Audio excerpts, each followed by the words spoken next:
Live, PKA episode 342 with our guest Matt. Kyle? Yeah, a couple sponsorships tonight. Smart Mouth, Lift, and Movement Watches. We'll talk about them more later on in the show. Links in the description if you just can't wait. But yeah, I got Matt Farah on. What's noted happening? car expert. I've been watching your YouTube videos. They are excellent. Thank they you. Are, I usually don't like car stuff, but me and one of my friends have been looking at like the newest generation of the Mustangs and the Camaros, and watching lots of those videos. So it was fun seeing your Camaro video. Oh, thanks. I mean, we, I've sort of taken the McDonald's approach to making car videos, which is to say that I've done math.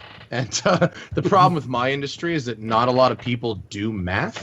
And so you end up with a lot of videos that are very pretty and like well produced. And some of them get more views than my videos do. And that's okay. And people will be like, oh, well, this dude's videos are better than yours. And I'm like, yeah, but mine make more money. And that's because I don't spend any. So I make a lot of videos for not much money. And we do the volume model. And as a result of that, I get to drive everything. So Matt's channel is TheSmokingTire on YouTube, and what I noticed right away is you upload a lot. Like I was like, well, shit, it's like 4 videos this week or something like that. Yeah, Monday through Thursday, 7 a.m. Eastern, 52 weeks a year. And it's not all late model stuff. It's not like every time I look on there, it's like a 2018 something. You had lots of kit cars. And no, we do. I mean, stuff. If I only had to do, oh yeah, if I could only do new cars, like there aren't enough new cars. Like there just aren't enough cars to make that many videos. So I take all comers, man, and what has allowed me to do is create this sort of weird niche where I can do modified cars and stock cars and old cars and new cars, and the real sweet spot, I think, the long play, is to do videos of cars that came out before YouTube. And so like if a new car comes out, like the 2018 Mustang you're talking about, like there's gonna be like 50 videos of that car.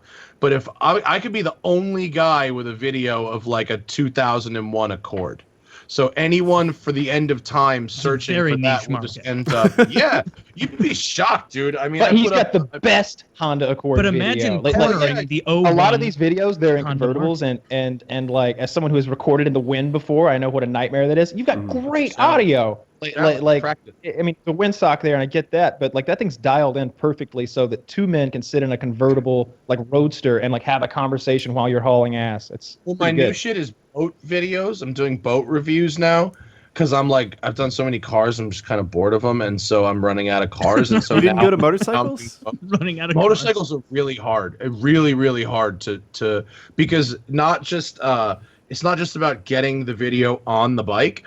Like I've got to get my camera case like to the place where I'm going, and I can't like do that on a bike. So I have to take a car to a place to ride a motorcycle. It's like logistically it's just a nightmare. But boats are the jam, and you've never really had a challenge until you've tried to get an audio of a coherent conversation at a 70-mile-an-hour speedboat. It's really difficult. But good to be here with you boys. So thanks for having me. The videos that Kyle was linking to me, which were all super awesome cars, and I guess one of them was a kit car, but I know little enough that it looked pretty cool to me. Do you ever do, I guess you mentioned the 2001 Accord, but do you ever do like, all right, I'm going to do a Ford Fiesta, like a 98, and then like kind of do sarcastic ripping on it, like that style? Or when you're doing it, are you still like, what an excellent value? No, I mean, I mean, I don't really sugarcoat it. I you know what I do find is, I find that if you have an open mind, I'm impressed a lot more often than I am disappointed. I find that there's a lot of cars that I think negatively of for one reason or another, and then I'll go, whether I've driven them before or not, and then I'll go drive them and I'll go, you know what, this really isn't that bad. You know, I've driven a lot of like literally $1,000, Civics and $1,000 Mitsubishi Galants or whatever, and been like, you know what? This shit ain't so bad. I've found a lot of people who've gotten totally decent and reasonably fun vehicles for like under $2,000. I bought a lot of $2,000 cars myself. You'd be surprised what you get. Hell you get yeah. a real good value. What are you driving, Matt? What do I own? Mm-hmm. How many cars do I have right now? Oh, YouTube channel's doing well. He can't count his cars. Thing ever said. So my daily driver is a Ford Focus RS, the new one of those. Okay. And I put daily driver in quotes because I got it to be a daily driver for in LA where I live, and I found out it's a fucking terrible daily driver. And so I then had to go out and get a daily driver. And, so now my new daily driver is a 2001 Mercedes SL 500 that is the fucking tits. It's delightful. It's the perfect LA cruiser. You can get one of those for about $2,000. Oh, you could get a shit one, yeah, but I got a good one. And Clarion hooked up the system. I got a dope system in it that just bumps now, and so that's my LA cruiser. 2001.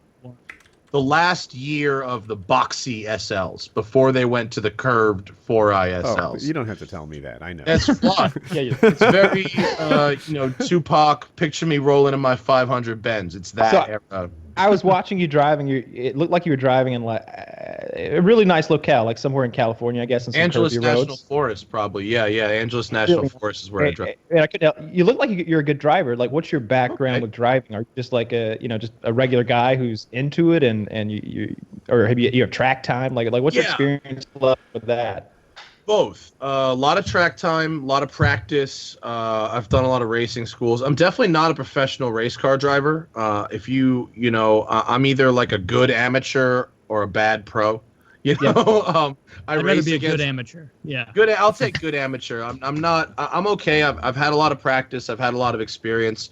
I don't have that thing. The racing drivers have the thing where it's like that at win at all costs, that drive at 11/10 kind of thing. I don't have that. I fear death and paralysis and writing checks, and so I back it down a little. But I race for fun. I do amateur like endurance racing and stuff like that. And also just back it up. I have a Fox Body Mustang like project car. There was a police car. It's crazy, and I have an older Aston Martin.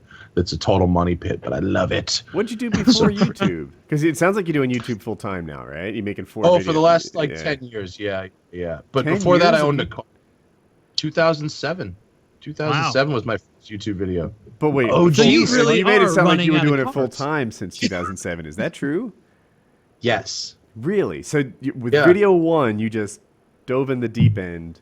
And I had a real business. I owned a car wash with my friend Larry, and my friend Larry also makes YouTube videos now. He's one of the best detailers in the world, and he has a detailing channel called Ammo NYC, and he has his own product line and shit. And we had a car wash together, and we started making videos at the car wash. We had a little driving club and started making like these real ghetto music videos. Like you go to search New York Motor Club on YouTube, and there's these super shit 360p videos that we were making that were like music videos. And then that was way more fun than owning a car wash. And so you said you did like endurance racing? Yeah, I race in a series called American Endurance Racing. You ever hear of Alex Roy? Oh yeah, Alex Roy's like one of my best friends. I met that guy in New York. I was on maniac, right? He's a maniac. We were on like the roof of this skyscraper having dinner at this place or having drinks, and we were pretty drunk. He was drunker. He comes stumbling over to our table, and he sobered up before we left. But he seemed drunk at first. Now that I think back, but he wasn't. He seemed drunk, That's but he's just not. him. He's sober actually. He's just fucking crazy. He's got a steering wheel in his hand, and he's wearing this leather jacket that looks a little bit like he's in the SS, but it's covered with all these insignia and buttons and stuff. Yeah, and he's the like, German Highway Patrol. And he's like, "You're that Russian guy from the YouTube. You blow shit up. I know you. And I was like, "Hey, how's it going?" He's like, "Let me tell you who I am." And he sits down and he tells us this whole story about how he's got the world record for the cannonball run and all this car stuff, and how like the FBI and all these agencies they bring him in to get the backstory for like, how did you defeat all of our countermeasures? How did you drive from one coast to the other at like 150 miles per hour or whatever and never get caught? And he travels around now and gives all those speeches. A cool guy. So That's he what lays he all that does. out to us. Yeah. Among other things, I'm sure. He hosts a television show with me as well. He's on Drive on NBC Sports with me. We just shot together last week. I didn't know that. He's on my podcast this week, too. We'll mention me, see if he remembers. Because, like, after we got done there, one of the guys that was with us was like, don't you still own part of the Box, which is like this nightclub in New York? And he's like, yeah, but it's just a fraction. Like, I just a little of the Box. And we're like, just enough that says he owns the Box. Exactly. And the guy's like, you gotta go. They do like performance art, and it's out of this world. It'll blow your mind. Art. Yeah, it's like weird shit on stage, like crazy shit on stage, and he owns the Box bottle like service. He owns the Box like Jay-Z owns the Nets. You know. Well, let me tell you what kind of service he got, because I was impressed. So we go downstairs, and he's like, have you ever seen a 3-wheel Morgan? And I'm like, I don't know what that is. And he's like, aha. And here's his 3-wheel Morgan, which is a car that looks like a silver cigar with 3 fucking wheels and a big ass engine. And he puts on his helmet, and he's like, technically you should also be wearing a helmet, but you'll be fine. And we take off. So he's just hauling ass. Like, all right, this thing's loud as fuck. It's a hot rod. And it's got a Harley engine. It's late night New York. And he's taking corners sharp, giving me like this tour. Like, there's where John Lennon died. I own part of that building too. And all of a sudden, blue lights. And I'm like, oh, shit. The gig's up. I ain't got no helmet. This thing cannot be road legal anyway. And these 2 like New York detectives get out. They're wearing like Yankees gear, but they've got badges and guns. And I'm like, shit, we are so fucked. They just stopped in the middle of the road in New York. They don't care. Just blocking the whole street to pull us over. He doesn't let them say a word. He introduces himself before they can say a thing, starts talking about what he does, and offers them free tickets to like his next like seminar or whatever for law enforcement. The whole thing is insta-squashed. They didn't want any ID, any bullshit or ever whatsoever. They like shook his hand, took the tickets, and like waved us goodbye. And then we went to the Box and saw some fucked up shit. That is the perfect Alex Royce story. That is how every Alex Royce story begins. It's literally, I could have told you that story without even knowing anything about it. The Morgan 3-wheeler. If you guys don't know about the 3-wheeler, it's a brand new car, but it looks like a car from like the 20s, right? 2 wheels in the front, 1 wheel in the back. Harley Davidson V-twin engine hanging on the front bumper. And it's fucking tiny. I mean, it's like a coffin-sized thing. Really tiny, and super loud. And because it only has 1 wheel at the back, it has very little rear traction, so you can slide it like all over the place. And people have no idea what it is, and so you can drive like a complete cockbag in this thing. Yeah. And no one will say anything. You can park it anywhere. It's like you showed up the Batmobile or the Ghostbusters car. Yeah. It's just like, well, you can do whatever the fuck he wants. We got to look. Like nobody cared. Helmet. So Alex's gig is he's got this like bucket, like kind of, I don't want to use the term Nazi helmet, but it's like a bucket helmet. It's like leather, like air, like Luftwaffe. Like he's about that fucking. But then he uses it as a purse. He puts it on his arm when he goes out because he's got to carry it with him, and he puts his phone and shit and he uses it as like a purse. But then his security system for the car is that he takes off the steering wheel. So when he goes to the club, like you saw him, he's got a man purse, helmet, and a steering wheel. It's brilliant, really. He's in the right profession to be hiding Nazi paraphernalia, because SS can just mean super sport. Exactly. I'm very, particular about the highest race of cars. Only the best. But his shtick is the German highway patrol. That's sort of his shtick. But he is hilarious. But when I do endurance racing, I do it on an actual racetrack, not across the country. And I bet you would never pull over a competitor with lights on your car or anything. Never. I did used to do that. I did like gumball and bull run and stuff like that back in the day when I was like a child. And now as an adult, I take it to the track, bro. I keep it on the track, bro. But that's a perfect Alex Roy story, though. It's exactly a perfect Alex Roy story. Kyle, I want to know what kind of shit, because you alluded to it. What was happening at the Box? Yeah, what is on that stage?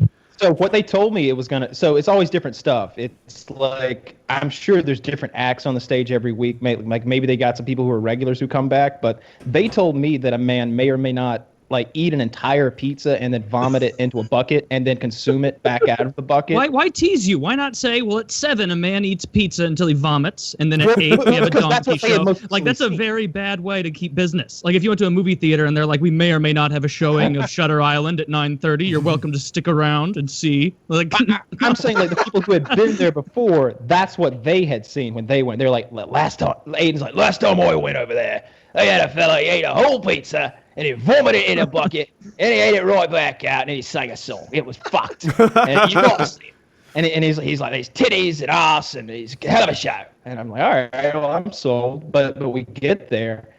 I remember at one point, it was difficult to tell the sex of the two individuals, but I'm pretty sure that a woman came out on stage with a big strap on. Well, I know there was lots of leather and prosthetics.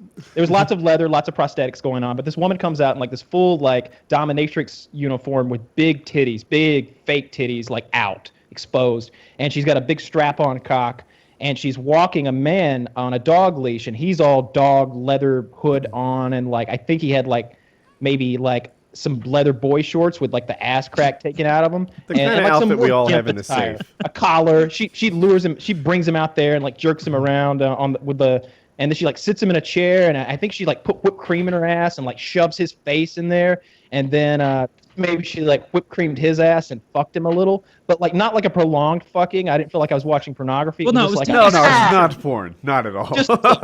She put this thing to the balls in this dude. Is performance he didn't even yelp. And so that went on for a bit until she fully humiliated him, and then he disappeared, and the lights go down, and they come back on, and this lady who's very hot, this black lady comes out completely nude as well, except imagine this, she's wearing a choker, and attached to that choker is like a beaded curtain. But it's like all the way around a bead. So there's like long beads hanging on her body. It's like the Diva Plav Laguna from Fifth Element. So like if you look closely, you'll see everything at one point or another. Like if you just like you your vagina now. Oh, now it's gone. Now there it is. Now it's gone. But wait, are these just like free swinging beads like you'd see in like the naughty section of an old video store? Yes, exactly like that. This is a beaded curtain that she's wearing like around her neck, and it drapes over her entire body and covers very little. But there's so many beads that they are swaying as she sings, and she was a great singer. Nobody cared. Nobody cared about her titties by the time she was done singing. It was excellent. And I don't remember what the third act was. We got pretty fucking wasted. When you said that she starts singing, I don't know what it is about watching people sing in public, but immediately I was like, oh, well, I hope they just bring out the guy in the gimp suit getting fucked again so I don't have to listen to someone sing. I don't know what it is, but like even watching movies, if like something's happening and then one of the characters like, in the heat of the moment starts with a, I'm like, no, off. I cannot watch people sing. It makes my stomach hurt. I'm with you. I'm kind of with you. I'm kind of with you on this. Yeah. And singing well. But the box is it's a unique place. It's the kind of place you really do want to own a couple points of. I mean, I don't blame it at all. When we pulled up to the box, there was this line like you would see in a movie, like, right? You always see like the nerds getting kicked out of that incredibly long line that's like 2.5 people wide and 50, 60 people long. We pulled up to the fucking door and they were like, come right in, boss, and like open that shit up, and me and him like just cut in line in front of 300 people, and then went like, I wasn't right against the stage, but I was like one table back from right against the stage, and then they like bring it. They carry the table like in Goodfellas and put it down up front. Almost. They made sure we had a really nice table there. So much, and there weren't tables to be had. There's like 15 good tables or something like that in this place. So like having a table is great. We had like a booth and table and a couple chairs. So much so that like it was like a magnet for hot chicks. You didn't have to talk to them. They wouldn't really even talk to you that much other than a wink and a smile. They would just slide on in and sit on your lap because we had somewhere to sit and we had like a table full of booze. For $800 you get a bottle of Absolute and 3 bottles of mixers. You can't afford not to. You can't afford not to, right? I was glad I didn't have to pick up that tab. That was silly. I had to pay for drinks there once, and I remember getting 2 drinks, and I got 2 Red Bull vodkas, and it was $42. Being like, God, I remember calling Alex and being like, dude, what the fuck? Come on. Kyle, I was gonna be going, or I was thinking initially about those shows, like that seems like such a niche market. Who is this going for? But the more I think about it, when you think about every other strip club in the area, people planning their night. They go, what's going to be over there at the Purple Hippo? What's going to be naked ladies dancing to the same 6 songs? What's going to happen over there? More naked ladies dancing to the same 6 songs. Well, let's take a dice roll over at the box, because it might just be bananas, and even if we hate it, we just go look at naked ladies. I promise you, this was not a strip club by any means. Like, that's not what was going on. You're here. not selling it. Like this wasn't like performance art, as in it's some naked chicks and they do a pirouette every now and then. Like this was something different, and the crowd was not a strip club crowd. It was a club crowd. Everybody was like dressed really nicely. How closely were people watching as the Gimp Man was being molested up there? Was it people like sipping? Were the people sipping like, this is supposed to represent American imperialism, or like something like that? Or was it more just like, oh Jesus, when's the bead lady come up? Like, dude, we're checking like their erections. There, for the most part, seemed to know what they were getting into, except for the girl on my lap. I remember her when she saw the strap on get inserted, she went, "What the fuck is this?" She said it really quietly, like under her breath. Prelude for tonight. I remember, like, this is foreshadowing, baby. Yeah, I figured you knew everybody who sits in this booth is up next. Line up to the left. That's fucked. That's a great time. That sounds like a really good night. I'm upset he didn't call me to join in with that. That sounds good. Like, also at the table was Dakota Meyer, the guy who was like at the time the only living recipient of the Medal of Honor. He won a Medal of Honor stand. So like that's why we were out. We were having drinks and dinner with him. And wait, hold on.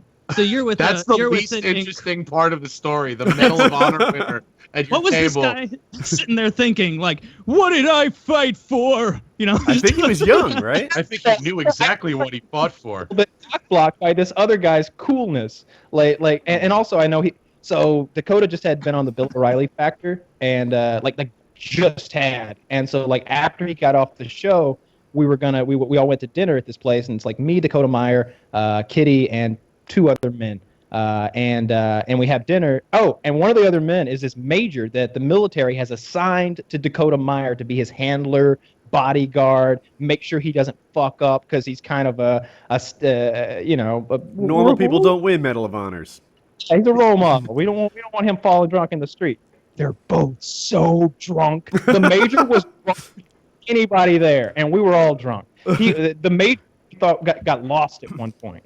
And not long after we got to that club and met your friend, I think Dakota went home. But he was really fun to meet and just hear his stories, because he did some crazy shit. I remember you told one of his stories on this show, and the video got taken down as a community guideline strike.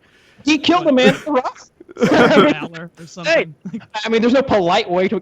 And then, finger up. No. Yeah. Alex Roy could upstage a Medal of Honor winner. That is a thing Alex Roy could do. And he would do it shamelessly. It's amazing. This guy's like 29. I was imagining you sitting there with like a Bastogne veteran who's like 89. Nice. Alex is like 45. He's talking about Dakota Myers. He had pictures of Dakota Myers being really old. Oh, you mean you were thinking Medal of Honor from like Vietnam? I was thinking World War II. I'm like, what the fuck? Like, is this did this guy like invest in this in the early 40s when it was like a jazz op? And it was, he was the guy that was like staunchly against like, this is a club for white people. Like that. We're sitting there with that World War II vet. He's all shaky. We've got a few drinks in him to get the stories poured. Then all of a sudden, your buddy comes over with that SS helmet and that big SS plops down. Next thing you know, this guy's coming at him with a knife. That would be cool to meet any age Medal of Honor recipient. I don't actually know the story of this guy. What is it? Like, what war was he doing it in? Just the whole book, but basically there were a bunch of Americans and I think good Afghanis trapped in a valley, taking fire from elevated positions on either side. And he and his friend disobeyed direct orders and took a Humvee with a 50 cal on top into the fray. And he was shooting, his friend was driving, and they made multiple trips in and out of the hot zone, killing the enemy, rescuing wounded Americans, and I think he got out at one point and provided I think he's a trained medic, a combat medic. Gangster as fuck. Got out putting the guy back together again who's bleeding out, and then an Afghani came at him, and they engaged in some sort of hand-to-hand combat which ended in him killing that guy with a rock, and then he goes back and fixes the guy up, and then there was several trips in and out. It's one of those stories that let you think it's over, and then he's like, and then we went back. It's like, you didn't go to sleep after that? You were in a nap. Like, I just watched that Hacksaw Ridge shit. It's like that. It's like the dude went back how many times? Like, what the fuck? Yeah. Yeah, and you want to talk about? Like, oh, go ahead. Like exposed up top, like this much of his body sticking up out of the thing the whole time, as he's like driving around through that valley. That's got to be like an out-of-body experience as you're doing something like that, Because like if you in that moment like knew like all the danger you're in, it seems like the human mind would just like short circuit. Like, yeah, because you hear about that with like soldiers, like they get out of it. And even in the Band of Brothers interviews, they talked about that. Obviously, that's World War II, but like they're like talking about how they get out of the firefight, and they're like, "Holy shit! Like, what just happened? What did I do? Like, how did that? Like, how am I alive? I don't know. Man, thank God we weren't born like 80 years earlier. That would have sucked. I'm really glad that no you part would have had of my no life cars is to drive. anything like that. Yeah. Nothing like that. I don't want any part of that shit. This is week 8 of the Model T review. Fuck that, dude. Oh, lost Kyle. Oh no. Oh, there he is. But you want to talk about upstaging and I got to interview Dick Van Dyke today. This morning. He's like 92. The guy's his smile would like light up a fucking stadium, this guy. But he talked for a minute about he said his grandmother went to see Abraham Lincoln speak. Do that fucking math real quick. Really? Yeah, your eyes Dude, right there were my eyes. sometimes That's like insane. it shocks you how like it's only a I go both directions on this. Sometimes I'm like, dude, stop blaming your problems on the past. That was 150 years ago. And then you're like, oh, this old guy's grandmother saw that. It suddenly doesn't seem so long. Martin Van Buren, I think, the president I think his great John Tyler. Okay, John Tyler's great grandson is still alive. It's not his great grandson. I just looked it up to remember. It's John Tyler. As of 2017, still has 2 living grandsons. Yeah, he died in 1862, but he had 15 children and fathered some late in life. His living grandchildren weren't born until the 20s during the Coolidge administration. So that's like 3 lifetimes, I guess. That's crazy. 2 full ones. That's just insane. We really are such a young country. Like that saying of like in the U.S., 100 years is a long time, and in Europe or in the UK or whatever, 100 miles is a long For people distance. who don't have instant recall on this, John Tyler was the 10th president of America. And he was in office from 1841 to 1845. So that's fucking crazy, right? I have a friend named Chris Harris who's on a British show called Top Gear, which is a pretty well-known car show in the UK. Top Gear, you say? Yeah. So my friend, he's also on the NBC Sports show, and he talks shit to me all the time because he lives in a house in Wales. He lives out in like the middle of fucking nowhere, and his house was built in 1340. 1340. And I'll talk about something that I think is old, and he'll be like, "Mate, my house is 400 years older than your country, mate." They get a new house. Yeah. Yeah, I mean the insulation. What are the R values on those walls? Dude, his house was like it used to be like a convent or something, and his living room was where they kept the cows. Like it's really it is as old as it really looks. that old though, or is it like how your body replaces itself every 7 years? Like they built shit well. They built shit real well back then. The walls are all like original. Oh yeah, when I get my masonry done, I say I want this done to the specifications of 1340, please. I'd like this done in the dark age. Those modern brick and mortar slop houses. I like say, this my planned lord. obsolescence. Take some of the red bullshit. clay around here, put some straw on it. That's how we make our mortar. We read a while back. I read about Japan. Like it seems like all of their houses, every single one of them, have this sort of planned obsolescence built into them. They don't have a home improvement industry at all the way we do. Like walls that have Home Depot and Lowe's is massive here, right? Because everybody's always redoing the living room or remodeling their bathroom. They don't do that there. They just fucking let the house fall apart and buy a new one. I mean, that sounds right. You don't see a lot of shitty buildings in Japan, though. Yeah. That stone kept in bamboo remarkably structure good they shape. have. LA is the one thing I don't like about living in LA. Well, there's a few things I don't like about living in LA, but like there's nothing in LA that's old. Everything in LA is like 60 years or newer. Like there's just nothing here that's old. And where I go back to New York, I like seeing old stuff. It's nice. Yeah. It's good for your character. Are you from New York originally? Yeah. I've been here like 10 years. Yeah, that was when we went to Boston for the first time. That was one of the things that I liked was there's a lot of historical stuff there. I'm from Atlanta, and so during the Civil War, all that shit got burned up. Like the whole city got burnt down. So like we don't have much stuff that's older than the Civil War here. So it was cool going up there and seeing all those statues in the park. We went for a run in there. In LA, we don't have much shit that's older than television, so it's not. Shit was just built as movie props, and then they built real interiors, and we're like, people should live here, and then they, There's plenty of water. It's a great place for a giant. Actually, I lived in Atlanta for a while. I lived in Buckhead when I was a kid. Okay, yeah, that's a fancy. Went to the Westminster School. I lived up in Alpharetta for 2 or 3 years. Atlanta's nice. I'm a fan of Atlanta, actually. I'm a fan myself. I like it here. I like I don't like the weather so much. It seems like all this week for maybe like 2 weeks now, it rains every day for an hour, and the sun comes out, and it's 100% humidity and 90 degrees. My impression of Atlanta is that security guard at that mall who doesn't take any shit and tasers. Oh, they fired him, I know, but that's what I think of when I think of Atlanta.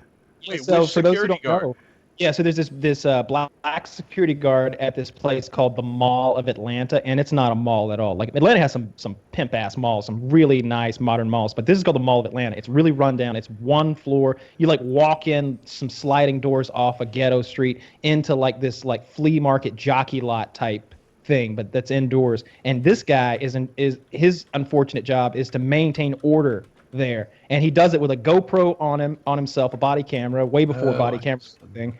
And a fucking X26 taser, and he is not afraid to deploy that taser if he needs to, and so it makes for some real funny internet videos. He's tased a lot of annoying people that you want to see get tased. But what's shocking is how he'll be outnumbered. There will be 12 angry people, and he seems completely unfazed. He's not scared at all. He'll focus in on the worst behaving one and tell them they gotta go. And there's like 9 people like, we're not going anywhere. You all gotta go. You gotta go. You gotta go. Back up. Back up. Back up. I'll tase you. Now I know that. Now you know the guy. Now I know this. Well, I'm known for my impressions. It's like a black lady with like 8 kids. The kids are all going, "You gay. You gay." Yeah, and children. Then he goes, 3-year-old.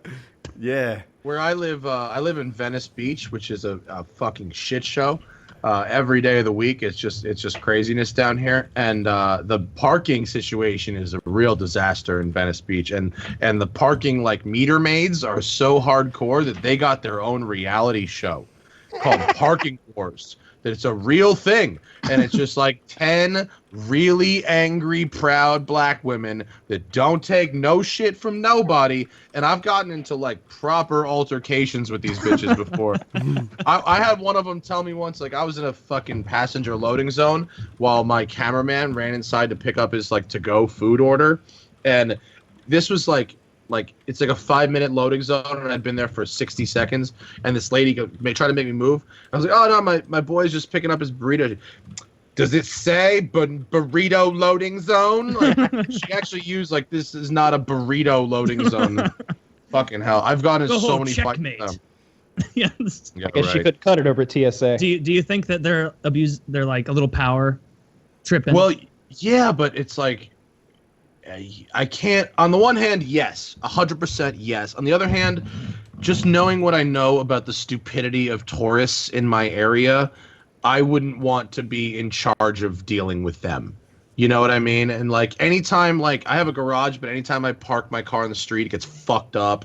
Both me and my girls' cars have been keyed, and like people, I live on a one-way street. People drive the wrong way down it at 30 miles an hour, like constantly. So I don't even want to know what it's like to be a police officer around here. It's got to be just a disaster. But the burrito loading zone line was memorable. And Parking Wars is a real show. That's a real fucking. That's sad. I'd rather watch Steven Seagal's show than that. That doesn't sound good at all. What's so I Steven saw Seagal's that France. Oh, Steven sorry, Seagal has a show where he is a shepherd. Well, I mean, I got to make sure that you're aware that Steven Seagal has a show where he is literally a sheriff's deputy in Louisiana, and he enforces the law with a gun and a badge. And when he encounters like these people, it's like cops, except that Steven Seagal sounds was the more like fucking Reno 911. And he's like, It's like, bro, you're messing up. You gotta get your life straight, bro. It's like Dog the Bounty Hunter. It's like Dog the Bounty Hunter, except with Steven Seagal.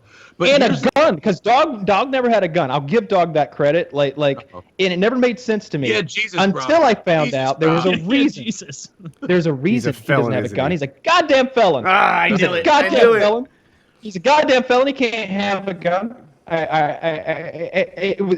It's funny how much that comes up. I was telling somebody the other day, they were talking about Snoop Dogg, and I was like, yeah, one time Snoop Dogg was going to come and shoot some guns with us, and then we found out he was a felon. and we had to put the kibosh on that. He's a fucking felon. But wait, did you know, back to Steven Seagal, allegedly, according to the local newspapers is it Jefferson Parish, I believe? You know where I'm going with this, don't you? Oh, yeah. Oh, I am steeped in Steven Seagal. Allegedly, Steven Seagal ran a brothel while being the sheriff's deputy. Allegedly. I'm going to use the word allegedly again. Yeah. Because I don't personally possess the evidence of this. And what he also did, like he's had a couple of sexual harassment suits because he was in he would hire these really hot assistants, and then they'd be like, well, I want to go home now. And he's like, you just stay with me. They're like, nah, this is your house, and I'm done assisting. And he's like, I got something you could use some assistance with in the bedroom, if you know what I mean. And they're like, no! like 2 or 3 girls had this problem with him getting all rapey and trying to imprison them. Steven Seagal is just a real interesting this a confirmed character. thing, or is this kind of the John Travolta wanting men to touch his balls? It never made national news, but all the local newspapers from Jefferson Parish were writing stories about this. I swear. Yeah, if you Google Jefferson Parish Steven Seagal brothel, which I'm about to do right now. Let us know your findings, because I'm curious about that. I don't picture him having the charisma to effectively run a brothel. You need to be like a Littlefinger-esque guy. Keep extending potential treats and withholding them. Let's just say that there is no fucking shortage of results if you Google Jefferson Parish Steven Seagal brothel. I mean, honestly. Sensei Seagal is a bit of a separate, and I'm sure he picked that up in Japan when he was studying there. Didn't he get asylum in Russia or a citizenship in Russia? He may have dual citizenship. I know that there's he went and hung out with Vladimir Putin. I think Putin is like a Sambo practitioner. He might be a guest of Putin right now. Yeah, exactly. I know he has been a guest of Putin because I've seen the pictures of them together and stuff. And then I saw him doing this dance fighting, and throwing guys with his chi and shit. And then I also saw him dance. And I don't know which was more pathetic, the pretend dance fighting where he was throwing people with his chi, or the actual dancing that he was trying to do with his big belly. And those what's going to really screw him is when Putin has him over for a play date again, and then they both start doing their Sambo, and Mr. 6'8" Seagal doesn't know to let Putin win, and then Mr. Seagal's wasting away in a gulag. Have you ever seen the clips of Putin being oh, now Vladimir Putin will take the ice and play with KHL All-Stars. And then, he will be skating around with them, and he's not good at all. And it's clear that, Kovalchuk and all those Russians are well, you do not take from Vladimir. No, you know what happened to the last guy? Let's just say he's not in the defensive core anymore. Diving next to him, when they let the autistic kid play football, and everyone's missing tackles. You can panic. You look down at the ice. He's down embedded in the ice. Yeah. You can see the panic on the goalies as the goalie is standing there, and I played goalie growing up, so I know when you're trying to let a kid score on a little joke shot, sometimes it can be hard because you'll try and move too quick and you accidentally stop it. You can see these goalies oh, Jesus Christ, oh my children, I pray for you, please just get by me. And sometimes he accidentally stops it, and that's the end of that goalie. That's why they haven't made very big leaps and bounds in the Olympics past few years. Too many of them shipped off to the gulag. If Vladimir was allowed to play in the Olympics, they'd probably do much better. That's, you know what? I don't think anyone in Russia would dispute that. At least not publicly. Yeah, no. The best Steven Seagal story is the one where he was he was on a movie set, and the stunt coordinator was talking to him, and Steven's telling the guy, he's like, I got a way out of any choke. You can't choke me. And he's like, no. There's this thing called the rear naked choke, and you're just kind of fucked if you let me do it to you. And he's like, no. I get out of any choke. So he puts him in a rear naked choke. Immediately, Steven hits the guy in the balls. The guy goes, ugh, and then tightens up. Steven falls asleep and shits himself. This is Judo Jean LaBelle who did it, right? That's absolutely right. Yeah. And when Jean LaBelle, And I have never heard Gene LaBelle tell the story, but I've heard Joe Rogan tell the story that Gene LaBelle tells, and it's really funny. He's like, oh, I put him to sleep, and I guess he went to the bathroom on himself. and then I heard from a third party. Who was it? Maybe it's Kevin Hart or somebody like that, like a celebrity who was on set, and he also saw this shit goes down. He's like, and then you just heard. And Steven ran off to the bathroom. Didn't that happen really recently with one of the female UFC fighters? Like she got knocked out. She shit herself, and it was nasty. Dude, so I've seen a lot of fighters shit themselves. Yes. No, this is my area of expertise. I've seen a lot of fighters shit themselves, and usually there's like a brown stain that you can see through the shorts. Like, oh, that's not a sweat stain. That is poop. And sometimes, on bad occasions, like a little turd ball, like smaller than a golf ball, will escape out the leg of the leg of the board shorts or something. Not this woman. Not this woman. There were like she had abnormally large shit in the Octagon. And then it got like spread around on the canvas, and there were like big, palm-sized shit stains. Oh my god! I think Kyle's finding it right now. He's got the "I'm finding the shit" video face on. Yeah. And the best part I was thinking of, like we're friends with a UFC fighter named Joe Lozon. He's I don't know if he still has the record for most bonuses of the night, but in any case. He had a fight of the year, and there was so much of his blood on the canvas that the UFC sent him that canvas. You know, they took it off the mat and sent it to him. I wonder. Just keeping it. They're not going to reuse that. Yeah, they can't reuse it. Jackson Pollock and shit. Yeah, it's like that's gonna be worth something someday. It's capitalism, maybe. That's hilarious. I don't know where this image is coming from, but it will give you a little bit of a hint.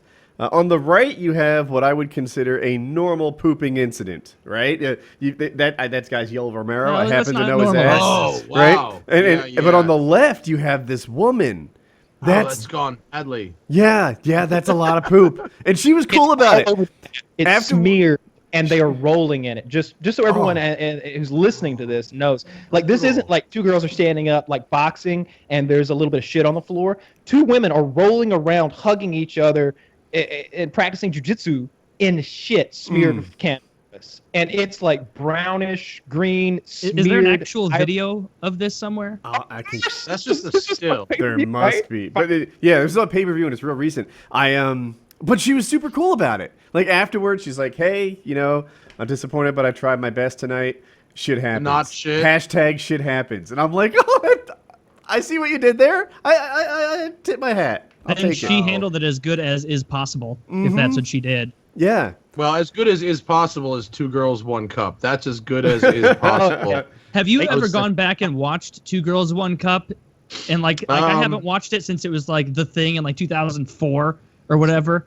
And if you go back now, it really just cements how much the internet has gotten worse and desensitized you. You're like, by the end of the video, you're like, well, no one was beheaded. An animal didn't break in and tear the jugular out of someone. Like, I don't know. It's a little it's just some shit eating. Cage at the gasoline. Here's the poop video. You found the video. I just got a better picture for the audience here. I really want to pull this up. Is it going to mess up my stream? No, we do this all the time, actually. Oh, you do? Okay, cool. Queue up at 0 seconds. It's only a 22-second video. Nicely done. And, maybe I can... And then I'll count down. I'll say 1, 2, 3, play, and we'll all watch it together. Okay, got it. Is everyone queued up at 0? Yes, sir. 1, 2, 3, play. Has no volume. Oh, someone has gone through the trouble of putting little arrows there, which is lovely. I missed it. In case the shit wasn't obvious. Oh, there's poop. They're zooming in on the poop. Oh, poop. This is like the. Oh man, this is a rough one. Oh, it's actually not the girl in the blue shorts. No. He stepped right in it. Did he? I hope that was Mario Yamasaki. Fuck him. Wait, the ref stepped in it? Yeah. Yeah, the ref stepped right in it. See, they need to stop fights as soon as poop is present on the mat. Oh, he did step in it. It should be a qualification, in my opinion. I'm not kidding. And to Woody's point of like a reasonable shit, this was not a little bit of brown in the pant area. This was like, you know how they talk about how bears eat a bunch of straw and such before they hibernate to make like a plug in their ass? It was like that came out and then the subsequent liquid poured out. I did not know that what's about really bears. shocking about this video? I'm 60% that's true. Because someone who makes videos for a living, what's really shocking is this video has 133,000 views and only 47 thumbs up. That to me, thumbs down. Yeah, I mean, if video that we do what we just did, you're like, click, that's shit. All right, I'm gone. Confirmed.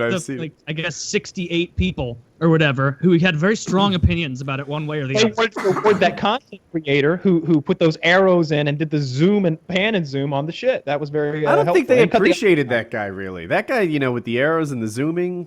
Give a thumbs up, Woody. It'll tweet it out and everything. I don't thumbs up every video. top comment. Be sure to like and subscribe. Okay. Well, I was Sure to like and confused as to subscribe what for to more do, and now that I daily know, shucks, I've closed a lot of tabs since then. All right. Be sure to like and subscribe, guys. I am going to. I'll do half that. I'll like the video. So anyone who follows me on Twitter will know precisely when this part of the show happened. There it is. UFC's been kind of lame this year, but there's a good fight this weekend, I think. I want to see Shevchenko and Nunez battle it out. I have for some time. And they're the main event, right? And then Yes, it's Romero, Whitaker. Whitaker, yeah. but they're calling him Bobby Knuckles, and I'm like, I don't want to call him that. But The fight, I Robert guess the other Whitaker. fight I want to see is Pettis and Miller. I want to see that. I think Miller's going to fuck Pettis up. And then the next event, I only care about the Nunez fight with this very next event. But after that, at 214, you get John Jones and Cormier, and I think what's his name? Cowboys fighting Cerrone. He's fighting Matt Lawler, right?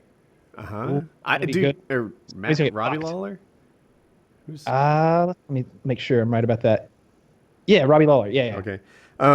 Dude, I don't know why I care about this, but I like it that Bisping's champ. I think I might like it because everybody else hates it. If you don't follow the UFC at all, Bisping was, I guess they call him a gatekeeper, which means kind of right below the top tier guys, but never the top guy.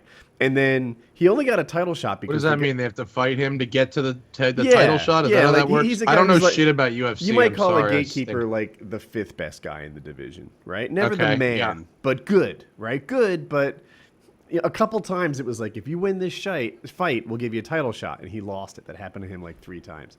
And then what happened is he got a title shot against a guy that kicked his ass the year before, only because Weidman, who was going to have it, got hurt.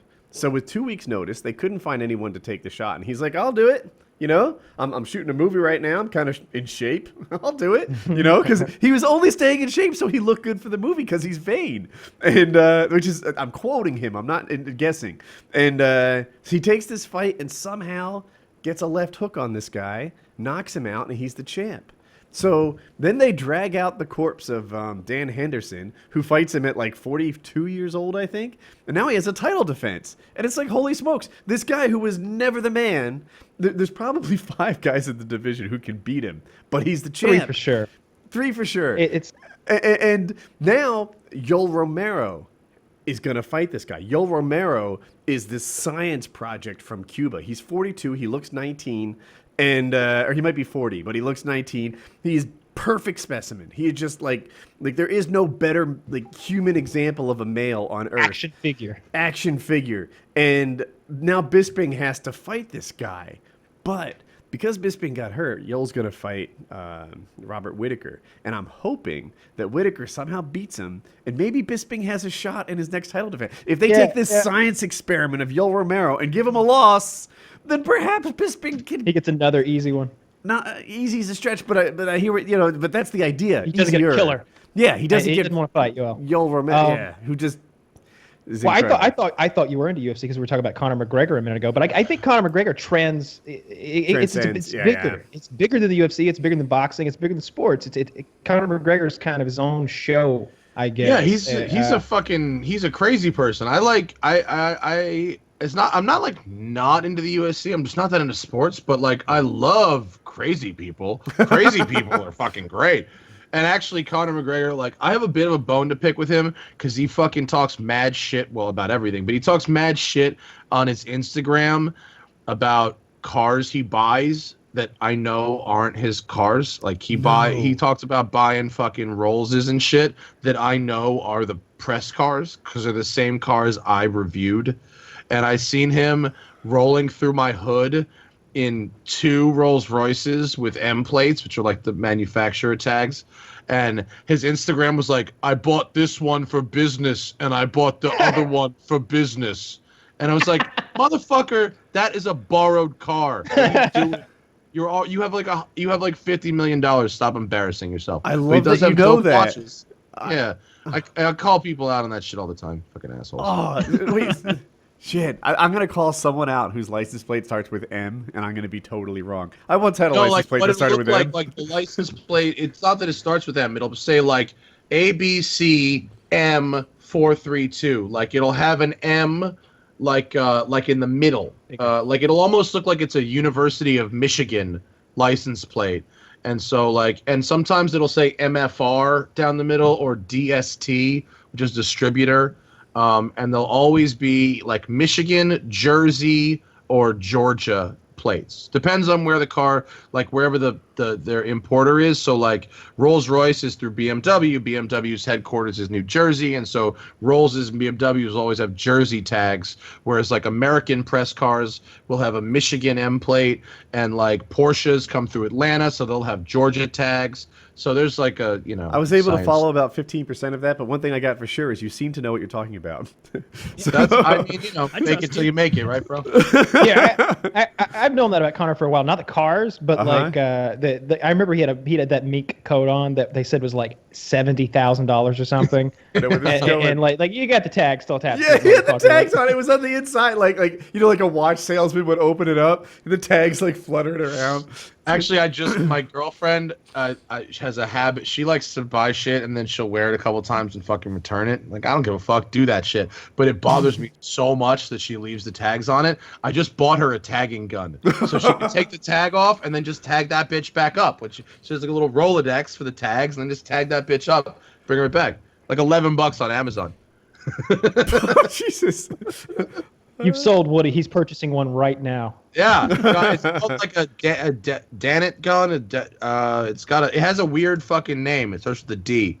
I'll look and tell you. If you really care, I will look in my email and tell you what it's called. So what's it sounds like you're not hurting to get new and cool cars to play with. Is there any nefarious sourcing of a car? Has there ever been like a switcheroo where you like got a car in a way where you weren't being completely honest to review it? What, like the shady procuring of a vehicle? Yeah. No. I mean, there are a couple of manufacturers, and one is very well known for if you get a car to review that's not from them, that like if they can't get you one, but you get one from say an owner, you'll get kicked off their list. You'll be out of the club. I see. And if you were to take a guess of which one it would be, you'd probably be right. I don't want to say it, but if you were to guess, you'd probably be right. Of like which company would be the most dickish about their press vehicles. And it's the company that everybody wants to drive their cars. It's that company. Is it Italian? Yes. No, does it start with an F and end with an RE? I have no comment on that yet. All right. But sometimes there's roosters in them. But yeah, some of them are tough, but it's shockingly difficult. You can have an audience, like you can have a real like legitimate, like we have a show on NBC Sports, like pretty legitimate television show with a crew and a travel budget, and like it's NBC. Like you tell that to someone and they're like, "You've made it, yay!" But then like it can be shockingly difficult to just get a fucking car. Like what do you mean? BMW won't give us a car. Like, yeah, they said there weren't any. It's like, just want a car for one day. What the fuck? And it's like, and shit can happen sometimes. It's not quite as easy as cars just appearing. No one like. I have to ask pretty nicely to get cars from manufacturers, and I'm pretty established. Does anyone on this call know for sure which one is the rooster car? Is it Ferrari? Is it Lamborghini? The song? There's a song. There's Rooster in my. It's a song. It's Ferrari. All right. It's Ferrari. All right. I was like, it could be Lamborghini. I'm not positive. No. I searched for it, and something like a Bugatti popped up, and I don't really know where they're made. I don't have your car background. Yeah. Bugatti's French. Okay. Is it? Owned by Speaking of France, Volkswagen. France says they're going to outlaw all gasoline and diesel engines by 2040. France is, you ever been to Paris? It fucking stinks in Paris. The diesel is horrible in Paris. Their emissions it's really, the people. Really brutal. It's the people. India, yes. France, not so much. We have diesel here. It don't smell like that. There's a lot of bullshit, like Volvo just made a lot an of announcement. BO in this French diesel. That's got to take like no balls at all to be like a 70-year-old politician and be like, but of course I care so much about the environment. By 2040, it'll be totally behind us. Everyone will remember Jacques the environmentalist. And it's like, no, you're going to be dead, Jacques. Somebody else is going to have to do that. It blows me away how close these dates are. Like 2040 is not that close, but like 2020, it's right around the corner. So much of this is bullshit. Like Volvo just got so much press like 2 days ago out of being like, all of our cars will be at least partially electric by 2019. And that the only reason they said that shit is because they had to. Like there is a it's like CO2 per cubic foot or some fucking weird number for emissions that goes into effect in 2020, and it'll probably get pushed back even further, especially with this fucking administration. But they had to do that because there's just no way that a manufacturer with a full gas range of cars can possibly do it.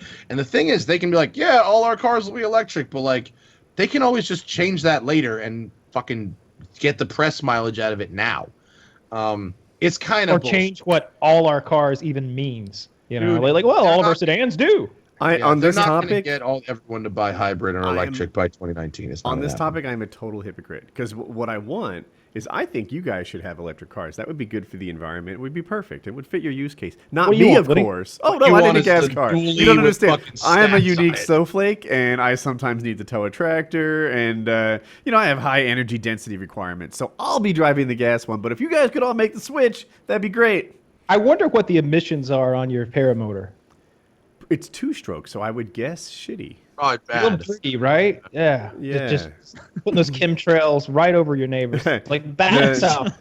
The Paramotor has it. Matt might not know what a Paramotor is, but you probably know what a paraglider? With a prop, like a backpack. Oh, it's kick-ass. I love that. That sounds fun as hell. I love it. Have you ever seen like a Home Depot warehouse fan? It's like you have one of those strapped on your back and then a big parachute over you, and you just run into the wind like they do in a Never-Ending Story and just take off. That's what I do all the time. I got a new wing today. I'm very excited. But anyway, it has a power-to-weight ratio requirement, even like more severe than cars, because you carry it like a backpack, and it really matters how light you are. What type of motor is it? Like a Briggs & Stratton motor or something? It's not very different from that, but it's mine's an Electrotech something out of Poland. It's this lightweight, high-performance, high-strung motor. Sometimes they take them from competitive motorcycles. Like I guess. Oh, okay. There are these like 200... like a dirt bike or something. Is it like a 125 or something like that? Mine's 200, but that's kind of the range from 200 to 80, and like Polini and. Moster. I think they borrow from these like little motorcycle racing Italian things and put them in paramotors. And so anyway, but I would love an electric one, kind of, but the batteries are too heavy for the kind of energy. I don't think you could carry the batteries. You got to turn that wing into a solar panel, right? That wouldn't work either. That brings some weight too. Yeah, actually a lot of people are excited about electric because there's no maintenance. Two-stroke motors, they break a lot, and there's challenges with them, and they vibrate a ton. But until batteries what's get really popular in LA right now are electric motorcycles. Those are pretty cool, and in fact, in some of the racing, like Isle of Man TT, which is a really, really crazy motorcycle race, 37 that they have miles a lap, right? Something like that. Yeah, on the Isle of Man, and people die every single year doing it. At least one or two people die every single year. A hobby. The fastest laps are now electric bikes. Really? They're the fastest? Yeah. And there's some laps here in California. We do a lot of standing half-mile drag racing, and there are some insanely fast mile and half-mile motorcycles. Oh, I bet. Yeah, Dude, they would really excel at that. I was watching a Netflix show on hypercars. I guess that's what they call Apex, the story of the hypercar, produced by my business partner Tom Morningstar and the producer of my television show JF Musial. Well, how awesome! I don't know why I'm talking. You're surely going to know more about this. All of the automotive content in the world is made by like 6 people. I know all of them. It's the smallest world ever. Yeah, good movie. They were talking about a hybrid car. I don't even remember which one it was. And one of the things that was really important to them is it couldn't be hybrid for show. They needed to do something with hybrid that they couldn't do with just gas. And yes, hybrid for performance, a performance hybrid. Yeah. Yeah, and it was interesting to me that because I feel like a lot of the electric stuff is almost for smug value, or it's for I don't know. A lot of it is to meet a certain governmental requirement. For instance, there's a lot of these plug-in hybrids now that are such bullshit.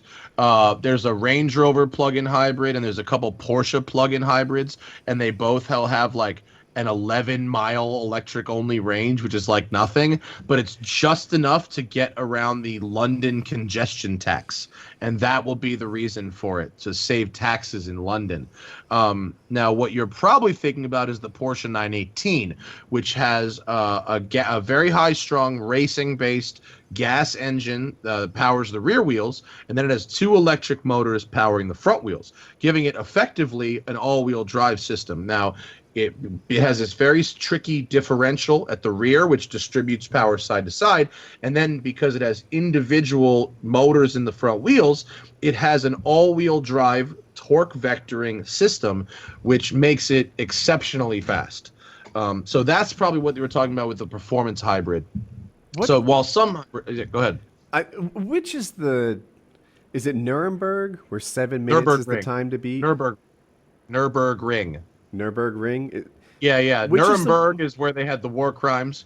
Nürburgring is a ring around the town of Nuremberg, and it is basically the longest, gnarliest racetrack in the world, and it's 13.2 miles. Can the 918 beat 7 minutes?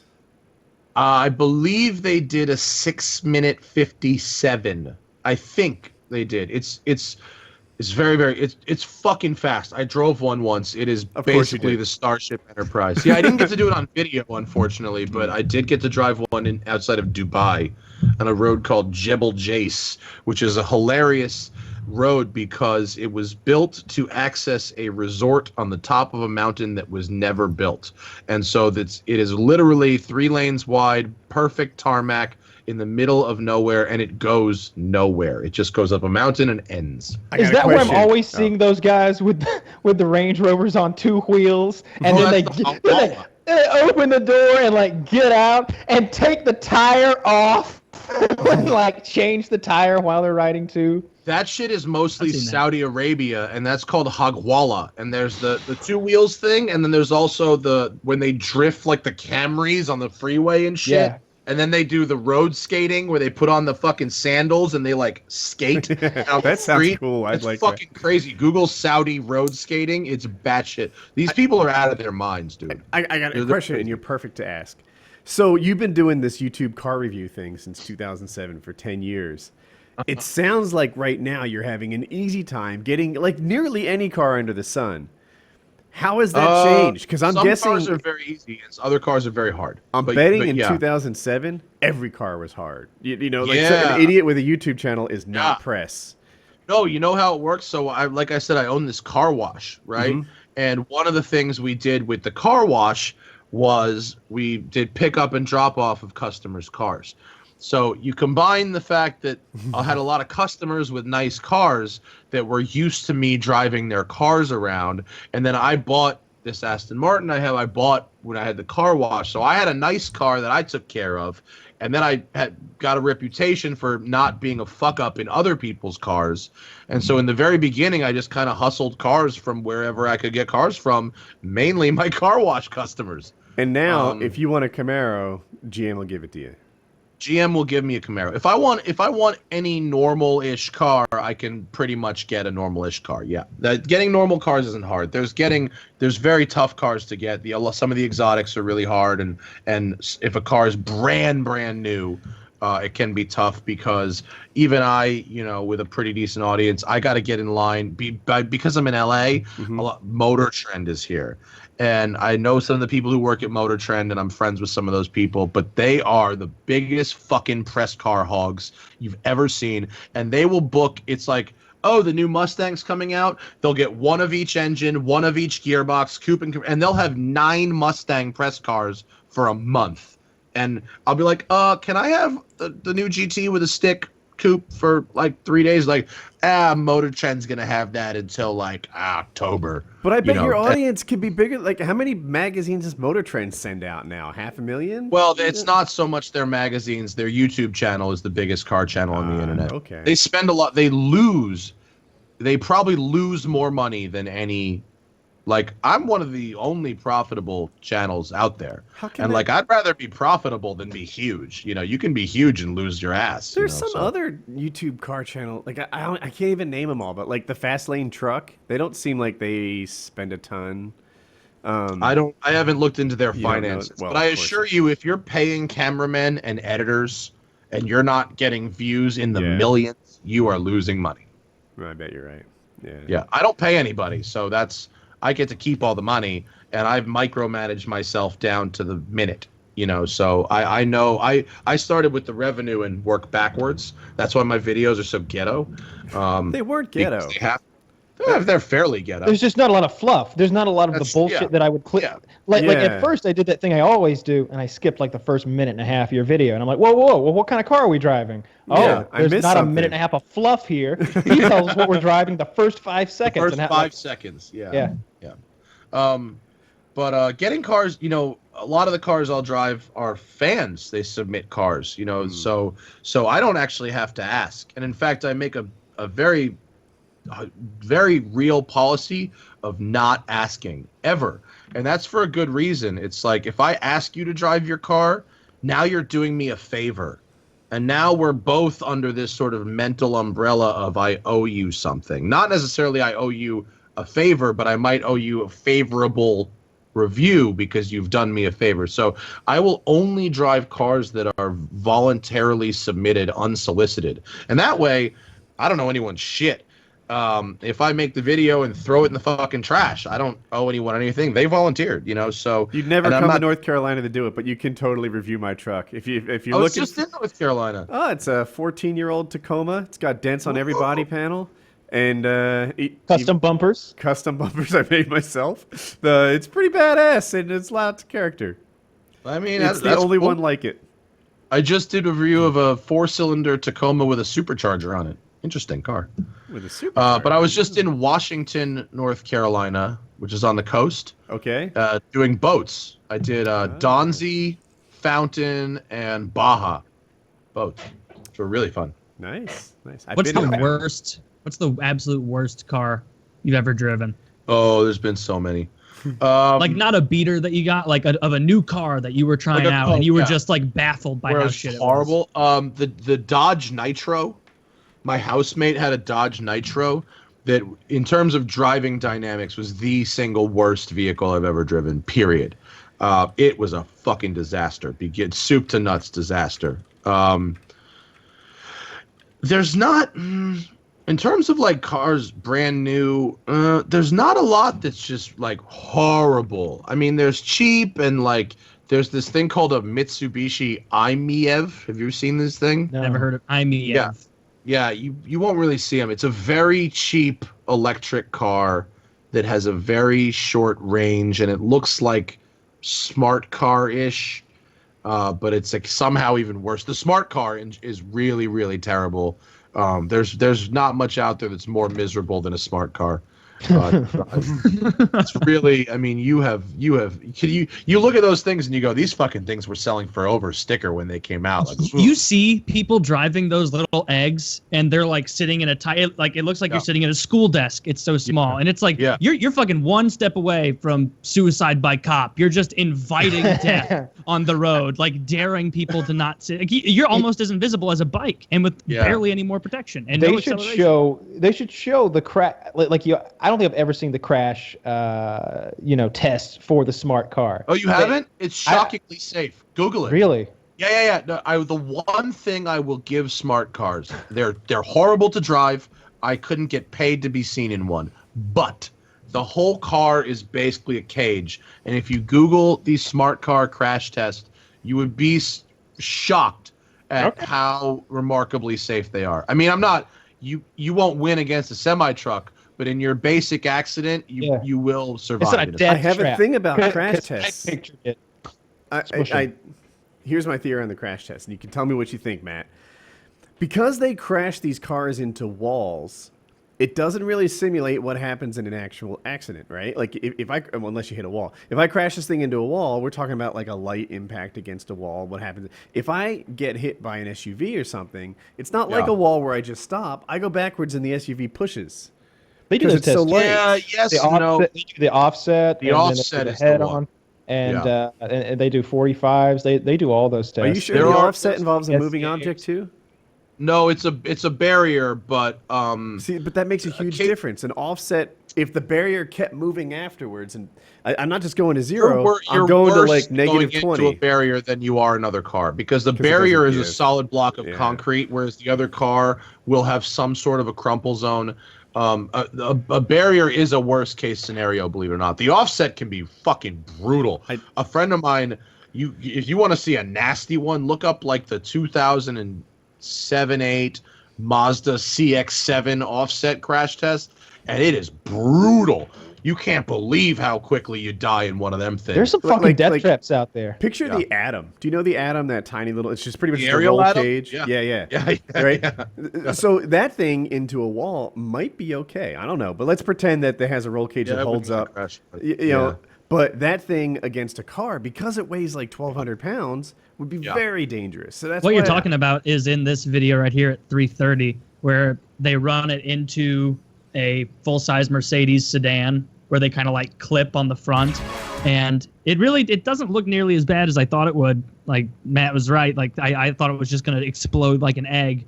But at the same time, given the option, if they were like, do you want to be in this Mercedes or this smart car? It's like, yeah, I'd rather be in the Mercedes. Like, no, you're completely right, but it's not nearly as bad car. as you think, right? It's really not. It's not that terrible. Yeah, this guy probably wouldn't have died if he were not a doll and real. Right. Or, I don't know. That's a pretty bad neck swing.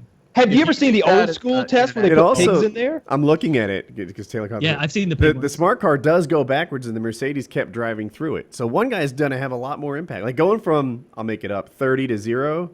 This guy's going from 30 to -5, and the other guy's going from 30 to 5. Like this is big difference. You can't beat physics, but a smart car is safer than you would expect it to be given how it looks. The Ariel Atom, Ariel, I've driven them. They are fun as can be, but you don't want to crash one, man. And stuff like that, the kit cars, like you saw on my videos, the Atoms, stuff like that, they're exempt from federal crash testing standards completely. How much is an Atom? Isn't it like 35 grand or something?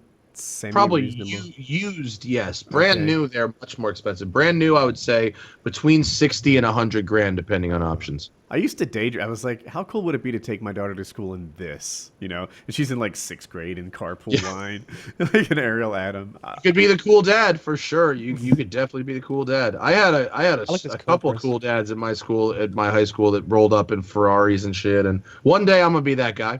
One day if I have a kid, I'm gonna be a cool dad and roll up in something dirty.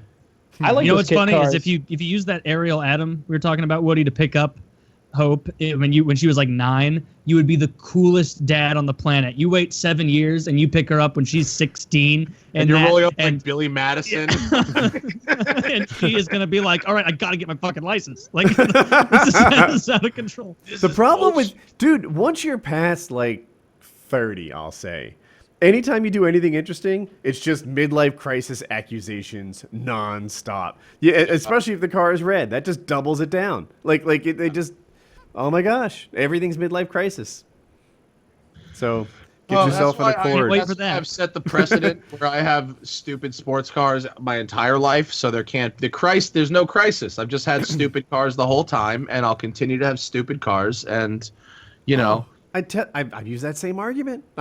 They all called my Paramotor a midlife crisis. And it's like, dude, no, this is just one in a series of shit I've been doing since I was 12. I've been playing this thing like it's a throwaway account from the start. And and you want to talk about midlife crisis? There's a guy named John who I know who owns a racetrack in Nevada, Pahrump, Nevada, called Spring Mountain Motorsports Ranch. It's a beautiful private racetrack, and he's slowly expanded this place. Now there's condos and a pool and a gun range, and he wants to expand this track to be the largest racetrack in North America. So he keeps adding track and adding track and adding track, and it went from 2 miles to 4 to 6, and now I think there's 7.5 miles, whatever. Keeps buying up property to make it bigger and bigger, and he just put in a lake for them jetpacks, the water jetpacks. Yeah. And he just the famous water jetpack video from the news broadcast where the guy's like, and here we go into the water. Yeah. That's this guy. That's him. and his new thing is he built his house is on the racetrack, and he's got a fucking helipad on his roof, and that's how he gets there. He flies in to his roof. And this doesn't sound like midlife crisis. This sounds awesome. Like, what does he do? Yeah, I don't know. I think it's like a Bond villain. It seems almost like that's stealing the Earth's water. You know the water jetpack you talked about? Did you know they have an air one now? What do you mean? You don't need a jet ski anymore. Water? Yeah, really? Yeah. It's fucking two. It's not jets. It's like turbine engines that push air down, and everything else is a backpack that holds the energy source. I think it's gas or something, and or jet fuel probably. But yeah, you don't need to be over water anymore. You don't need a jet. You bring your own power supply and you fly around on it, and I saw the one guy who had the jet board. Right, it was like the hoverboard. He flew across some body of water on what was basically a surfboard with like 4 RC jets on it. Huh. No, this looked just like the water one. It's the same form factor as the water one we're talking about. I wonder if that sounds awesome. Yeah. So what I'm talking about is called the flyboard. You stand on it. You remember the Green Goblin from from Spider-Man? You stand on a thing, Green Goblin, and you're wearing like a leather suit, and you don't have a backpack or anything. I think he does. He does have a little backpack thing. Yeah, the flyboard is the one I'm talking about. That's the one with the world record. Yeah, that's pretty sick. But this guy doesn't have like a tube dipping down into the water. He's just because the way that thing, the tube thing is basically like a jet ski thing following it behind you, and it's sucking water up, feeding it through the hose, and then blowing it out your ass to propel you up above the water. And if that thing's always following you around doing that, it's like a pool cleaner. Right. I'm glad this guy's up there ironing all the kinks out in this technology, because just like 4K TVs, like the original flat screen TVs, I'm waiting until like Gen 3 when they're half price and all the first adopters have like 3 toes left or a burnt off foot. Like, yeah, we wait till it goes to Costco. Dude, I would. You're telling me you wouldn't get on that thing if they were like, "Hey, we want PKA to come out. We want you guys to all hop on a flyboard. You're gonna go out on the lake. You're gonna go through the course. You're gonna come back, land right here. Got some safety netting here in case you fall off the dock. We don't want you drowning." I think there's a reason they're doing it over water. And then just shoot into the water, and they'd be like, "No, we didn't." They're doing it over water. What if once you get in the water, though, it just does that thing where it like propels you deeper? Oh, like deeper and deeper, drag. Well, then you die. See, that's my hang-up. I know this guy Misha who does this show Drunk Tech Review. He got to ride that hoverboard thing or fly a jetpack. Yeah, I would try this one for sure though. This looks like fun. As long as like there's a little bit of control in how fast you're going and it's a very large lake. Like I don't want to accidentally meander over a fucking hot dog stand. You don't want to do it in like out of a hot tub, you know? No, just right on top and really train. No, definitely not. Yeah, outrageous. This does look like a lot of fun. I wonder how long this thing can go though. Like something that little, I bet you got like 10 minutes or something like that. I'll plug the guy because fuck it, we're gonna make fun of the guy. I'll apply. It's called Jetpack America Las Vegas. That's the place, and the website is fuck me. What is it? Jetpackamerica.com. Go try a jetpack in Pahrump. So I saw that we talked about it earlier a little bit, but Conor McGregor and Floyd Mayweather are starting the whole promotional tour for the fight, like now or something. Like I think London is the first stop, but they're stopping at all like the big boxing hot spots, I guess, around the world. They named like half a dozen cities, but I remember London is the first one. That's going to be a bigger show than the fight. That's gonna, and I think Conor wins that one. Like my money is on Floyd to win the boxing match, but my money's on Conor to win the bullshitting match and the. Wait, I'm sorry, I zoned out for 1 second. Did you say they're taking bets on the bullshitting? No. I said if they were, I'd put my money on Conor to win the bullshitting because I think he's got that wrapped up. Yeah, I mean he can read, so he can rehearse his lines beforehand. There you go. Which brings me to this video. Can we watch this video? It's time stamped, and you only got to watch like 15 seconds. Yeah. The very disrespectful one, this one? Yeah. You can just pause it immediately. It'll stop at like 9:26 and we can watch from there. Yeah. I know you ready, where Woody? it's going. Queuing up. Wait, I'm not used to doing podcasts over Skype. What happens if I unmute YouTube so I have sound? Are you guys going to hear it too? It should just come through your headset, yeah. Okay, cool. All right, hopefully I don't fuck this up. I'm at 9:26. Is everybody ready? Yep. Ready, set, play. What was a good girl who wants She can't even read. to Cut it out, dude. You're gonna get us in trouble. Today, Junior. If people don't know, that's McGregor's coach next to him. Is that it? Just the one scene? Yeah. I still on.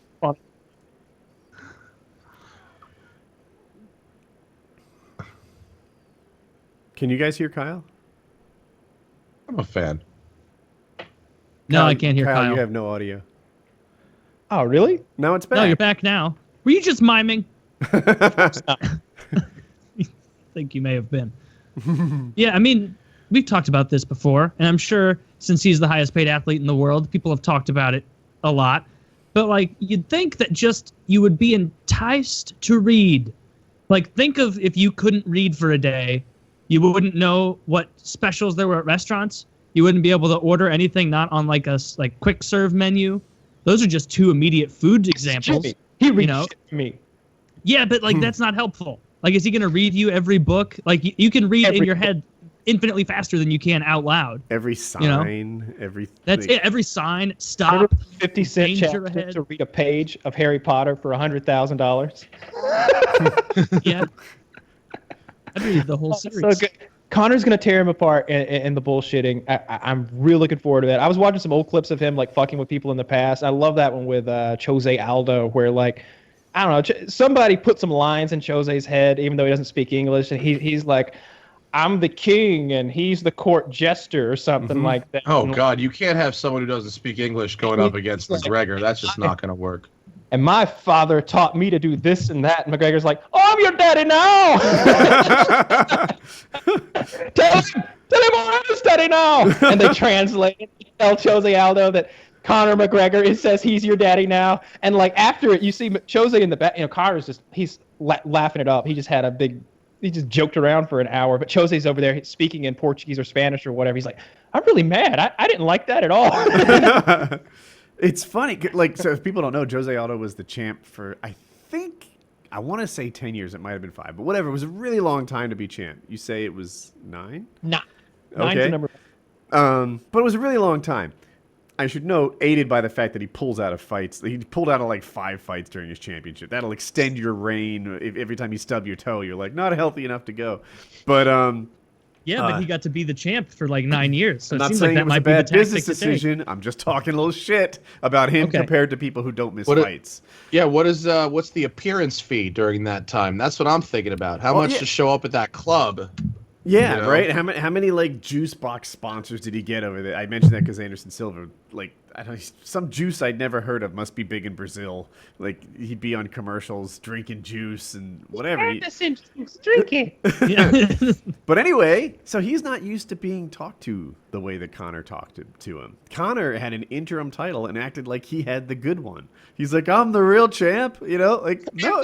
Oh, the best part. They're going back and forth. Conor's here, Chose's here, and Dana White's in the middle at the podium, you know. And Conor and Chose are sitting at seats. And Conor just goes off and he's like, I'll take the belt whenever I want. And he takes the belt. He like snatches Chose's championship belt and like holds it up. And Conor's like an inch or two taller. He's like holding it up, playing keep away with this grown man's championship belt. And Dana White there's nothing for him to do but keep Chose back from Conor. He's like, so now it's like there's two bullies like taking his belt away. It was just awful optics. You're looking at this and it's like, yeah, I think Dana and Conor just bullied Chose and stole his belt. Dude, one of my favorite. You know what? With Dana White, I don't get as much. Like, I get it, but you see him like in his sit-down pictures, and you imagine like, oh, he's probably like a stocky guy like Joe Rogan, like not very, not a tall guy and such. But then you see him in the middle of like those featherweight or lightweight, whatever it is. That dude's fucking big. Like, it doesn't quite. Yeah. They need a smaller man to stand in between the smaller fighters because.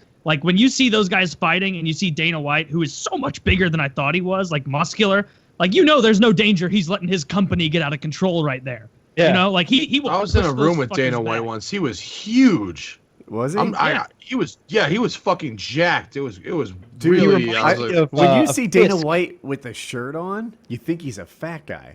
But he does this show looking for a fight, and every so often they'll do like a water-based event, swimming with dolphins, water skiing, or whatever. And you see him with his shirt off, and it's like, that dude, it has abs. He's like a fat guy with muscles and abs. He's just like the Kingpin from the Marvel comics. Oh, He's that's Wilson perfect. Fisk. He's just thick. Just really, really big guy. And I'm sure he's on some performance-enhancing drugs. I remember he was going to fight Tito Ortiz, the light heavyweight champ, maybe at the time in a boxing match.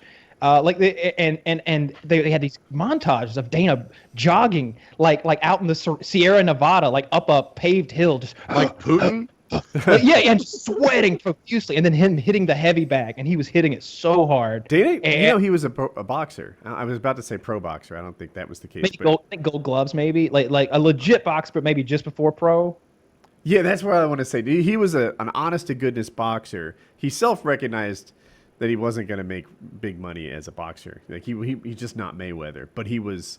This guy's not afraid of being hit. He's been hit 15,000 times already. He wasn't defenseless. It was so great.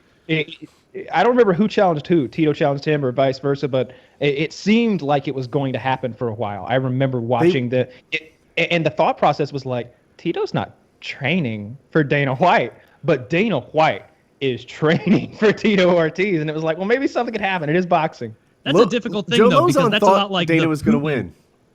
Lozon, I've talked to Lozon privately about this. He honestly in his heart believed Dana White would win a boxing match. Not MMA, of course. But Tito wasn't known for his hands. He was a wrestler. He was known for grabbing you and humping you to a victory. He was the ground and pound originator. He was the first guy who was effective from inside your guard. Who was it that he just laid on top of for like 3 or 4 rounds? I can't recall. Oh, wait. I'm thinking of Shamrock. Even if you said the name. No, but I just remember that and remember thinking negatively of him. And once you're in that page of my book, it's hard to get out. He'd have to do something cool now. Well, I'm sure he's fucked now. He's on the wrong page. I have a question for you guys. No, he's fighting on like Bellator or something now, he's right? Retired. Like, yeah, he beat Chael Sonnen and retired. Yep. Well, I mean, you know how that goes too. If they'll dig up Fedor one more time, and Tito will be like, "Oh yeah, I'll come and give Fedor a little more brain damage." Sure. They'll get Dan Henderson to come out of retirement too, or they could get Kimbo Slice out of the grave. Oh, that guy's literally fucking dead. Oh, yeah, I miss Kimbo Slice. I guess in the long run, Dada 2001. Badass of the internet back in the day. I remember when I first stumbled upon Kimbo Slice, and like I knew of UFC and stuff, and I'd watched a few fights, but like you never know. It's that unknown factor of like jujitsu, or not jujitsu, but like ninjutsu and all those silly martial arts. There was this thought that like Kimbo is a street fighter. He's never heard of bell. There's never been a referee stepping in to help him. He doesn't run. It just seemed like maybe he'd have an edge somewhere. No, we saw what happened. Yeah, it didn't work out, but it was interesting. Now the guy that beat Kimbo was in the UFC too, Sean Gannon. If you guys don't know, Kimbo was the street fighting legend, and this cop started talking trash. He was like, I could beat that guy. That guy's just a street punk. I'm a police officer. But it turns out Sean Gannon was a Golden Glove winner and a judo black belt. And Kimbo's people lined up all these rules, like you weren't allowed to do submissions. If it went to the ground, they had to take it back, et cetera, et cetera. Sean Gannon had some workarounds, they could do standing chokes. And they're like, hey, you said I couldn't choke him on the ground. You didn't say I couldn't choke him while standing. And he got him into a standing guillotine at one point.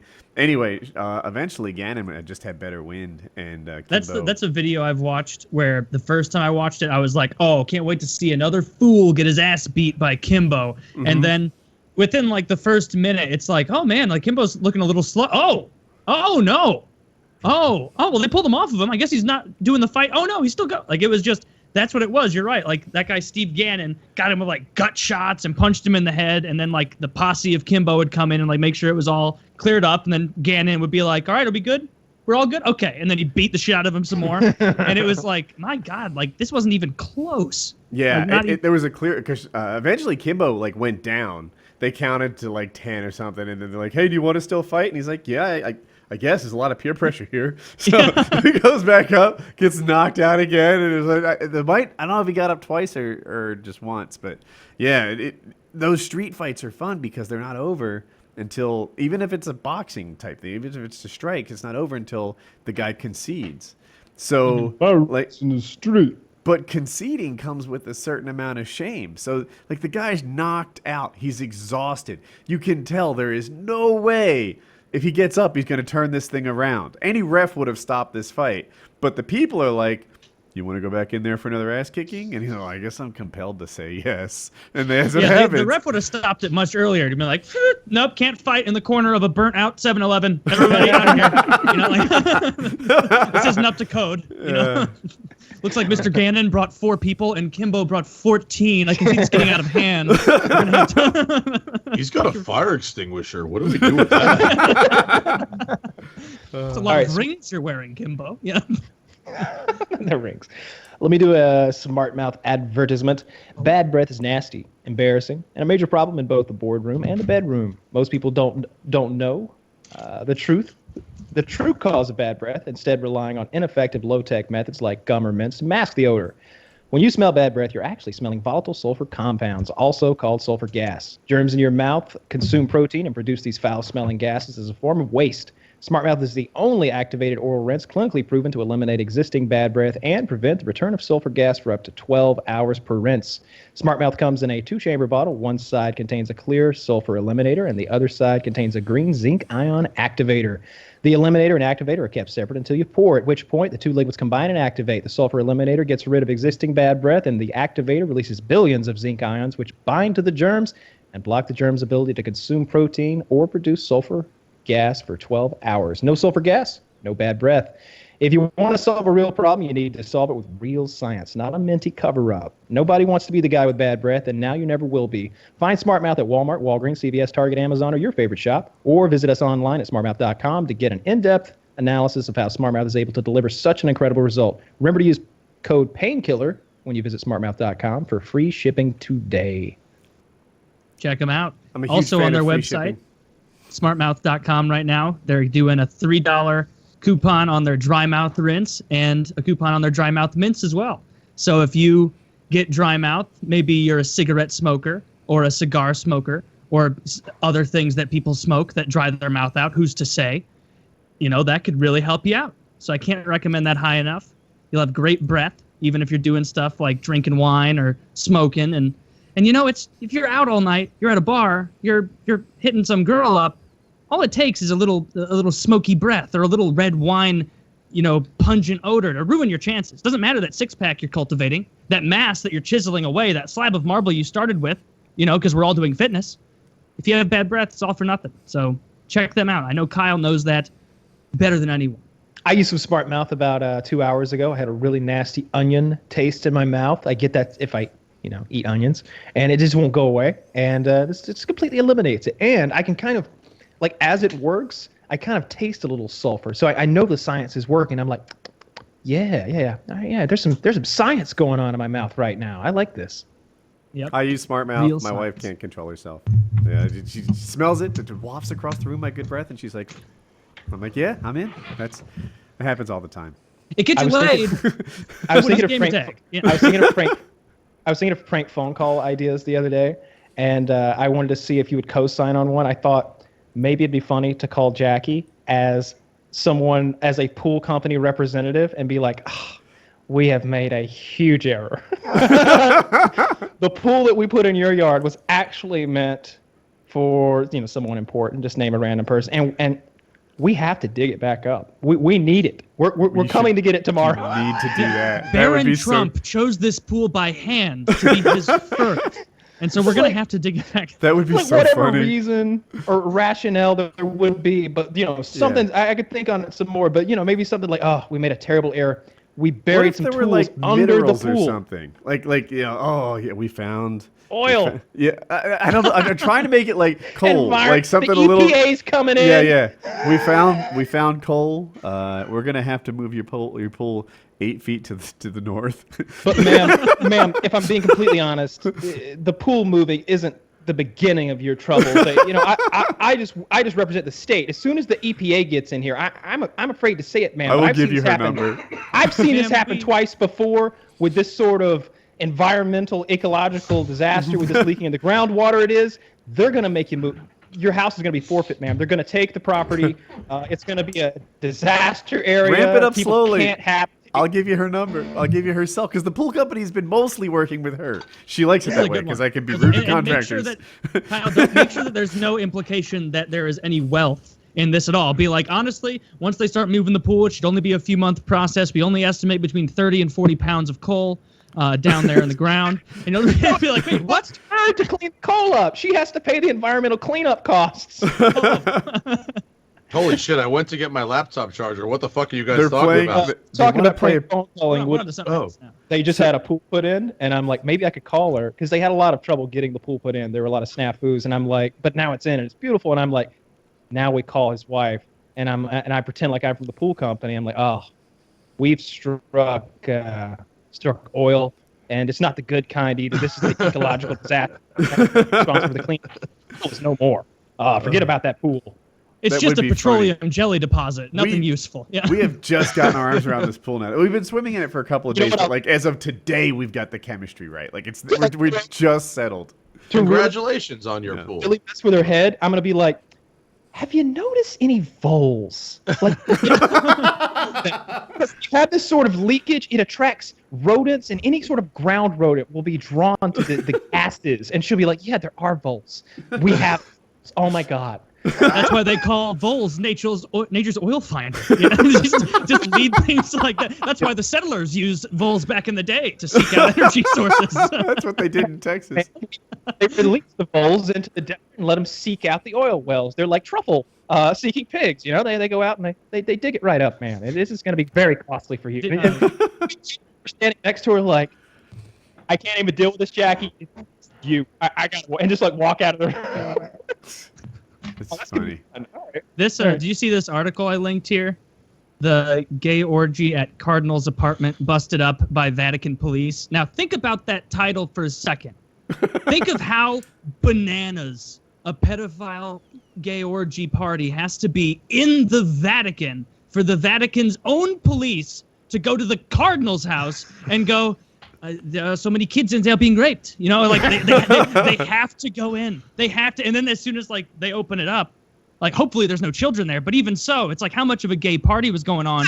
That's a lot of pedophilia. The Star Observer, is that like nationally? Is that like the I don't know, the New York Times of Italy or the Wall Street Journal, whatever is your respected paper? I don't know. No, it's the Star Observer, setting Australia's LGBTI agenda since 1978 or 1979. So I don't really trust it. Lesbian, gay, bi, trans, and inquiring? What's I? Indigenous. There's an I? No, indigenous isn't a sexual orientation unless you only are indigenous people. Wait. So what's more gay, that or the article I just saw on Deadspin earlier with the Brazilian soccer team jerking each other off in the shower?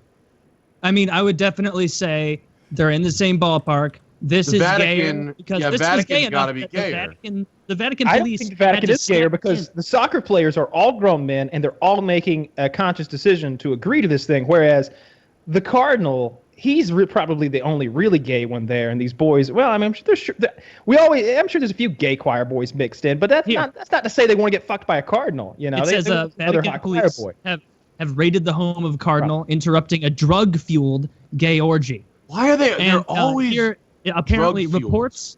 Listen I to think how that light gets them going. this. I think they're like sex drugs they're using. I think they're doing speed and stuff. So I is intersex, just holy and it's water. for people who have both genitals. Oh, really? They do that now? Hermaphrodites. I get. There's I enough of those people that they get their own fucking letter? How many of them could there be? In Australia, the whole country of Australia has only got fucking 3 million people. Statistically, what are there? More than 6 that. eyes in there in Australia? Yeah, there's probably like 6. they're just putting I in there because they haven't paid enough attention to every other acronym in the world that knows, hey, you know what? After 4 letters, this gets ridiculous. I mean, Like, I live in California, so I'll probably get fired just for making that fucking joke. But, you know.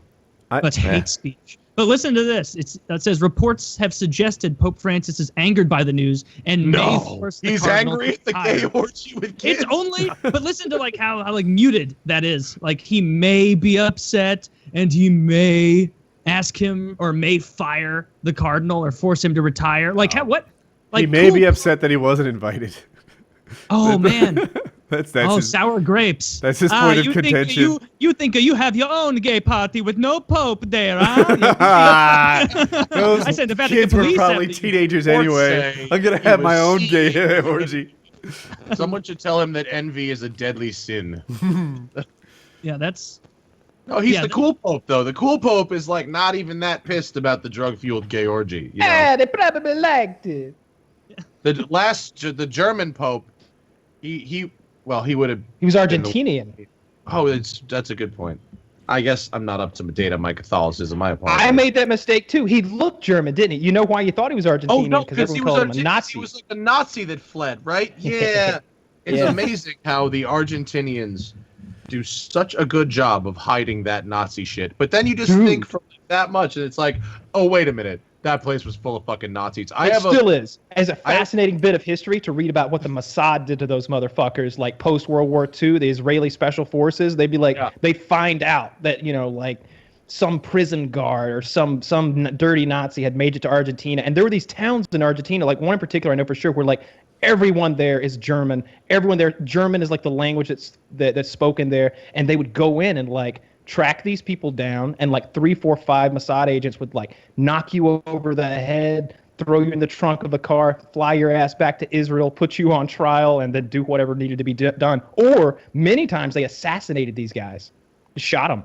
I have a really bizarre story about finding out about this, and I have a friend who named John, who is one of the greatest people in the world, who runs the American division of a company called Persang. And Persang is it's either French or it's French, I believe, for pure blood, and that sounds worse than it is. They make exact like Red Cross. It's like the Red Cross, yeah.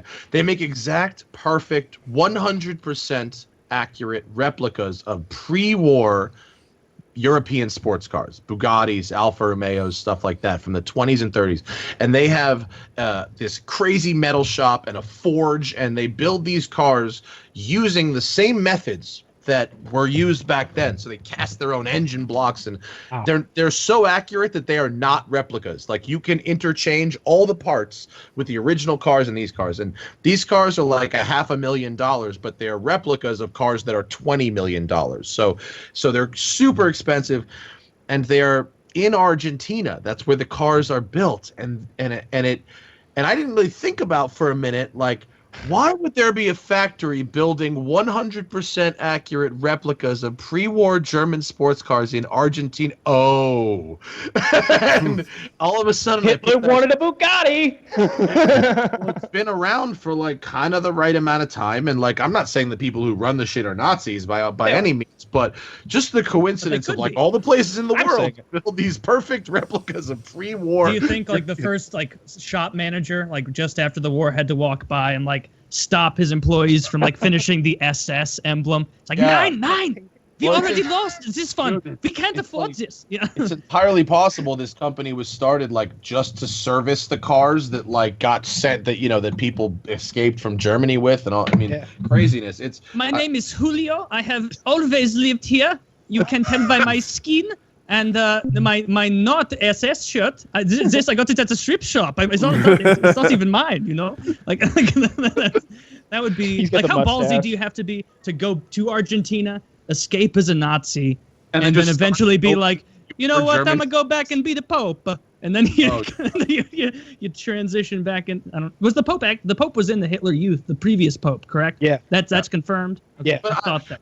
In his defense, that was like the Eagle Scouts, Yeah. Like, there's not a lot of defense. But got a cool night. To be fair, those kids weren't like they didn't get to pick that they got to sign up for the Hitler Youth. It was like, oh, you're a young German boy. You're in the Hitler Youth now, and it was like, all right, I guess it's my summer activities. Like, well, I do think there are some kids that were not in the Hitler Youth, but they ended up in fucking boxcars. I was gonna say they were free train rides. Like by people that got free train rides. I met a guy who was in the Hitler Youth. He was really fucking old. He sold cars. Peter, and he was and Peter was like, yes, we were all in youth. No. Maybe he missed it. It was just called Youth. He was in Hamburg when it got bombed. He had the all best these years of my life. Yes. like when Hamburg was being bombed, like so he had like vivid memories of being bombed by the Allies. So it was pretty cool to talk to that guy. That's crazy. I had some distant relatives that did not make it out of there. Fortunately, my grandparents were not them. But I'm a Jew. I even have my bar mitzvah bracelet on with the fucking date of my bar mitzvah on the back of it that I've been wearing for 20 years. But otherwise, I'm a terrible Jew. Just. I've only been to one bar mitzvah. Videos.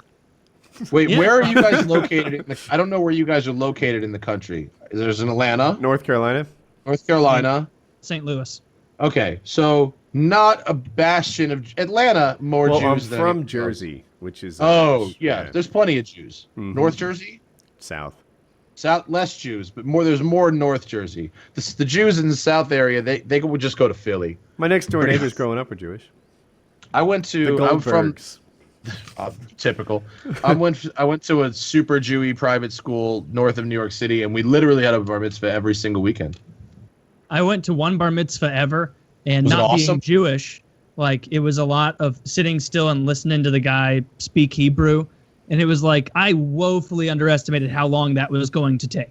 I was like, so we're just gonna pop in, pop out, say like happy, tip my yarmulke at him. Do I get one? I don't get one. Okay, well that's kind of like I wish they gave me like a yarmulke. Wait, they didn't give you one?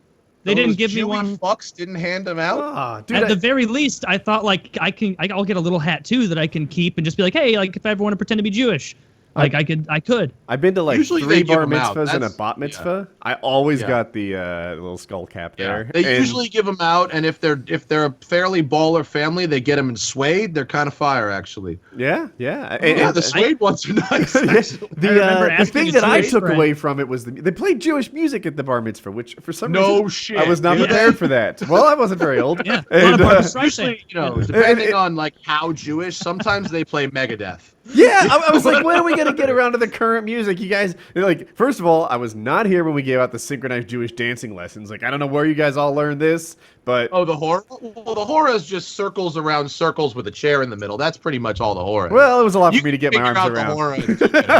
I mean, I wasn't an award-winning dancer at the time. And wait, let me clarify. Did they play Jewish music at, like, the party after, or you mean during the ceremony, right? Or at the whole party they played. There's like a reception afterwards, to put it in wedding terms, and there were lots of like Jewish things that they were doing. I guess the hora is one, and they were just the dance, and then they cut the bread and drink the wine. That's pretty. Yeah, that was a great opening. Right? What kind of things were they doing? Just digging around for money? Did they defraud the man who ran the joint? Like, what happened? Yeah. They took over the national news media, and then they cut the bread. I do remember this. The highlight of all of these events combined. One of the kitty, the guy, it was for his bar mitzvah. He was my friend, and we went into the elevator, and he put a bunch of ketchup packets on the ground and stepped on them, and they blew up. And I thought that was the coolest party thing. It was? Yeah, it was his party. Oh, he had no chill. He did not give a fuck. No, he was not a well-behaved kid. That's not a traditional Jewish custom, as far as I know. just vandalizing the elevator. Thou shalt lay down Heinz ketchup packets. That'd be really funny if Woody came away from that experience thinking that was a part of the ceremony, like stepping on the glass at the wedding or whatever. He thought that for the bar mitzvah, everybody stomped tomato packets. And the next time around, he's an adult. He's got his pockets full of little McDonald's packets. I didn't know that all of those envelopes. I didn't know all those envelopes were just full of money. Yeah, it's like an Italian wedding, dude. Yeah. You get the bag, and it's like, no one's going to steal the bag here, honey. But the kid's older. Go ahead. So here's my thing. For my kids, when we had the christening, right? We didn't get a ton of money. I don't know, $1,200, $1,300 or something. And that was what we used to kickstart their college accounts. And they're like, 9 months old or something, whatever. So you get like 18 years for that to compound interest. But the Jewish people get way more money, but they get it like 13 years old. You're a little older. Yeah, you're a little older. So they only have like 5 years of compound interest. It ranges. Like it could be $2,000 or $3,000, or it could be a lot. Yeah. I got like I remember X-Jaws had a real good finance. You bought a Corvette, but with it's your like low money? 5 digits is a lot, right? Say what? Low 5 digits is a bunch, or do they get into like 20s and 30s? Well, like I said, I bought a Corvette on my 18th birthday. I did use the money for that, and it ended up being okay, because let's look at my job now. Yeah, it panned I out. just sold the car like 6 months ago. What year was that? 1998. Okay. D5. I love. They're a lot of fun, man. And the new shit, I just had to go in the new, what they call the Callaway Aero wagon. You seen that thing? So you'd have heard of Callaway. They do modified Corvettes. They've been around for a while. Not the same company that does the golf clubs. That's his brother. Really? Yeah. The founder of Callaway Cars and the founder of Callaway Golf Clubs were brothers. Wow. Yeah. That's got to be the one time ever that the guy who founded like a car company is still like the not as successful son at like Christmas, where they're like, "Oh, so you're not public yet? Oh, well, your brother went public 9 years ago. He bought us a house." It's like, meanwhile, the guy with the car company's like, "Yeah, I just bought a nice new set of Titleists." Yeah. I'm a ping man myself. Yeah. They've got a ball really bounces off those. Not that Big Bertha bullshit. Yeah. There's wait, I can think of another one of those where it's two brothers. Oh shit! Wait, I'm trying to think. I've got one while you're at it. Yeah. Wayne Gretzky and what's his brother Brett? What's Wayne Gretzky's brother's name? Wayne and Brent Gretzky. Yeah, they combined brother scoring leader, like of all time. If you take any two brothers in the NHL, Wayne and Brent Gretzky have the most Brett goals. Even play hockey? He got like 2 or 3 goals. So, Brent Gretzky. Yeah. So how many goals did he get? Gretzky got Wayne Gretzky and Brent Gretzky hold the NHL record for most combined points by two brothers. Wayne has 2,857 and Brent has 4. Oh, Thanksgiving must be awesome at the Gretzky house. Oh my God! Even if you were like an excellent hockey player, like if your brother's Wayne Gretzky, it's like fuck this. I'm gonna get into real estate or something. Like what am I supposed to do? Man, that Corvette looks nice. Oh, yeah. The Callaway Aero Camaros look so nice though. Like I just had to go in the one they call the ZL1 1LE. The problem with GM is they're fucking terrible at naming cars. That is the least inspiring name ever, the ZL1 1LE. But I'll tell you what, it's fast as fuck, and it is a nasty bitch of a car, man. Yeah, it's super. I'm sure that one has the supercharger, and I think the 1LE's package is like a sports package, right? It's the ZL1 magnetic 1LE suspension and all that bullshit.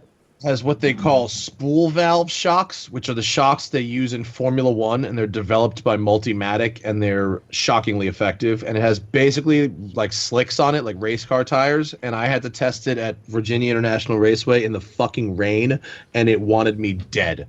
But then it dried out, and it was delightful, and it's insanely fast, That Camaro ZL1 for your Nürburgring time does a 7:14. So you take the Porsche 918, which is $1 million, okay, and that does 6:57, 6 minutes 57 seconds. This car is $69,000 and does 7:14.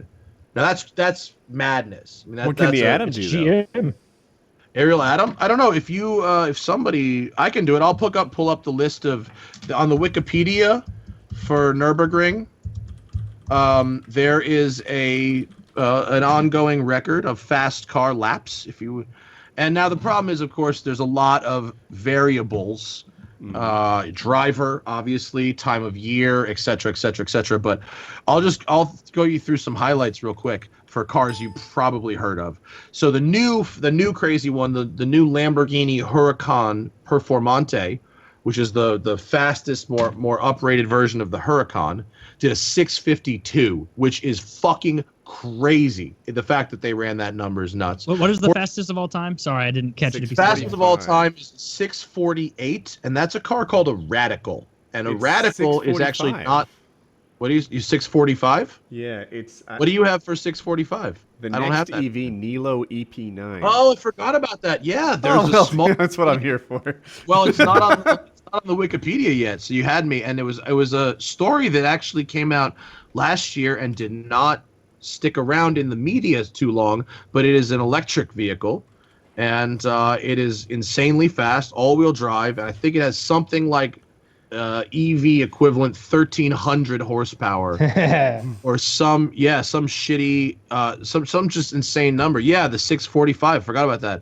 And then the Radical SR8 is, if you see a picture of that, it's basically a race car that somehow is street legal in Europe, but it's not legal in America. So are all of these Nürburgring cars street legal? Is that part of it? Like, yes, they have the to lap street... that you're looking at, the top 100 lap times, and the Wikipedia page is done by Road Legal and then Racing.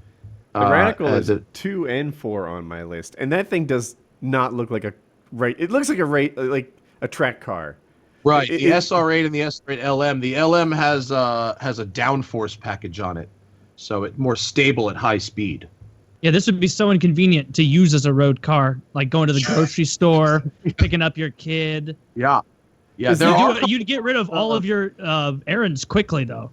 There's a couple cars in America that are similar to Radicals. There's a car called an Ultima that's similar to a Radical, and that is street legal, actually. Although I don't believe they've run one at the Nürburgring, or at least I don't see one. If you go down to, you got your obvious ones, Porsche 918 Spider, Lamborghini Aventador, SV, GTR, etc., etc. And then if you go to number 13, there's a car called a Donkervoort, which is basically an updated Caterham, which is a car designed in the fucking 60s. That one's cool. Extremely sketchy to drive. Extremely sketchy. It's from 05? Have you driven any of these? I've never driven a Donkervoort, but I've driven a Caterham, and they're fucking terrifying. They're really fast. Depending on the motor, you can get everything from like 100 horsepower to 600 horsepower in one of those. And the more power they have, the scarier they are, obviously. I'm thinking about these electric cars. Like what are the battery cells like in them? Because you're going that fast on this track, like in a collision, I'm just imagining this thing doing that thing that happens when you take a cell phone battery and puncture it, and it goes. Yeah. Well, there's did you hear about? There's a guy named Richard Hammond who was a host of Top Gear, and now is a host. Yeah. Heard about his crash? Rings a bell. Yeah, an electric vehicle. How did he crash exactly? The Rimac. Well, the Rimac. It's spelled RIMAC, Rimac, but it's actually it's Croatian, so it's pronounced Rimac. Which is convenient. So that thing, like that next EV that you saw on the Nürburgring list, is like 1,000 horsepower, all-wheel drive, electric supercar. And there's a thing that happens when you're combining the filming of a television show with motorsport. Okay, and what happens is, as you're filming the show and you're competing in a motorsport of any real kind, you start out very nervous because you're doing a new thing, and as the day goes on, you just get more and more and more and more comfortable. But you're constantly aware of the fact that there's cameras on you, and you don't want to be the guy who fucks up on camera. What inevitably ends up happening to all of us is finally you're done filming at the end of the day, and maybe the track or the road or whatever isn't quite closed, and you find an excuse to just go for one more run. And that's basically what happened to Richard Hammond. He had this very fast car, and he was doing a hill climb event in Switzerland, which is on a very narrow mountain road, timed point A to point B for his show, the Grand Tour.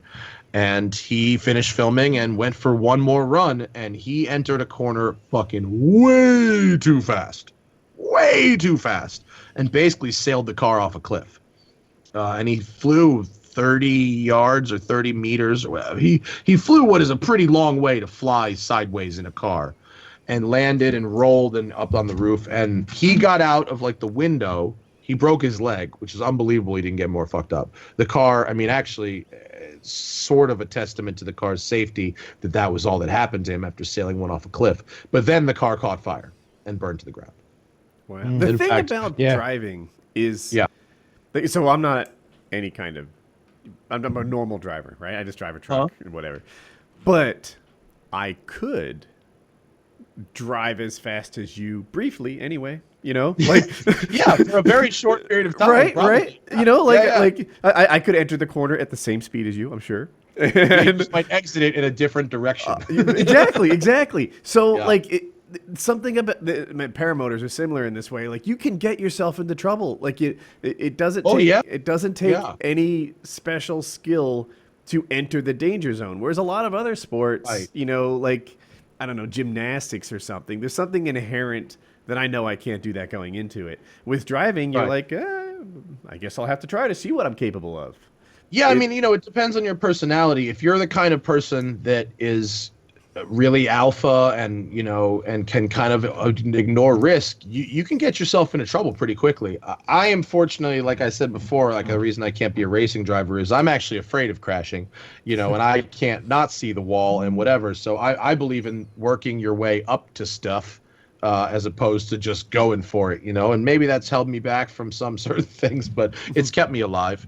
I think you could, you can learn to be a very good driver. It's a trained skill. It's not necessarily an innate skill. And some people if you have good hand-eye coordination, if you're good at video games, you can probably drive a car pretty fast. If you're fast on Forza, you can probably at least learn to be fast in a car.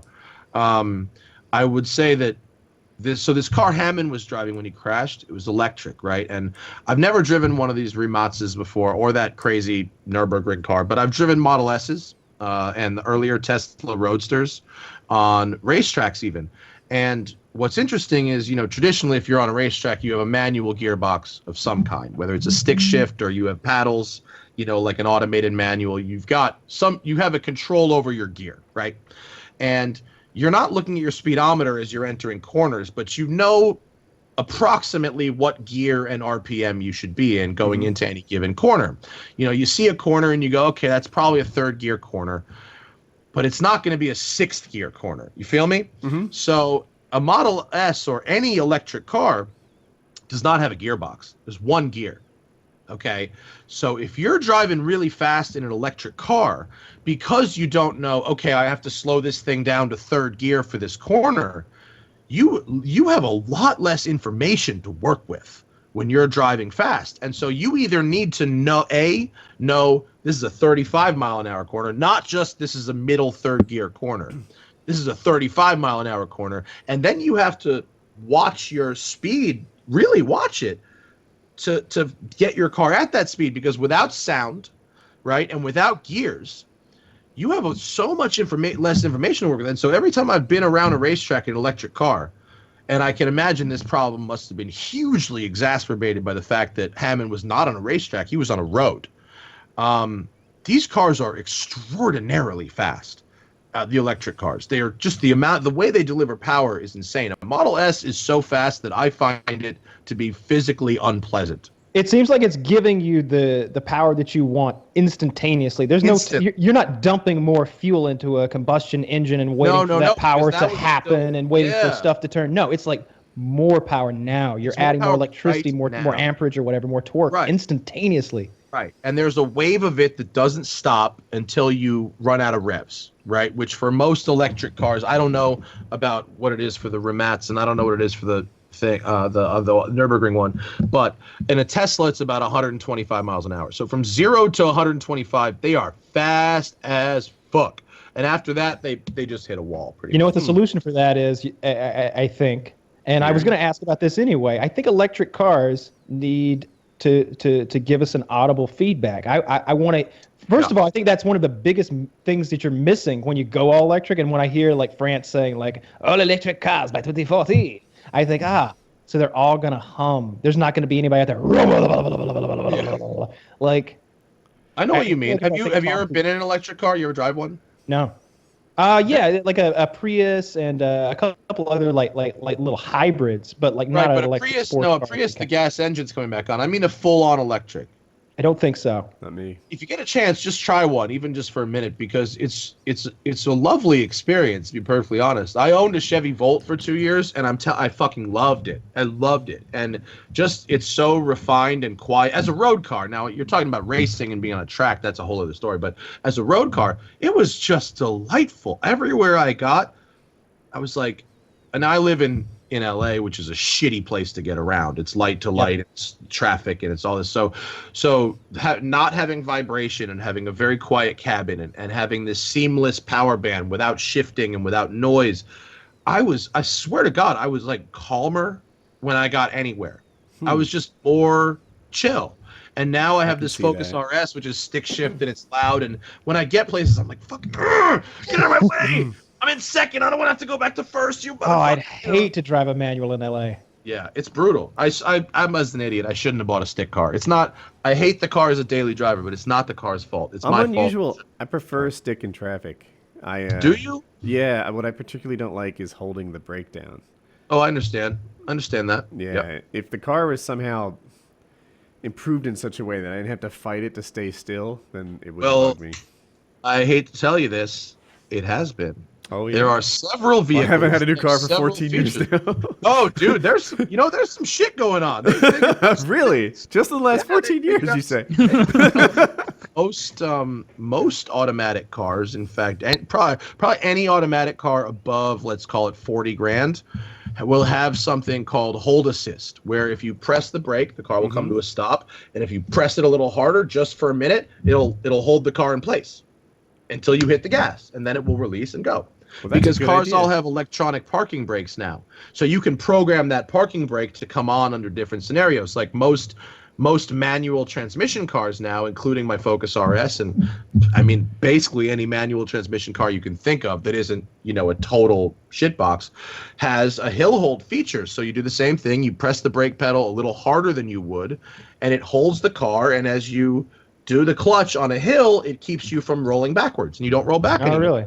Yeah, that's a thing. That sounds wonderful. That's the I've got a 2011 Super Sport Camaro, and the only reason I didn't get the manual is because I don't want to deal with that hill thing and I need 3 feet if I don't want to. Camaros have hill hold assist. You'll be happy to know if you get a 15 and up. You will have what's in the new year, this new coming model? What's going to be better, the Mustang or the Camaro? I've got a friend who's thinking about getting the Mustang.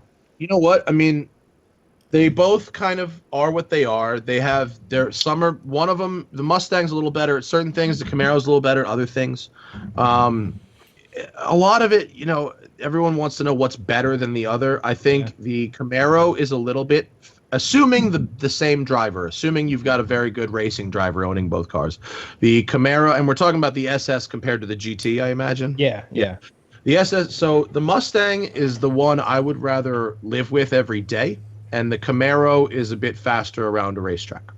That's for me. The low roof and the small windows in the Camaro, I don't like that. I think I have to kind of crouch a little bit, but if it physically fits you, it's fine. I think the materials in the Mustang's interior are a little better. I think the Mustang's engine is a little livelier. It's freer to rev. It's not quite as powerful as the Camaro's engine, but it is, for me, a more fun engine to rev out. The Camaro is real fast, and it's got a great chassis. Dynamically, it's excellent. The brakes are really good. The gearbox, the manual gearbox is better. They actually share the same automatic gearbox now. Both Mustang and Camaro will for 2018. Third-party vendor. Sacrilege in some way. This is like brothers and sisters kissing. Happens more than you think. A lot of cars. There's a company called ZF out of Germany, and it's a very old. It's been around for a long time. Made a lot of gearboxes. Mustangs and Camaros should compete, not work together. Oh, dude, it's way of the world, man. I guess they are competing. They're both picking the best gearbox. The American companies by far are behind the rest of the world in transmissions. By far. Okay? And the reason is because they've all been fighting each other to develop their own transmissions, whereas the rest of the fucking world, BMW, Mercedes, Ferrari, all of these companies, the highest performing cars in the world, except Porsche. Porsche doesn't do it. But all the rest of these companies buy gearboxes from companies that only make gearboxes. So there's a company called Getrag, there's a company called ZF, there's a company called Tremec, and those three companies supply like 80% of the world's cars with gearboxes. So in the truck world, the gearboxes are going crazy now. They're all like 10 speeds and 8 speeds. Yeah. The 10-speed auto is the one that Ford and GM will both be using. But like, Tremec, for instance, had a gearbox called a T56. And at one point, every American car was using a T56. The Camaro, or every American sports car. So the Camaro, the manual transmission, Mustang Cobra, the Viper, and the Corvette all were using a Tremec T56 gearbox in about 2003. They all had the same one. That's really interesting. Yeah, and there's a company called Graziano that makes the Ferrari 488, the new awesome Ferrari that I have reviews of the coupe and the Spider on my channel. It's just the best. It's the best. I love it so much. And that and the new McLaren 570S and the 650S competitors, right? Ferrari, McLaren, same Graziano 7-speed gearbox in both cars. Now they tune them differently, so that they behave a little differently, but that's all ECU stuff. And there's a company called ZF that makes an 8-speed gearbox that is in, okay, let me see if I can list it off here. All Jaguars, all Land Rovers, all Chryslers, all Dodges, some Audis, some BMW sedans and SUVs. No, Mercedes does their own. I think that's it. But the ZF 8-speed gearbox is in everything. I didn't know that. I always just assumed that like Ford is making a Mustang transmission, No, not so. In fact, I mean, you want me to? I'm gonna fuck you up a little bit. Well, you're not a Mustang fan. Mustang fans really don't like being reminded that the current generation Mustang GT MT82 transmission is made in fucking China. Piece of shit. The standard Mustang GT, there's all kinds of reported issues about it. The Shelby GT350, the new awesome dope Mustang that everybody can't stop talking about, 60 or 70 grand probably. Yeah, that one gets a Tremec. That one gets a. When is China going to stop making shitty stuff? I guess they do. I like the iPhone. No pride in most of their shit. They're fucking their cars. You couldn't give me a goddamn Chinese car. They're trash. I've been in other countries where we rented them. Trash. Like, I don't know. There was this guy on the internet. He works with China and he gets steel. That's his thing. He buys metal. See this guy on the internet who works for China? Is that what you said? With China. He works he buys a lot of steel, and he finds it infuriating. Like, they constantly don't meet the specs that they're supposed to. And he's like, this doesn't happen with any other supplier around the world. In China, it's just awful. And you work it out and they just, we'll ship you more. And they ship you the same shitty steel. They got Wings of Redemption getting the mix just right at the steel foundry.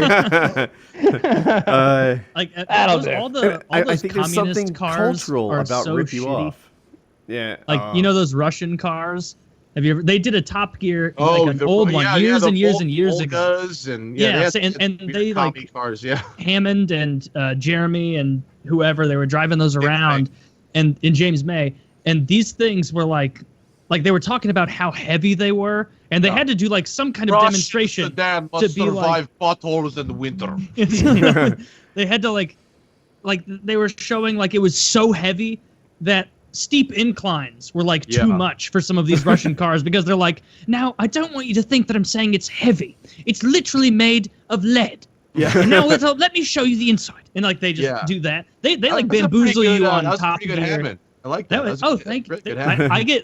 I don't know shit about cars, so I get fooled by Top Gear all the time, especially Jeremy, because he describes it in that like annoying British way where he'll be like, the new Mustang is horrible in turns. It accelerates shoddily, as most Americans do, and its steering wheel is on the wrong side. And I wouldn't say a thing about it at all. And it's like, what?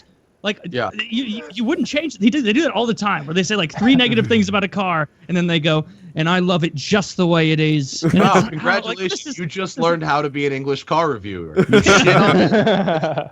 You know what I mean? That's the English way, and you have to throw in a couple. It's as if. Right? Yeah. It's as if the Lord himself has literally come and shat on your face. You know? You have to throw a literally. Are they good drivers? I mean, obviously James May doesn't really pretend to be. Isn't like that like the center James May is not nearly as bad as they make him out to be. He's okay. Oh, okay. I thought you were saying the British. I thought we were talking British drivers. No, you meant the Top Gear host, right? I did. I was talking about those 3 in particular. Okay. Yeah, they're good. They're good. They get a lot of practice. Yeah, I guess so. I mean, obviously Richard bites off a little more than he can chew sometimes. He does. Yeah, this guy. More money from it though, right? Like if I bet he survived that crash and he was like, the ratings. Oh, the ratings. I love it. like that show. Whenever that airs, him fucking spinning off. They'll do well. Drama build up. Reality TV is always trying to fake what he just did. You know, did you see his other crash? His other 300-mile-an-hour one? Like, the Jet Dragster crash. The Jet Dragster crash is fucked up. He was really jacked up after that. This one is like, he broke his leg, which, that sucks, but... The Top Fuel, like dragster. Yeah. He crashed, basically. Okay. It had a jet on the back of it, but it was basically a Top Fuel dragster with jets, and it had a really, really bad crash in it. He was fucked up. There's lots of video. But that's the thing about driving. I could have done that. I could get into a Top Fuel dragster and make it go really quickly, briefly. But you may have not made it quite as far as he did. No. I might have made it just as high. It's really a testament to how good that show is that I don't know anything about cars and I still love watching it. Mm-hmm. Where like I kind of just take their word for it. But all the ones I like the most are the ones where it's like, the producers have given us £2,000 to make our best attempt at a dune buggy. And it's like, you're fucking really James, that's not a Are you sure you haven't watched a lot of car shows? I want to make one and hire you for that exact thing. I want to see you freeform. Literally, I'm going to give you 30 seconds. Right, ready? 30 seconds. You are going to write an episode of Top Gear in an English accent. Ready? Go. Tonight on Top Gear, we're going to be investigating the Camaro SS. I don't even know enough car names to like spew them out. The Camaro SS, another American car that Mr. May and I will not care for, but Richard Hammond, our resident American, will love it, of course. And that's about as much as I can do. That's very good. I'll watch some more and get back to you. But I do fucking good. I like the ones where it's like they go to Kenya. Yes. It doesn't have anything to do with their the source cars. of the Nile. Oh, and they give each other like shitty gifts. That's like my favorite thing about the show. Having to carry something horrible over a long distance. Yeah, there's one where they go to Vietnam and they're on scooters, and he has to carry a giant pirate ship model on the back of it. God, some of that stuff. Those guys have made it really difficult, to do my gig, because there's so often where it's like, let's do this thing. Oh, Top Gear did it in 02. Shit. Yeah. Oh, let's do that. Top Gear did it in season 7. It's like your Simpsons. Yeah, exactly. Fucking Peter Griffin. Yes. Exactly. Let me do an advertisement here, and then maybe we'll watch somebody get shot. I always enjoy that. Got a little video there linked for you. Okay. Yeah, I guess we'll do Kyle. When you drive for the When you drive for the right ride-sharing app, every trip can feel like a walk in the park. With Lyft, you can pick your own hours and work when you want. Lyft can make driving the best job in the world. Only Lyft offers in-app tipping. When you drive for Lyft, you keep 100% of the tips. Drivers have made over $150 million in tips since that feature was introduced. Express Pay lets drivers get paid almost instantly instead of waiting for weeks to get your check. And Lyft has even taken the guesswork out of pickups with the AMP device, which uses color coding to help passengers find their drivers. You can earn hundreds of dollars a week plus tips, and if you want to earn more money, just drive more. It's never been easier to give yourself a raise. It's a simple formula. Happy drivers mean happy passengers. Maybe that's why 9 out of 10 Lyft rides get a perfect 5-star rating.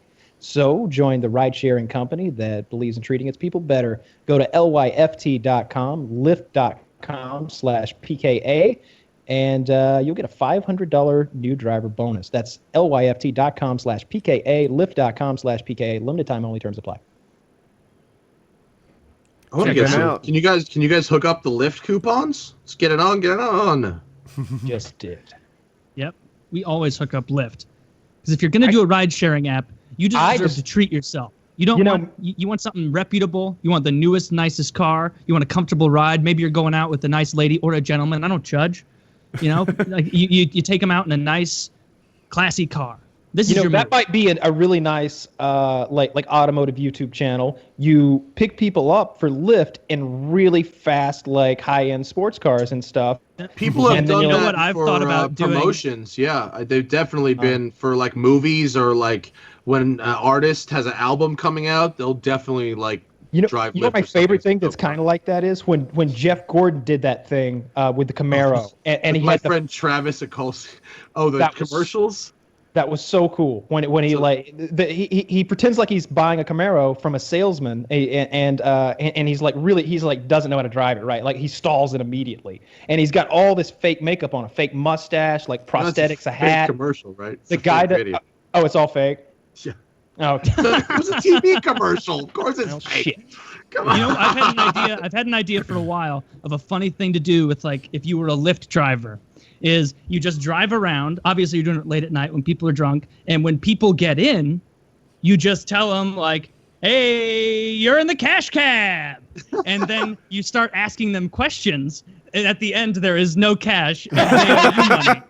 All right, that's 4 out of 5 questions right. You would have earned $100 if this were real. That'll be $60. You know, remember, there's in-app tipping, so I'm satisfied. You know? I would definitely. I've seen the cash cab going down the street in New York before. It's a hilarious thing. Yeah, it's great to see at night. Ding, ding, ding on the side is really funny. Are you saying that when people get in? Super excited. Are you saying when people get in the cash cab, they knew they were getting in the cash cab and they're not blown away? No, I don't. No, I don't think that's true. I do think that once they are in the cash cab and they're really going somewhere, the lights and shit go off on the ceiling, and if you're standing on the sidewalk, you're like, oh, that's the cash cab. You can see it, but can we watch this video? Yeah. Oh yeah, someone gets shot. Yeah. It's got a really nice lead up. Like this is the video I was describing to you the other day after PKN, Woody. Okay. Were you guys talking about someone getting shot, or is this just do you just randomly bring up like, do you want to watch video of someone getting shot? Oh yeah, we got a whole bunch of topics lined up yesterday. Oh yeah, I've got stuff from all week long. I collect things to talk about just in case it gets usually slow. At like the 2.5 hour point, we start watching accidental or purposeful death. It's just kind of our. And that's only if we're not talking about extremely large sex toys. I'm queued up at 249. Am I supposed to be? I'm squared away at 249. That was where the link took me. Let me. I think we need to start from 0. All right. That's why we asked. 0. I'm at 0, so I'm ready to go. Where do we want to be? 0. I think we need to start from 0.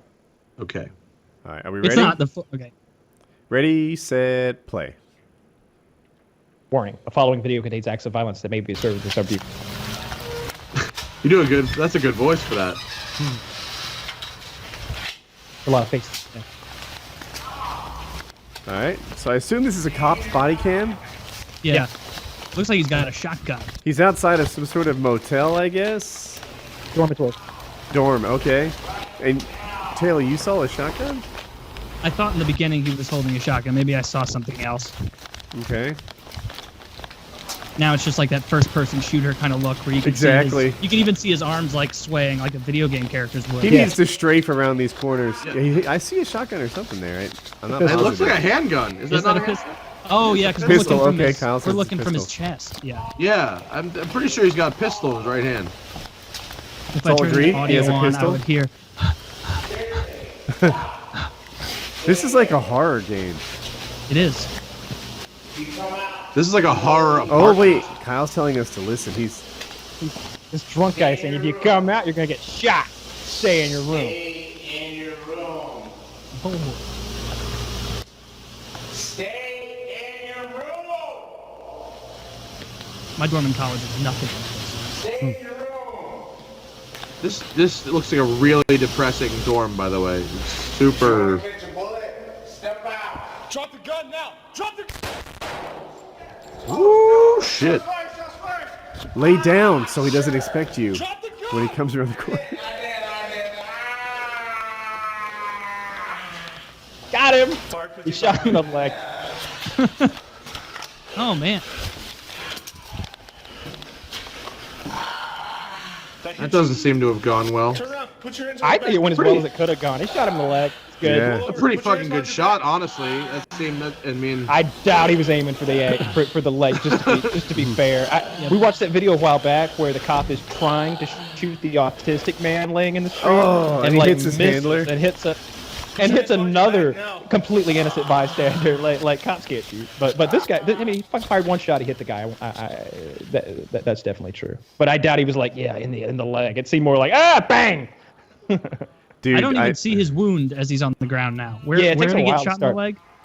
You're not gonna see it. It's not like the movies. I watched a bunch of these today, so I saw like 8 suspects get shot, and they've always got to like, where's he shot at, and like dig around and figure out where they shot the guy. it would be easier to there's tell not if he as- shat himself, is what you're saying, because then it would just There come was out a all over the poor floor. guy. Oh man, back to my I watched a expertise. video Sometimes earlier it's just- today. I watched a video earlier today where the guy's getting out of his car with his wallet in his hand, but it looks way too much like a gun, and the cop shoots him twice, and there's blood coming out right where his asshole is as he lays on the ground. I don't know what happened to him, and he's laying on the ground screaming, "Why?" holding like his fucking wallet, and like money's falling out of it, and the cop lets him lay there for 10 minutes, writhing in terrible pain. This is a good YouTube channel. A good. I'll have to check the police. Yeah, Police it has act- the good, name of the. It has YouTube- like what you would call good shoots. It has bad shoots. It has police abuse, and it like there's a video on there right now that's autoplaying, and it's a cop pulling over a young man, and the guy's like, "I'm sorry, I was rushing to do my presentation, looking for someone to tie this tie," and the cop's tell like, you- "Give me your tie," and he ties it for him. I tell you what, if this guy laying in the corridor had just shit his pants, this would have gone so much better for him. He wouldn't have got shot. It would have been like always. They do that in prison when they're getting attacked by the guards. It's called inking. This channel. Did you make has, that up, or is has- that real? No, I Pretty made good that up. It sounds like an Oz thing, though, right? Oh yeah, it could be. It could be. Can we watch my video? I've been excited It's called about a desk watching pop. Oh, I know all about the desk pop. Yeah, Kyle's done some desk pops. That Yeah, channel, what's- legit though. I just look at their stats. That channel is a well-run channel. It has good good view counts. It's well managed. This So happened what is this, Woody? yesterday. So if people don't know, the Tour de France is going on right now, and this at the end of each stage. There's a sprint, to win that particular stage, and of course have the best overall time. So what's happening is two guys, like there's a little sprint in the end, and one guy intentionally elbows another guy into the boards and injures him. Ooh. Are you guys ready? And then I Yes. guess the guy Throw who them does bows. this gets punished, like kicked out. 3, 2, 1, play. When I saw this, his punishment wasn't decided. I assume you guys were at the beginning of this. I didn't check first, right? Yeah, we're Start at the start. zero? We started Okay, at cool. the start. No, they show it a couple of times, so you don't have to like replay it or anything. My business partner is super about Tour de France, and I've had to watch the entire thing like years in a row. It was oh shit! He ain't shit. Yeah, That and was then like, dirty. dude, and there's watch. multiple bystanders. The as guy well. that gets knocked down, someone else comes and rides over his face. You'll see it. What? Oh yeah, rides over the guy's face. Now wait, did the guy who did the knocking end up winning? I didn't see that part. No, but he did better than the guy he knocked. Here he is. Watch this. Oh, ate shit. Oh, Now keep watching. oh, Someone's shit gonna sandwich. run him over his He face. caught so many There people. it is. Wow. Oh no, he's Wow, holding that his guy teeth. had a shit day. Did you see? So he he not only got run, his face got run over, he hit like 6 fists on the way down that were reaching over the wall. There were like 30 fans trying to give him the thumbs up, but it was just bump, bump, bump, bump, bump as his face goes down through the board. And there's nothing those guys behind him can do. Like, I don't know how fast they're going, but like if you fall down, it seems like it's a guarantee that at least 4, 5, 6 people are gonna hit you. Like how fast is that going? I don't know shit about the Tour de France. Probably at 40, 45 miles I'm gonna an guess hour. 20. At that point, though, like how at the last seconds of the, who knows? Probably high 20s, I would guarantee, right? They're going way too fast to enjoy what he just did. I remember there was a wreck like this, although it wasn't intentional, with the elbow, like a year or two ago, and how awful it looked as they piled up. Remember that huge pile up? It happens a lot. Yeah. It's Man, so this guy, is this super rare in Tour de France that someone physically elbows somebody else? I think so. I think this blatant kind of thing, I can't. I used to be into this a lot, and that didn't happen. It's a little physical, but mostly they respect each other. They ride super close because there's a wind resistance advantage. You know, they draft off each other. They had riding crops though, right? And they could whip each other a little bit. Like not swords or anything. This is that Roman chariot shit we talked about last week. We only made dime, but if they had just riding crops, like the kind you'd use in the bedroom, you know, and just every time somebody you just kept it in your teeth, right? You can't breathe all stage long, just so you can whip people at the end. Like fucking smacking people. I'd watch that. And the coup de grace, of course, the real move would be if you took your riding crop and jammed it into the guy's spokes, right? Fucking tumbling. Oh, the whirling gig from Michelson. Haven't seen that kind of car since the 96 races. It seems like every you time know you that want it is to not improve... unlike the English to have no honor on this race. Taylor, back me up. Every time you want to make a sport better, golf, cycling, whatever, you just bring it closer to hockey. You just make it more physical, and it's like the first thing golf needs to do and tennis needs to do, because you can't just move physicality into golf and tennis. You need to work them up to that. The first thing is the spectators need to be able to yell. They need to be able to be like, "You fucking suck, Woods! You suck, Tiger Woods! You suck!" Or "You suck, Mickelson!" or whatever their names are. Like that's what Mickelson. That's what you want. You don't want you it just in combine tennis. Mickelson and Macklemore, I think. or whatever the fuck that young Irish guy who's just incredible is. Conor McGregor. McGregor. McElroy, yeah. McElroy, I think that's his name. But like that's what you need. And in tennis, I don't watch tennis, but it's annoying when I hear them about to serve. You can hear like the little gossiping of the crowd, and then as they're about to serve, everybody goes, and then you can't do it with a little bit of noise, with some raucous cheering. You'd think you'd want that. You know the most hardcore fucking thing that ever happened at a tennis match was, right? I probably getting a wrong name. Was it Monica Seles that the fan ran up and fucking stabbed? Steffi Graf. That was Steffi Graf. Okay. The one who was married to Andre Agassi, right? All I remember is there was a really good female tennis player, and a fan ran up and stabbed her. That is craziest Monica shit. Seles. You were right. It's Monica Seles. Damn. Nicely done. What I get for talking. Never the same. Well, the best stabbing is, of course, the cheaters stabbing. What's the cheaters stabbing? The television show Cheaters? Yes. They what's catch his people name? cheating. That guy's stupid fucking name out on the boat. The guy gets stabbed on the boat. Yeah, it's the best. Wait, what's the backstory here? Because I have no idea what you're talking about. Cheaters is a reality TV show in which they kind of do a private eye sort of thing. Like, you know, we're dating, I suspect you of cheating, so they follow you around and catch you cheating. And then there's kind of a a confrontation at the end, almost to Catch a Predator style. And I guess they were on a boat. I forgot how they got there, but sure enough, like one stabs Joey the other. Greco.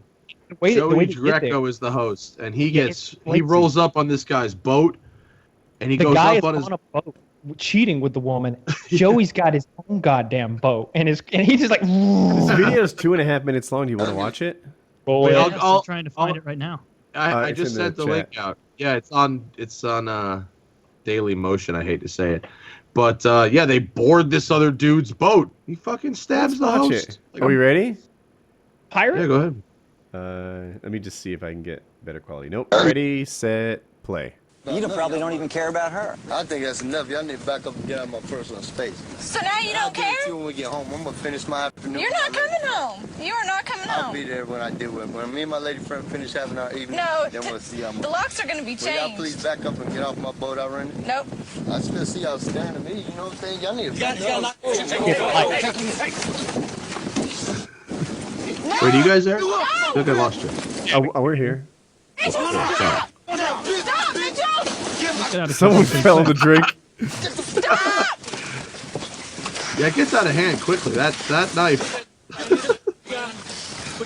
Yeah, Joe Greco.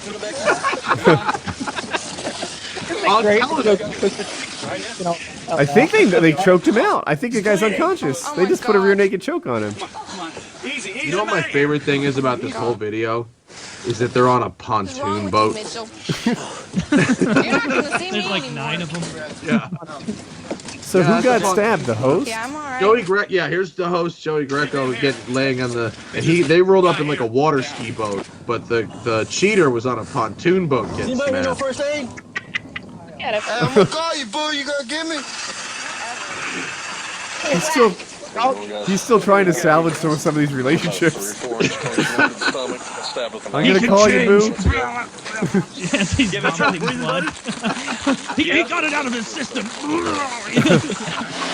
never stab you. Yeah, this is. When did this happen? It's pretty This old. looks like This video was published in 2009. I think it was around then. I remember it being around then. Huh. Man. Yeah. I mean, that's what you get when you're futzing around with unstable people on a boat.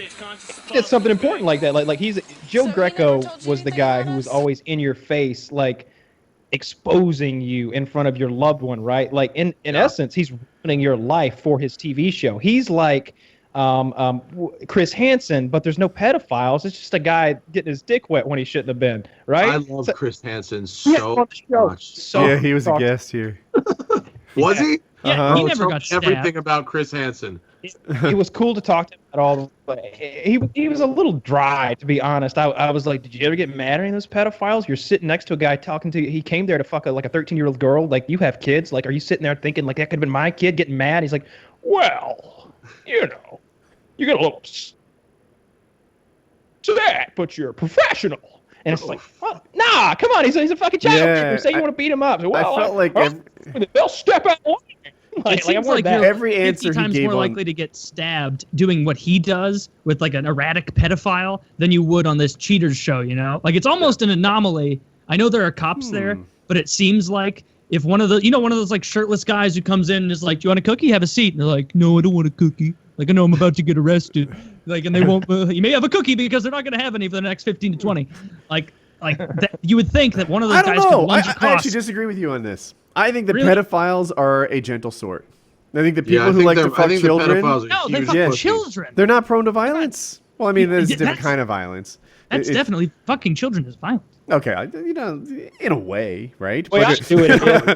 It's definitely yeah. It's not knifey violence. These people are gonna fold right up under violence. Questioning.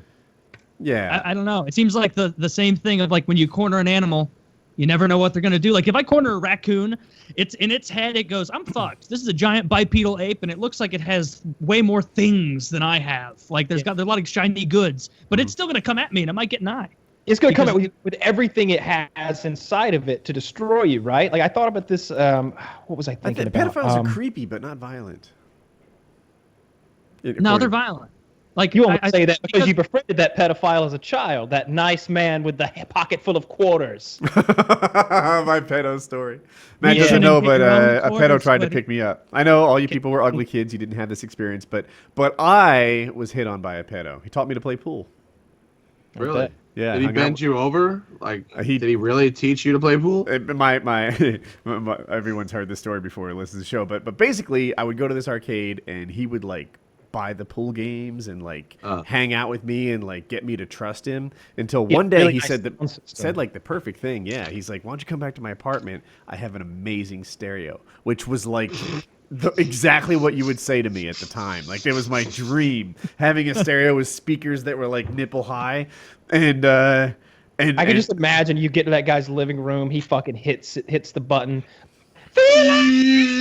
Love tonight. You're like jamming out as he like starts to like massage your shoulders, and you're like, "Well, I was a little tense." Yeah. Okay. I It's was better nervous about than coming he, here. like, put on his smock and be like, "Do you like Huey Lewis in the news?" I'm really picturing Sister Christian, like from fucking Boogie Nights. He's Cosmo, he's Chinese, like that song. Motor run. Sister Christian, it's time. Yeah, in the truest sense though, Woody, you were almost molested. Like because that guy, there's no way he was like, yeah, I can't wait to go show this 9-year-old my super cool stereo, like, and knock some balls around on my pool table. We don't have to pay for this table. I've got one at home. I've got snacks there too. I've got sleepy drinks, and I've got lots of Benadryl, high C, Jesus juice, whatever's in that, it's yours. It's fine. Jesus juice. It's just a lot of cough medicine. You look stuffy. It has some propofol. I don't know the drug, but Propofol. Propofol. Yeah, Propofol? You ever get that shit? It's nasty before stuff. surgery. It is the greatest stuff. As a matter of Fuck, if I was hurt right now, that would be the thing I was most looking forward to. I've had it like, I don't know, 3-4 times in my life, and I'm like remotely addicted. I just love it. It is the best experience. Well, yeah, I don't have any experience with that, but if I mean, this is just a wild guess. I bet that like in those old westerns, when you see the guys smoking opium, that is what smoking opium feels like. What's the name of No, it's like this, dude. I've had back surgery twice. So to get through a couple weeks of shooting before my surgery, I got a cortisone shot, which is a giant fucker, and that goes right in your spine. I've had that. That's nothing though.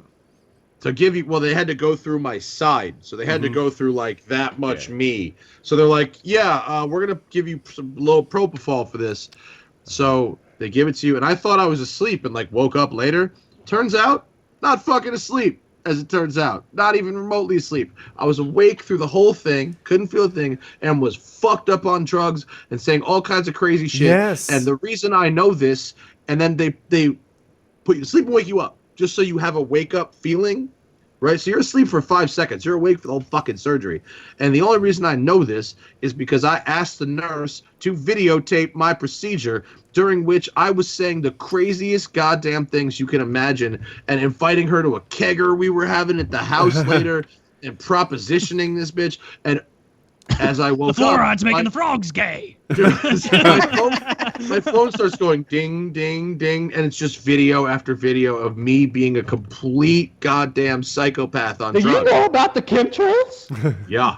Dude, so with me, it was before surgery, and they gave you that propofol so that you weren't nervous anymore. But it was long enough that it wore off. So I have like a full memory of the complete propofol cycle. Where I was. Oh no, it's great. I would. If there was an anesthesiologist right here, I would be like, dude, give me a hookup. Give me a hookup. It is. Ignorance is bliss. It's Michael a glorious Jackson died experience. with that in his system, apparently. Yeah. Oh, he died on that shit. It wasn't just like in his system. That was that shit. They call it the Michael Jackson from a mixture drug. of propofol and benzodiazepine drugs. So that doesn't seem like a good thing to be mixing.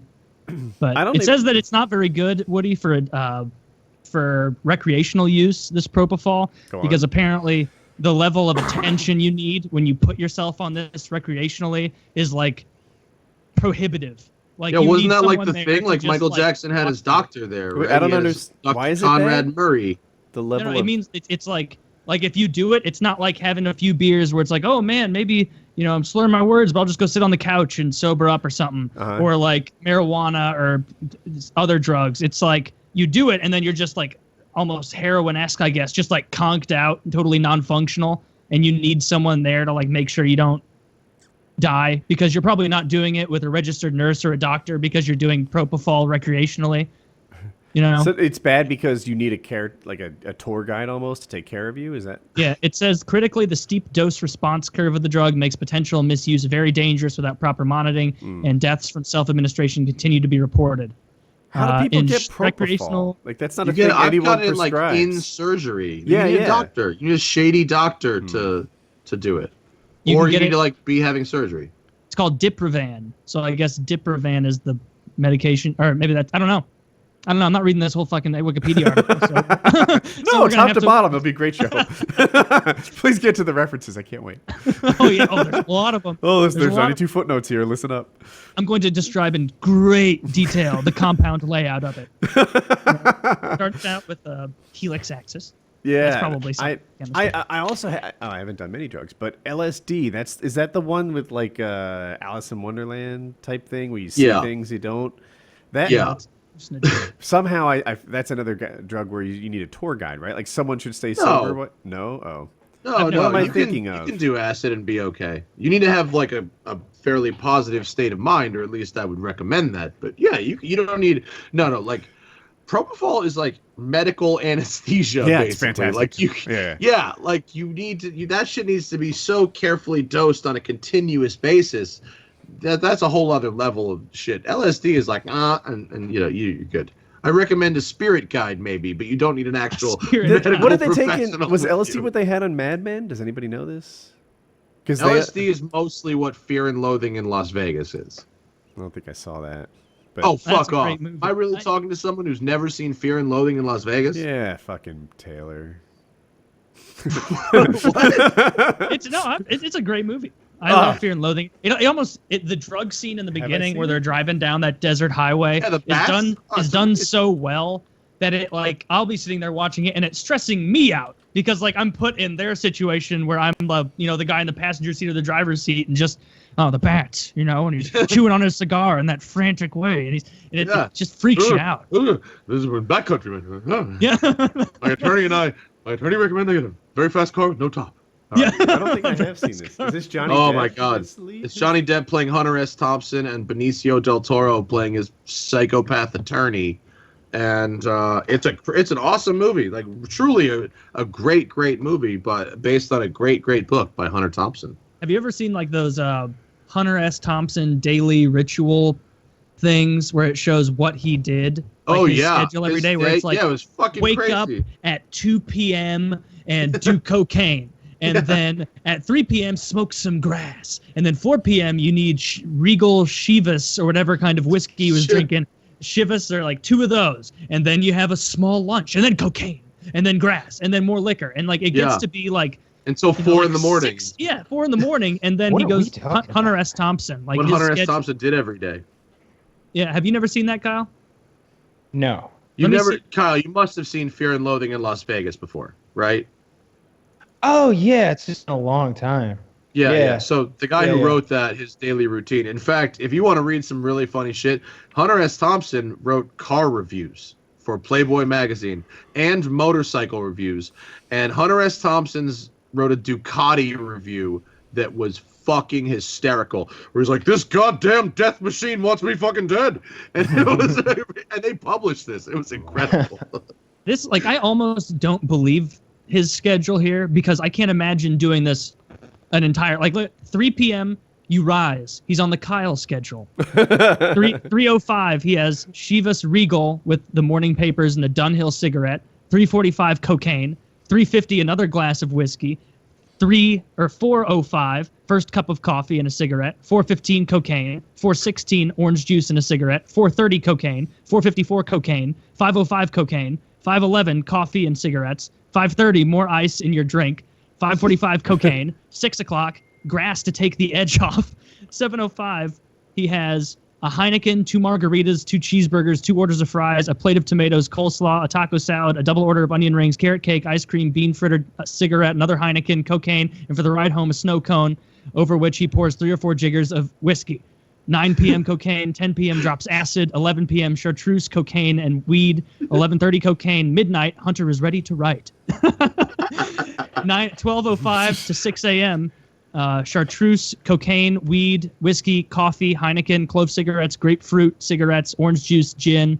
6 a.m. in the hot tub, champagne, Dove bars, fettuccine Alfredo. 8 a.m. Halcyon, which is a sleeping medication. Oh my God, Halcyon. Sleep. Halcyon's like anti-psychotic.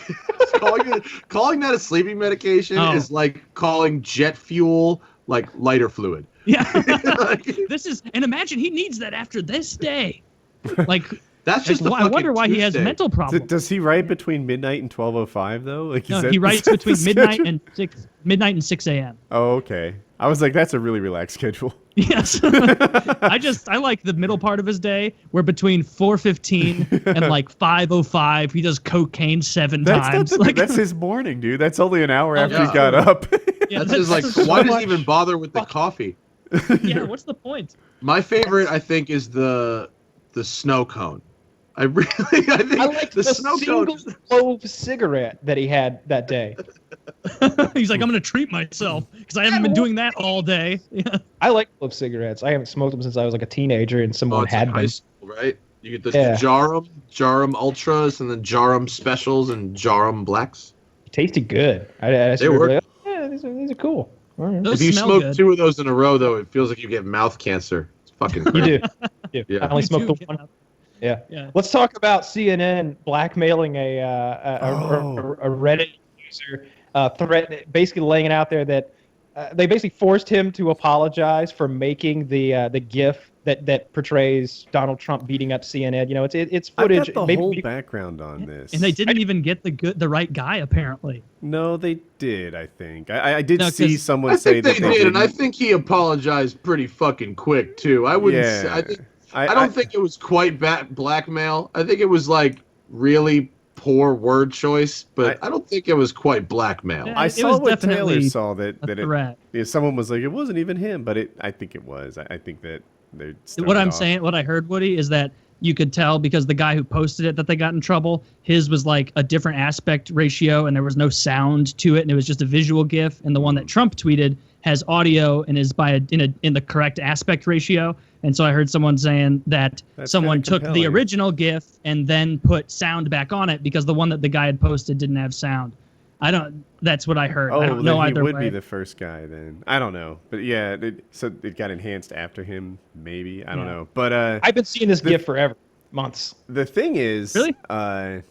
This guy was... So, 2 things. One, CNN was kind of an asshole. They're clearly internet ignorant, and they're like, hey, we'll keep all your info private, but if you keep being an asshole, we won't, which is doxing, right? They're troll trace from South Park. Yeah, they're troll traces. And, I bet at CNN, if you were to say like, oh, but you're blackmailing him under the threat of dox, these idiots don't even know what doxing is. Like, they don't understand what they're... Oh, they definitely would know, I think. Oh, you think? To me, they're internet tone deaf in the way that they handled this.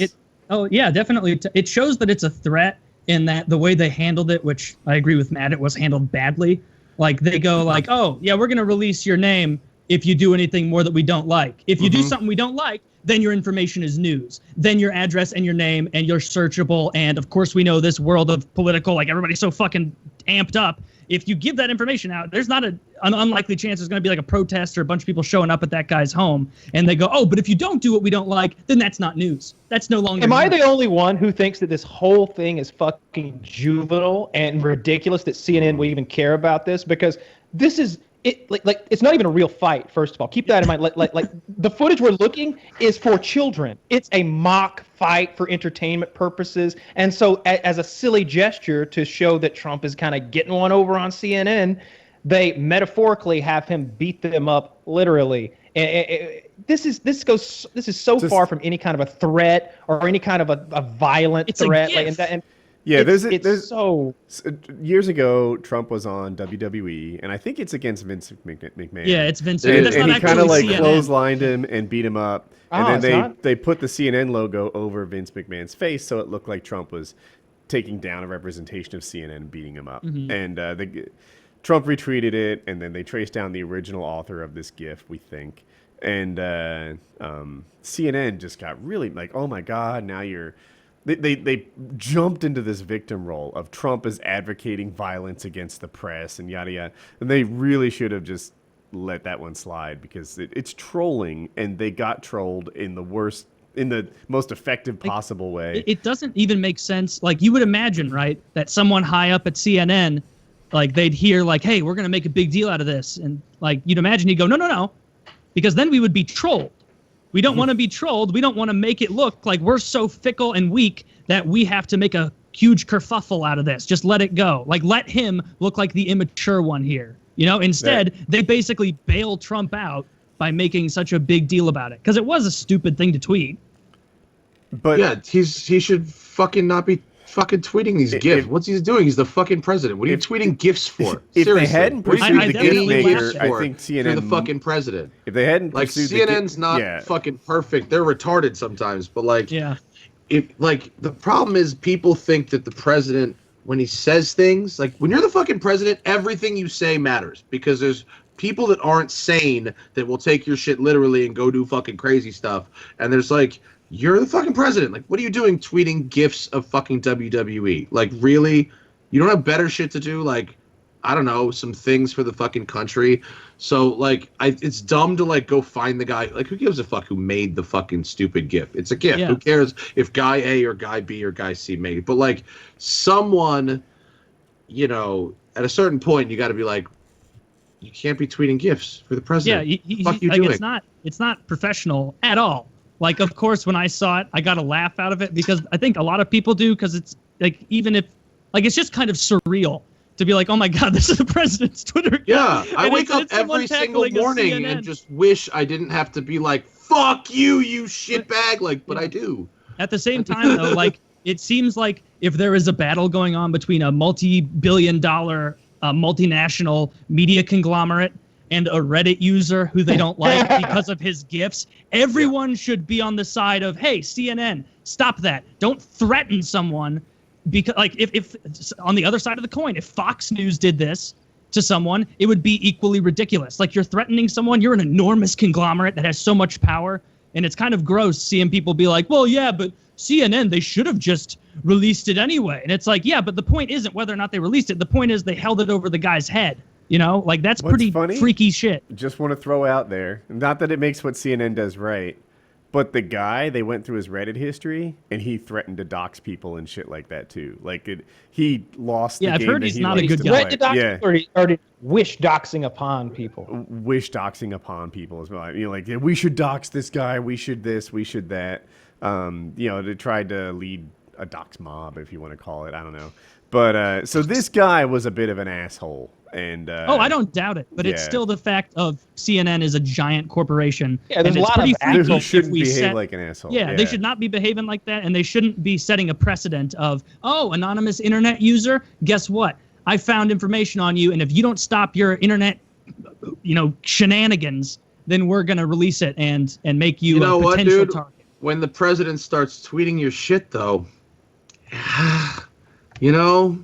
I still think CNN. I like privacy, but you know, also, when the president starts tweeting your shit, man, sometimes he didn't be fucking news. Like, to me, it would be news, but it's not news of who made the GIF. It's the news of why did Trump tweet this GIF? Like, the fact that they went a layer further is because they were trying to connect Trump as though he was like good friends with this guy. Like, this is a great GIF. I love this GIF. I'm gonna post it right now. Like, connecting he didn't Trump to anything is a mistake because he's a fucking idiot. He couldn't even be. But anyway, at the end of the day, it's freaky that CNN or any news organization would do that. Yeah. CNN, I thought that was they went too far, I think, when they tracked down the original GIF maker. And if they had just said, oh my gosh, look how unprofessional the president is, then they would have won this little internet battle. But instead, CNN lost it. So and that's that. I have a new topic. Yes. Taylor, you were called out recently on the internet, and I wondered. Oh, I'd forgotten about this. Yeah, you were called out recently, and I wondered if perhaps we should address that, or if you would like to, because it was you who was called out. Should we see the call out? Yeah, let's hear it from the horse's mouth. I'm queued up at 0. I am all queued up at 0. Let me put it on the screen. Okay, are we ready? Yep. Ready, set, play.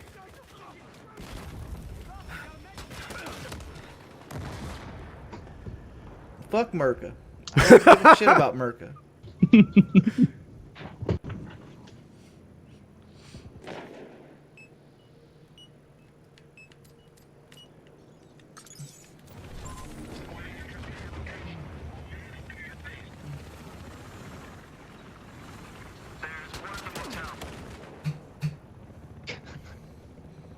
trying to figure out if he's winning or losing. All Merca did was sit there, come in and take all the money I deserved from PKA. That's all Merca Durka did. So fuck him.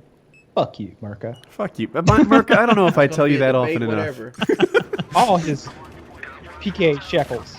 People are gonna be like, "Well, Merca spent just as much time as you on the show." All my now. dollary dues. Yeah. That's because I was kicked off the show and he was given my spot right at the time they started making money on it. But wait, we gave you. Wait, hold on.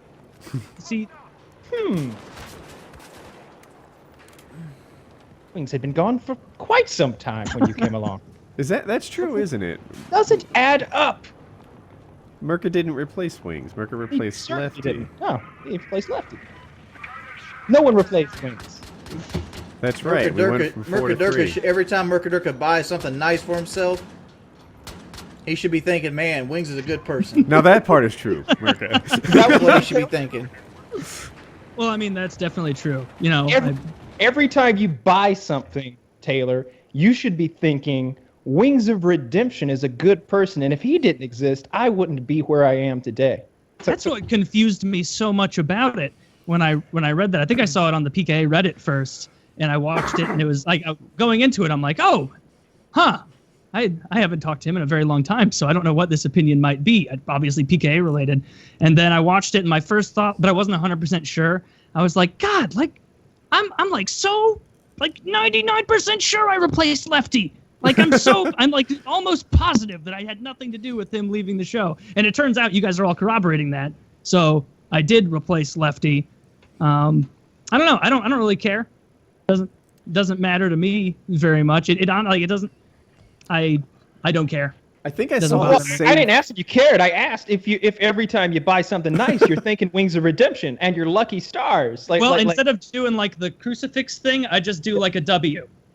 Oh, okay. Like I'm thankful to Wings. You know, at all of my family events. You know, thank you Wings for the food we are about to partake of. Like that kind of thing. So okay. Yeah, obviously. Throw him in there with Jesus and. Yeah, throw him in there with Jesus. A la the rest, the whole gamut. It's good to see that he's doing well, both physically and mentally, and he's not lashing out like a wounded animal or anything at innocent people. I mean, but when you think about it, Kyle, I did take Lefty's spot. So you did. Someone said something on the PKA subreddit that like opened my eyes a little bit, and it was that like the context in this. Apparently, if what he said is true in the PKA subreddit, people like provoke Wings into doing shit like this. Matt, you don't know. Wings of Redemption was a host on this podcast for a while, and at one point we unanimously sort of voted him off the island. We all had our own reasons, but he wasn't a fit with us anymore. And sorry to hear that. How unfortunate. Right, and also after Wings left, the podcast got monetized better. Chiz came in, and those ads that we do, you know, Chiz started bringing those in, and we started a Patreon. And Wings was kind of here for the unprofitable part of the podcast, but not for the part where there was any money. Right? Did he want alimony? But this happens in businesses all the time, right? Like if I work for Twitter and I'm there for that like startup period, and then I say, "Fuck it, I don't have any faith in this company. I'm out." And then after I leave, it blows up.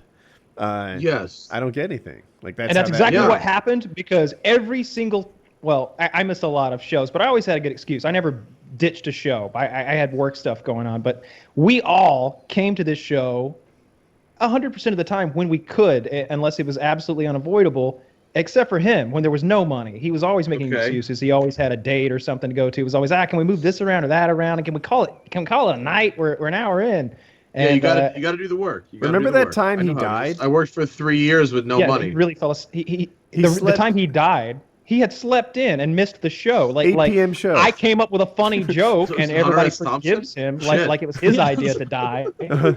But he just slept in. Well, I'm a bummer. So he's out. Okay, so he's out. So what's the issue then? Well, he thinks that he thinks that Taylor has filled his shoes and is collecting his checks. And he's holding that against Taylor here. Merca is like Taylor. One of Taylor's internet handles, so that's why he's. See, let me just say, I harbor no ill will towards Wings at all. I have nothing against him, like whatsoever. I know exactly what Woody's talking about. Like this, like the goaded The into product- it thing. yeah, like dude. this is just one section of a stream, I'm pretty sure, and I bet like people have been commenting it, trying to get a rise or something like that. Yeah. But Yeah. at the same time, But there's like, that I other don't think I'm. I don't 15-minute think I'm. video. Okay. I don't think I'm question. still here just because I fell into the part. You know. Question. Like- how long after this person left did the monetization change happen? A couple months. Yeah. But it was a Couple months. gradual thing that Okay. you know, Yeah, it exactly. gets better as Wait, we how get. many Yeah, how many and- months was Wings gone before I came on? Because there was a period Probably of time. 5. 5 months? Oh, I think 5 months you don't get it. I don't think you get to claim 5 months. If it was 2 months, maybe, yeah. 5 months is a long time. And how often you guys podcast a lot, right? Yeah, Yeah, yeah. This is episode 342. It's weekly. We're like 5 years And into this okay, thing. what episode approximately did he depart? 250. Or Yeah. No, like, remember he came back for 200 Before as a that. special thing? Yeah. So I don't he's done. think he gets a cut. I think if you I don't- guys wanted to be really, really kind gentlemen, you could offer him a small little squeeze as a thank you for helping build the factory that now sells the product. Well, you have to Pretty That's remember the kind of thing we I might didn't leave do. on great terms, and he's been talking Oh, about well. us ever since. And Yeah, we talk like, about we're- him now again too. So set up projects to like Well- make him money and stuff, and he always like spits in our face and that sort of thing. I don't know the guy, but I'm sure he's a nice guy. But if you're talking shit on the internet, you probably shouldn't get paid. That's just me. yeah, I would but handle that in person. I try to empathize. I can see a world where they provoke me to say something about people Yeah. who I thought wronged me. You know, like Right, but you can't talk shit and get paid. You got to pick money or shit or pride. You know what I mean? You want to He get paid, chose. you got to swallow your pride. And Yeah. I feel like this dude chose. I worked with some people in the beginning that helped me build the factory that I now use to make shoes, Mm-hmm. you know, figuratively. And I try to do nice things. No one parted on bad terms, but I try to do nice things for those people when I can. We recently spent some profits on a vacation, but these were people, everyone's great friends. You know, we just have different gigs, and they worked with me when there was not much money. And then I learned how to make McDonald's instead of fine steak. And now I make a good profit doing this. But fundamentally, like, they helped me build an audience, which I then used to take it further. And I don't legally or really even morally owe them anything. You Yeah. know, and we Did you parted on see the good part? terms. Did you see the part where he was discussing a lawsuit against us? Yeah, that I you didn't don't see wanna- that. What did he say? Oh yeah, there's a whole other video where he's like doing some kind of crazy fishy math. He's like, Taylor's making like, I don't know, $6 million a year or something, and all that should have been mine. And Oh, you guys and, got that and- you got that podcast money, huh? That everyone Yeah, keeps talking apparently about. it's That podcast. And he says, and someone says, well, why don't you sue them? I guess that's me and you, Woody. And Yeah. he's like, well, this Good and luck. that, and blah, blah, blah. And I'd lose that case, I guess. And it's like, yeah, of course you would. He most certainly Fucking- would.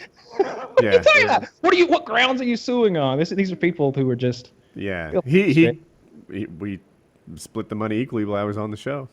You know, he got paid for all the stuff he did. He just didn't get paid for the stuff he didn't do. Yeah, no, you no worky, no checky. You know, I mean, honestly, That's you how know, that goes. I'm gonna in the big David Lee Roth Van Halen split. I'm gonna side with Van Halen and Sammy Hagar down here in the Tire. corner. Huh? you were saying that you had to leave soon. So Oh yeah, I do have to roll out. I apologize, but I managed to get through almost the 3 hours. That's 3 pretty hours? solid. That's pretty good. minutes. So how do our subscribers find you?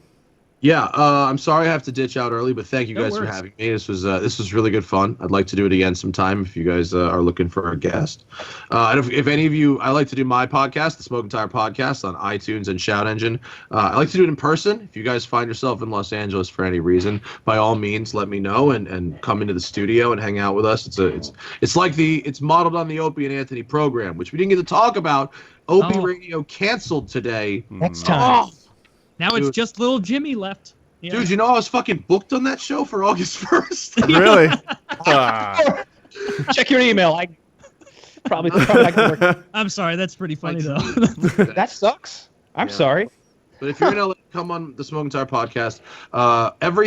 Anything / the Smoking Tire. Facebook, Instagram, Twitter, YouTube, Shout Engine, iTunes for the podcast. We made 2 movies, All Cars Go to Heaven 1 and 2, which you can buy from our website. They're fucking cheap. They're basically like Top Gear shitbox challenges, driving across entire states off-road in crappy cars. And it's really good fun. They're like $3. And new car reviews every Monday through Thursday at 7 a.m. Eastern on the Smoking Tire YouTube channel. And that's about it. It's about all the plugs I got. Awesome. Well, thank you very much. I really enjoyed having you. Thanks for coming thanks for having me, guys. That was a lot of fun. And, ask your buddy if he remembers me. I think Alex, he will. I'm sure he will remember the FPS Russia guy. 100%. Yeah, if you're he spends about half his time out here. So if you do come out to LA, we'll do a podcast with him too. It'd be really he's a fucking Well, that guy is on this week's episode of the Smoking Tire podcast. If you want to hear, and he just drove across India in a shitty Indian car. So he's got these crazy stories from India. It's fascinating. Yeah, well, thanks again. Yeah, really enjoyed it. Of course. Have a good night, guys. Appreciate it. Night. Thanks for coming on. All right. I think I have a one more advertisement here. Yeah. One or two? Two, actually. Yeah. But this one seems more pressing. The past few months, we've been working a lot with Movement watches. We love them. You guys love them, so I asked myself, why do I only have one? You see, Movement offers different colored bands, faces, and styles for each of their many watches. Movement watches start at just $95, so do some quick math. You could have a couple of Movement watches, and it would still be a better deal than just having one of those department store watches. You can get a blue one, a white one, maybe sandstone is your thing. Whatever your style is, Movement has watches and bands to match for every outfit in your arsenal. There's no hassles. Just order online with free shipping, free returns, and a 24-month warranty. So join their more than 1 million social media followers and get a Movement watch today. Go to mvmtwatches.com/PKA today, and they'll give you 15% off your entire purchase. That's mvmtwatches.com. Check them out. They're awesome. If you want a good-looking watch, if you want to look a little better yourself, that's what you wear.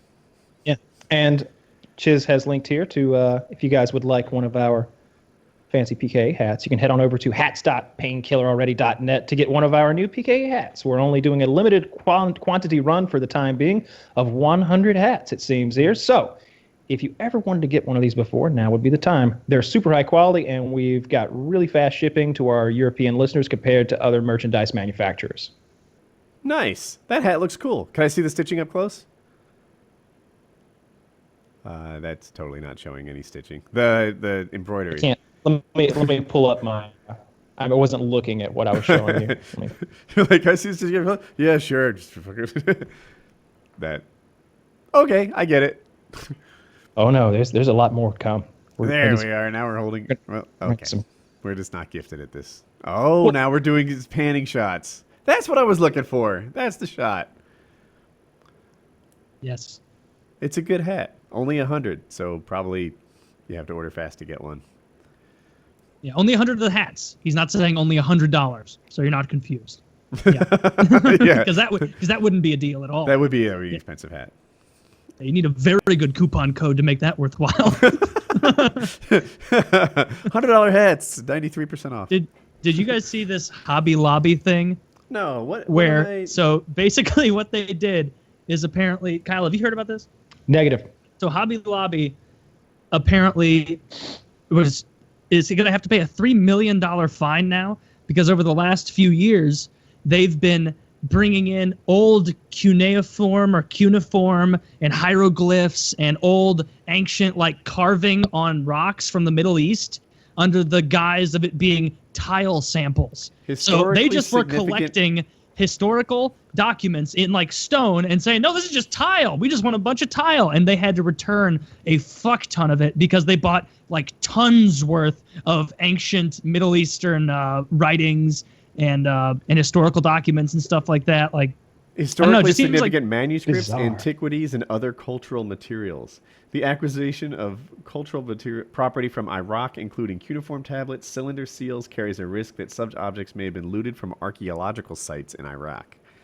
That's legit stealing. It says Hobby Lobby agreed to buy over 5,500 ancient artifacts, including cuneiform tablets, clay, boule, and cylinder seals for $1.6 What is Hobby Lobby up to? This sounds like one of those things where the owner of the company is into some sort of ancient dark magic. This is the beginning of a movie. He's like, yes, all of the architecture from ancient Babylonia and all the cuneiform tablets, bring them to me. I will bring my wife back from the dead. This sounds like someone up at Hobby Lobby is trying to resurrect the Antichrist or bring Muglug, the mud god, up from the underworld or something like that. Yeah, how do you be this cocky as like it's not like they're Bill Gates or something where they're gonna be like, hey, Bill, like you can't do that, and Bill's like, all right, I'll pay 10 times the fine. Can I keep them now? They're like, oh, I guess so. But like what are they doing here? Like, we've got the might of the arts and crafts industry behind us. No one can stop us. Like God's on their side. If anything, like their better angle would have been to be like buying those for some sort of arts and craft, not tile. You know, like if you want to, try and push like ancient Sumeria as like the new black, you know, like ancient pyramids, and you know maybe you do a graphite etching on top of it. You know, get the old Jewish runes or whatever they are. So I mean, I don't know. I'm just saying if I ran an arts and crafts money laundering organization for the purpose of getting like an Ark of the Covenant, I would have been a little smarter about it. So I don't know. I'm sure it's not a money laundering event, but it's just, I don't know. It's silly. Kyle's right. Like, who the fuck even thinks to buy stuff like that? How can you can't read it? Are you going to hire a secret historian? They don't want to read it. They're up. So they're either gathering those things because they think someone thinks that they're going to be worth a lot of money eventually, or that they are worth a lot of money and they're getting them at a steal, or like I said, like to whoever is okaying this purchase, they have some sort of other significance. I know the people at Hobby Lobby are real Christian, right? They're the ones who were sticklers about Obamacare forcing them to pay for certain kinds of birth control, which of course means the morning after pill, not condoms. Like they're opposed to the morning after pill. I hate that everybody like works that misinformation angle. Like first of all, I don't care if Hobby Lobby is forced to pay for the morning after pill or not. The regular pill as well. That's the thing; they're all clumped together, though, right? It's the morning after pill that they had the most issue with.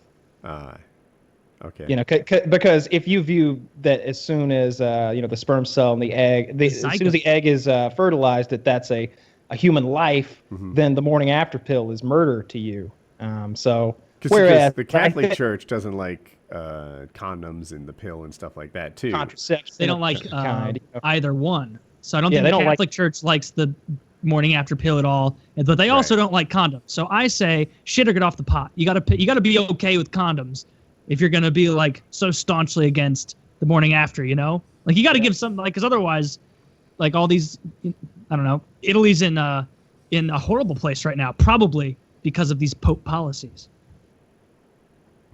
And the EU. Yeah. I don't know, but like probably like 6 of one, half dozen of the other. It might be cultural as well. Could be. Could be. Like something like 25% of Italians are still living with their parents when they're like 30 because there are so little opportunity. And also like the culture of living in like a big, house as the entire family, which I get the cultural difference, but doesn't that sound awful? Like if you had to live in the same home with like your grandparents and a couple uncles and aunts and your parents and your sisters, and like that would suck. Yeah, to me, I wouldn't like that. I think what drives guys out of their homes is wanting to be seen as an adult by girls, right? Like, tell me if I'm right on this, but like, you just don't want to be living with your mom and dad when you're 22 because it impacts your dating life, right? Yeah, that's fair. Yeah, I think that's what drives people out. And I think girls live with their parents longer. Does that sound right? I have no idea. Yeah, I guess in my tiny little sample set of my particular universe, that's true. But they usually have their own place we can go to. Okay. That's funny. With a number on the door. I guess every place has a number on the door, not just rent by the hour hotels. So that didn't work. But rent by the hour hotel. Goodness. But just need a power nap. Yeah, I just like what gets kids out of the house. What gets kids out of the house nowadays? Because I feel like America's moving that way too. People are staying home longer. Well, that's because they have to, because they can't afford to leave. Yeah, I wonder how that will keep up. Because there's definitely a thing with people who entered the workforce like 5 years ago, entered into a recession, and they got kind of a raw deal, and their whole career might be delayed by like 5 years, because it was just tough, right? It was a tough time to get a job. Well, living conditions are more expensive and wages are lower across the board, though, right? Like, it's just harder to do it than it was 30 years ago, and it was harder 30 years ago than it was 50 years ago. 50 years ago, yeah. You go to post-World War II, if you're a fucking human man who's not retarded and can swing a hammer, well, shit, your family can have a Chevrolet and a 3-bedroom house, right? Like, yeah, because the rest of the world was rebuilding, so we had a gigantic benefit. We should have kept blowing shit up. We'd still be there. We did. Yeah, South America is pretty now. untarnished, if you ask me. I feel like we should have done what they did in CSA. We should have, after we won and beat the Japanese, just continue on and take all of South America and make that ours. Confederate States of America. What would have happened if the South would have won? It's a mockumentary. It's fucking hilarious. It's even got mockumentary commercials built in. If the South would have won, they wouldn't have conquered the North. They just would have been their own country. Yeah, that's what happens. Well, no. Well, in the movie, what happens is, okay. So what actually happened in real life is there was this Jewish fellow who was part of the Southern political scene, and he was sent overseas to bargain with the French to enlist their help for the Confederacy. He failed at this because of anti-Semitism in France. Now, that is the part in history where things change and we divert.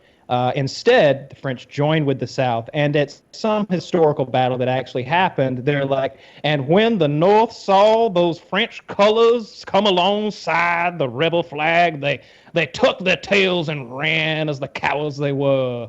And then they chase, Harriet Tubman has to help Lincoln escape to Canada. And she's making him paint his face black and going blackface. And he's like, no, I don't want to do that. And she says, Mr. President, we both niggers now. And so there's this whole part where they capture Lincoln and he ends up being banished to Canada. It's a really good. Does Lincoln attempt to tell a very long story as they're capturing him? We'll see. You have to watch it to get it. But the part where they depict the capture of Lincoln is depicted through a 1910 black and white movie, because this is a mockumentary. They're telling you the history of all of this from now. They're it's like you're watching the History Channel. They're talking about the real Civil War. So they were old dramatizations. Yeah. There's dramatizations mixed in. There's also false commercials that are based on actual very racist products mixed in, like Sambo motor oil. Instead of cops, they have slave catchers, where it's just like, huh, bad boys, and it's just cops chasing black slaves down and recapturing them. It's a ridiculous documentary. It's definitely worth watching. It's CSA. I feel like the Confederates, the South, gets way too much of a pass for what they did there, right? The federal government had more power than the states. That was settled in 1789. The states didn't like that. They wanted to keep their slaves. They wanted to trade in ways that weren't. They were traitors. They were traitors, and then they went to war with the North and tried to kill other Americans. And when I see that Confederate flag, it is a traitor's flag, right? And it was just as much a failed revolution as a civil war when you think about it. Yeah, I agree with that too. But I feel like the South, it's the war of Northern aggression. Bullshit. You guys absolutely started that war. And do we know I have that? no idea who fired first. Yeah. It happened at that fort, right? I feel like they were northern ships firing at a southern fort that's on the water, on the ocean, maybe. I remember. But it's just fucking 10th grade history coming back to me. Yeah, sure. They were just as but what they didn't do.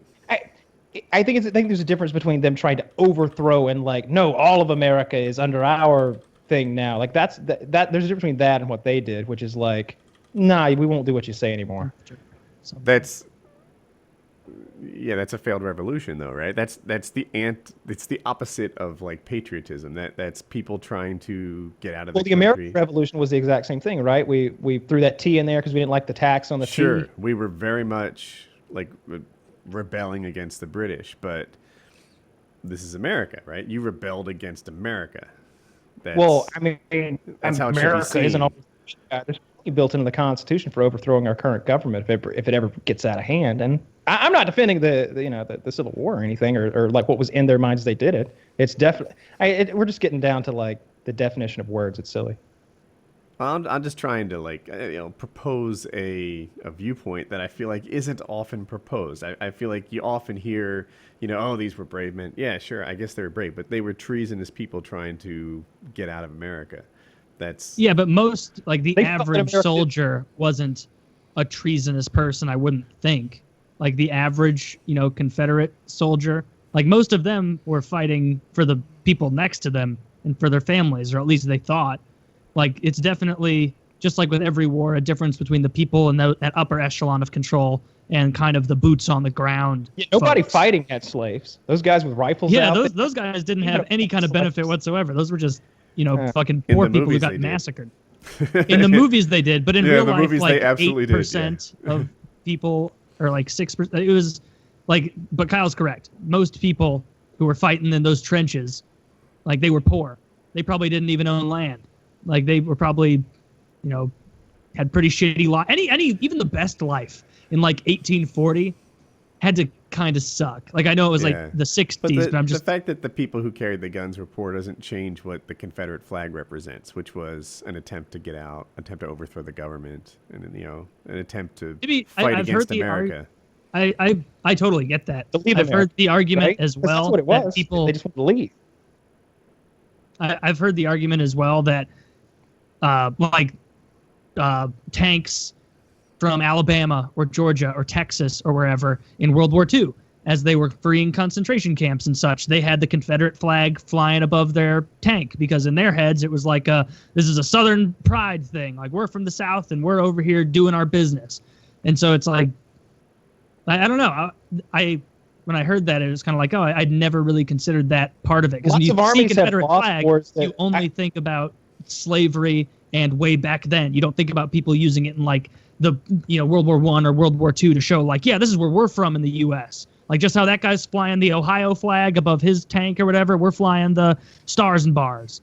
But do you really buy I that, definitely see what you're saying. Like, if you see a Confederate flag on the back of someone's truck, well, see, that's what I'm saying. Now it's on a truck. That's what I think. Yeah, if it's on a truck, it's different because it's like I see that now in modern day is like, yeah, it's kind of skeevy. Like we all kind of know. A statement if he's got it on his truck. You all know what that really means, Yeah, he's making a statement. Like I don't even really know what the statement. Not everyone is making a statement. South will rise again.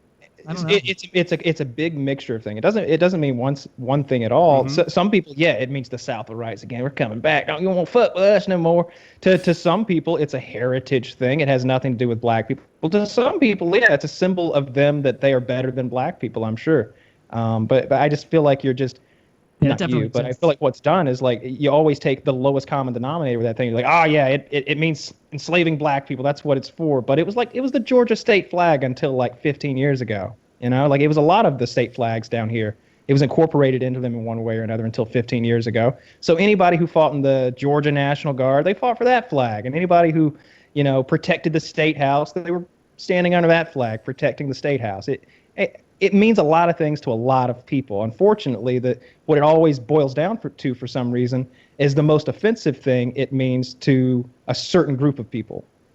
And as far as like whether it's treason or rebellion, like I just think it's semantics at that point. Like they wanted to secede, so it wasn't like they were like, we're going to conquer all of North America. I would think that to me sounds like a revolution.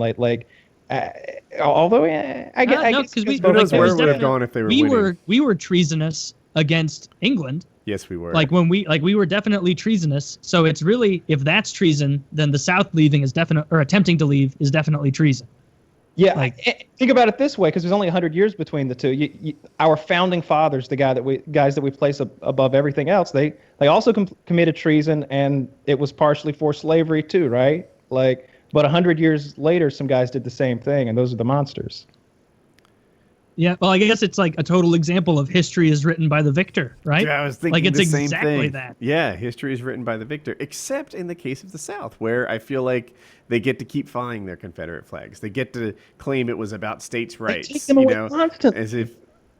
Yeah, they're always like they're right now trying to. Last year they took South Carolina's away. They took down a Confederate. I don't know if it was a Confederate monument or like a Civil War monument. I have no idea. There was one here in St. Louis that they took down, and it was like I remember seeing like how much money it cost to take down a statue, and it was like, oh my god, like what fucking statue removal company are you people hiring? Like this is Joe's $1 million statue removal. Like, it's like, you know what? I can't waste time with another call. It's not my money anyway. Fuck it. Like, I got a tractor. I'll do it for $500,000. Yeah, that's what you need. Somebody to call get me. into statue removal because that's very lucrative now.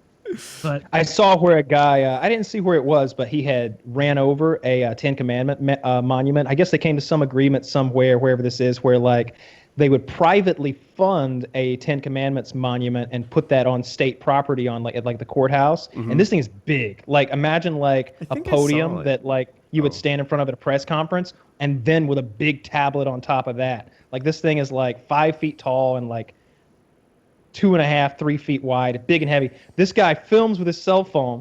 He's like, in his car, he goes, "This is what freedom feels like." Wah! Bam! And hits the fucking thing and knocks it the fuck over, and it shatters everywhere.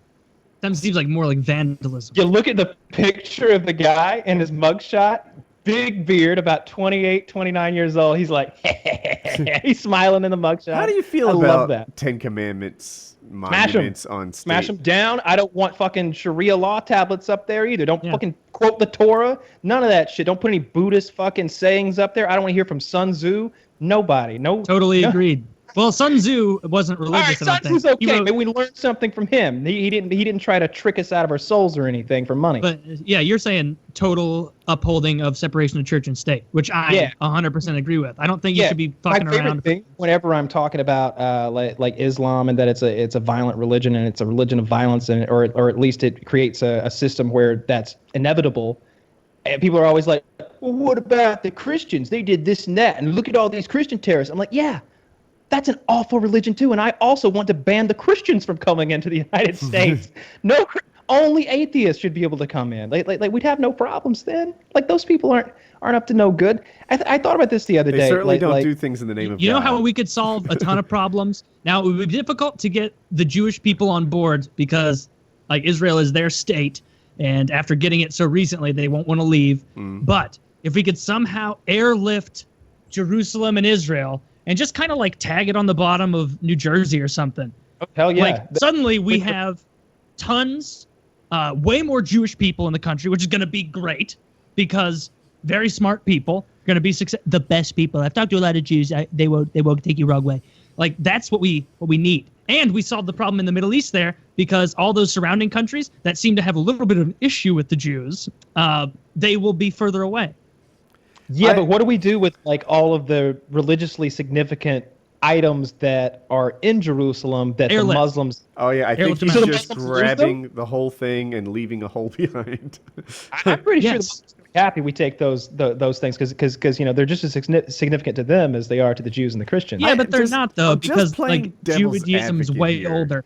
But it seems like Jewish people never get along with their neighbors. Right? Like, when throughout history has there been a concentration... Oh, really? Has there been a concentration of Jewish people that weren't, like, persecuted and attacked and have pissed off neighbors, right? Like, in Germany, when there were lots of Jewish people there, the other Germans didn't like them very much. But they didn't like them because... How'd they do in Poland? I don't know. Tell me. That's what the concentration camps were. There's not well. Yeah, not well. They didn't like it?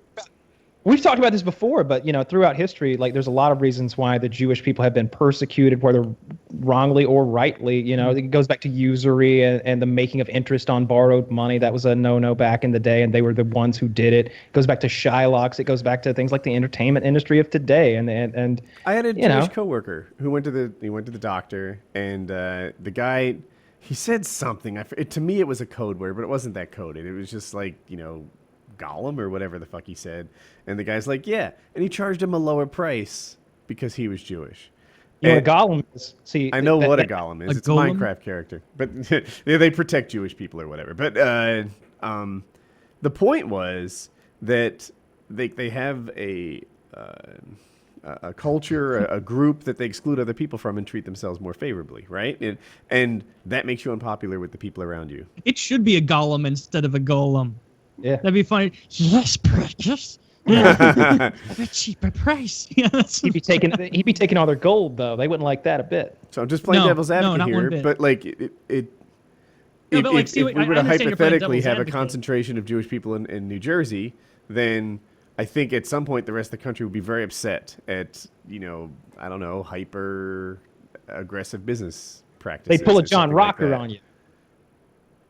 I mean, if the problem they're having is hyper-aggressive business practices, then that's pretty ridiculous. But like all the examples of them in history, I mean, like the Egyptian thing, there's no actual evidence that ever happened. Like the Jewish people were never kept as slaves in Egypt. There's no evidence of that. That's only in the Bible. They didn't build no fucking pyramids. The Babylon thing, I don't think there's any evidence whatsoever that they were ever held. If there's one of those two between Egypt and Babylon that has evidence, it's Babylon. But even then, I'm not sure. Babylon was older.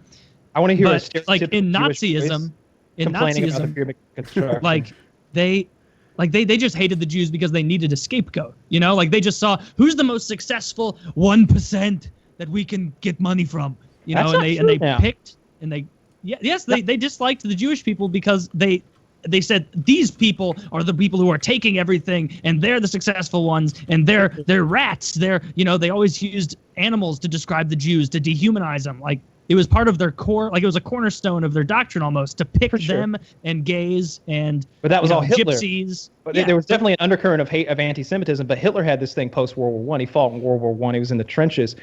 He blamed the Jews for the poor terms of Germany's surrender after World War I, and those terms were just brutal on Germany. Just some serious sanctions that drove the people into a real depression. And then he took advantage of that, and he said, "Hey, look, here's your scapegoat right here," like you said.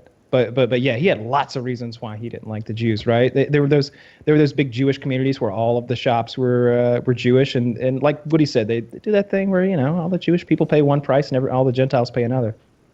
Yeah, I've got fucking pop-ups. 5 bullet points here. I can do it pretty quickly. Religious conflicts. Conflicts between Christianity and Judaism have existed for years, which partly helped create an atmosphere of anti-Semitism in Europe. Anti-Semitism in Vienna. Hitler spent part of his youth in Vienna, Austria, where anti-Semitism was very prevalent and highly advocated. He may have been influenced by these ideas. Jewish economic power. Kyle was alluding to this. At the time when World War I broke out, a majority of financial institutions, banks, and large companies were controlled by Jewish people. Hitler blamed the loss of the war, the economic downfall of Germany, and bad decisions of the Weimar Republic on Jewish capitalism. Conspiracy theory. Hitler believed the Jewish had some conspiracy to control the world. Biological differences. Hitler and the Nazis believed the superiority of the Aryan race and the Jews were inferior, yada, yada, yada. So those were 5 reasons they dislike Jews. But I don't know. There are some communities where, they help their own, and that's a thing that Jewish people do that, like, say, regular white people don't do, because it would be horrible and evil, right? But other people support their own kind, and that leads to frustration, amongst their neighbors. And I swear it's been like that for 100 years. Thousands of years. I still think my airdrop idea is a good one. Yeah. Where you just put it right there in Manhattan, right? Like there's. First of all, we don't have to keep sending billions and billions and billions of dollars to, or actually, even if we did have a giant helicopter that could airlift all of Israel over here, we still wouldn't do it because then we wouldn't have any foothold in the Middle East at all. So even if we could do that and magically teleport it for free into a safe area and they didn't lose any homes, the U.S. would still say no. I didn't consider. Put an aircraft carrier where Israel used to be, because it'd just be a water filled with hole now. Yes, a hole filled with water. Yeah. They're not find oil down there. Did you guys see this article I just linked? Don't put glitter in your pussy. There's a new trend with some ladies. And to be fair, the kind of trend that my grandma warns me about, where she'll text me and be like, "I saw on the TV that they're doing something called bath salts now, Taylor, and I need you to promise me that you're not going to try them, okay?" And I'm like, "Grandma, I know I'm not going to do bath salts. She's like, I'm just making sure you know it's dangerous and it's out there." And it's like that kind of thing. I don't think there are that many women putting sparkler pills in there, because it is a pill. It's like a pill that you put up in your hoo-ha, and then I guess it dissolves kind of like an Advil, quick release. and then you've got a ton of confetti, essentially, in your vagina that's supposed to make it taste better and smell better. But in reality, it turns out that putting lots of foreign tiny little objects up in an area that has a very delicate pH balance, just like a pool, just creates a lot of little, irritations in there and can give you STDs and the like more easily. Yeah, you want to go to prettywomanincorporated.com. Here's a link to where you get the passion dust. That's what it's called, this passion dust.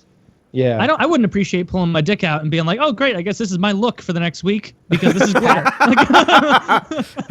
Passion dust is a sparkleized capsule that is inserted into the vagina at least 1 hour prior to having sexual intercourse. As the capsules, as it becomes increasingly warmed and moistened by the natural vaginal fluids, it will begin to dissolve, releasing the sparkling, candy-flavored passion dust inside of the capsule.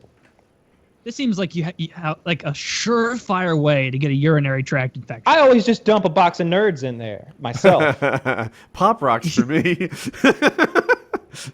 Christ almighty. You ever try to slide a king-size Snickers in there? Well, obviously, yes. What was I was coming back out, but I was wrong. They said that the glitter can like migrate up to the cervix and cause problems there. Of course this is can. Like... Yeah, and you're like, yeah, I guess that's what would happen, right? Like, I'm not really a vaginal expert, but all roads lead to Rome, sort of, it's where they go. So maybe the glitter would work its way to the cervix just like sperm does, and you got a problem. Yeah, it just seems like this is a non-starter of an idea. Like, all right, hear me out. Put a small pill full of glitter in your vagina. It's a penny for a sample. It's a penny for one sample. I see that here. The scale keeps going up. How much pussy glitter you want. But if you just want one capsule, it's 1 penny. You should get one, Kyle, and then just suck on it. Yeah, and we should all take one before the show. Tastes like pussy. What if they taste good though? And I'm just like always just like. It said it's candy. Like I'm just eating pussy candy all the time. That's my new addiction, and I'm just popping them every time I smile. Time we see Kyle, he's got like a grill, a bedazzled mouth.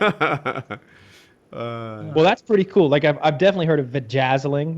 When you bedazzle a pussy, and I've seen that. You're gluing rhinestones down there, and that's actually pretty cool. In person, and it doesn't seem like some. I mean, if I saw it in person, I'd be like, all right, well, to each their own. It's not going to stop me.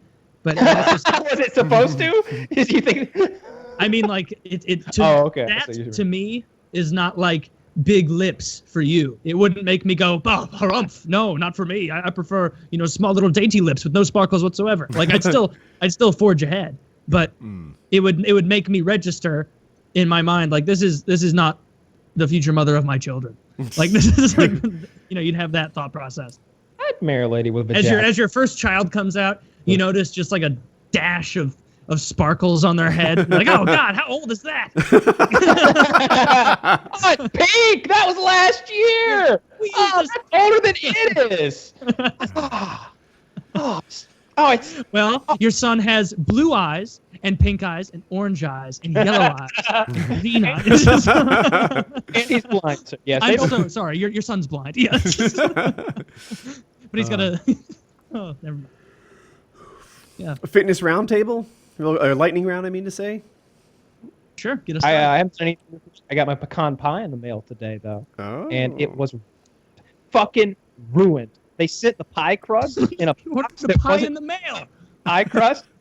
So, I look in the box, I go, open it up, and the pie crust has been, crushed, and I swear to God, I'm not exaggerating. There wasn't even a crumb of pie crust still in the metal pan. It was all ground up and in the bottom of the box with the pecan pie filling.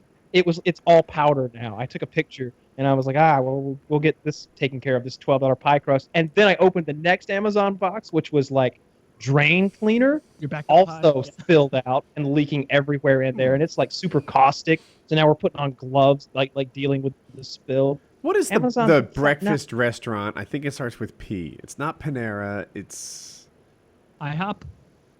Nope. Waffle House. I know my letters. I'm just trying to maybe spur a thought. Shucks, they make amazing pies. Shoney's has pies. Piccadilly with I'm surprised that you're surprised that a pie by mail not working out is surprising to you. Well, the pie filling. So just to be clear, it's like it says like it's a pecan pie in a jar. So like you look in the jar and it's all that like brown sugary goo, like pecans all in there, and it looks fucking delicious. So you just pour that into the pie crust and like bake that shit, and you've got a pecan pie. And I like pecan pie. Okay. And so your fitness is going well then. I had earned a pecan. I dropped below 170 the other day, and like I weighed myself this morning. I was like 171. So like I'm just I can afford a pecan. Well, that's good. You're down. Are you where are you going from here? Are you going on another milk gain? Or are you gonna? I'm gonna keep working out. I don't know that I'm gonna keep working out as much as I am, but I'm gonna definitely keep working out like a couple days a week, 3 days a week or something, because I have better cardio right now, and like I had to get up this morning and like deal with we're getting the yard cut, and make a long story short, I had to jog at one point. I did a couple laps around the house to like get things in order, and I was like, I'm not out of breath a bit.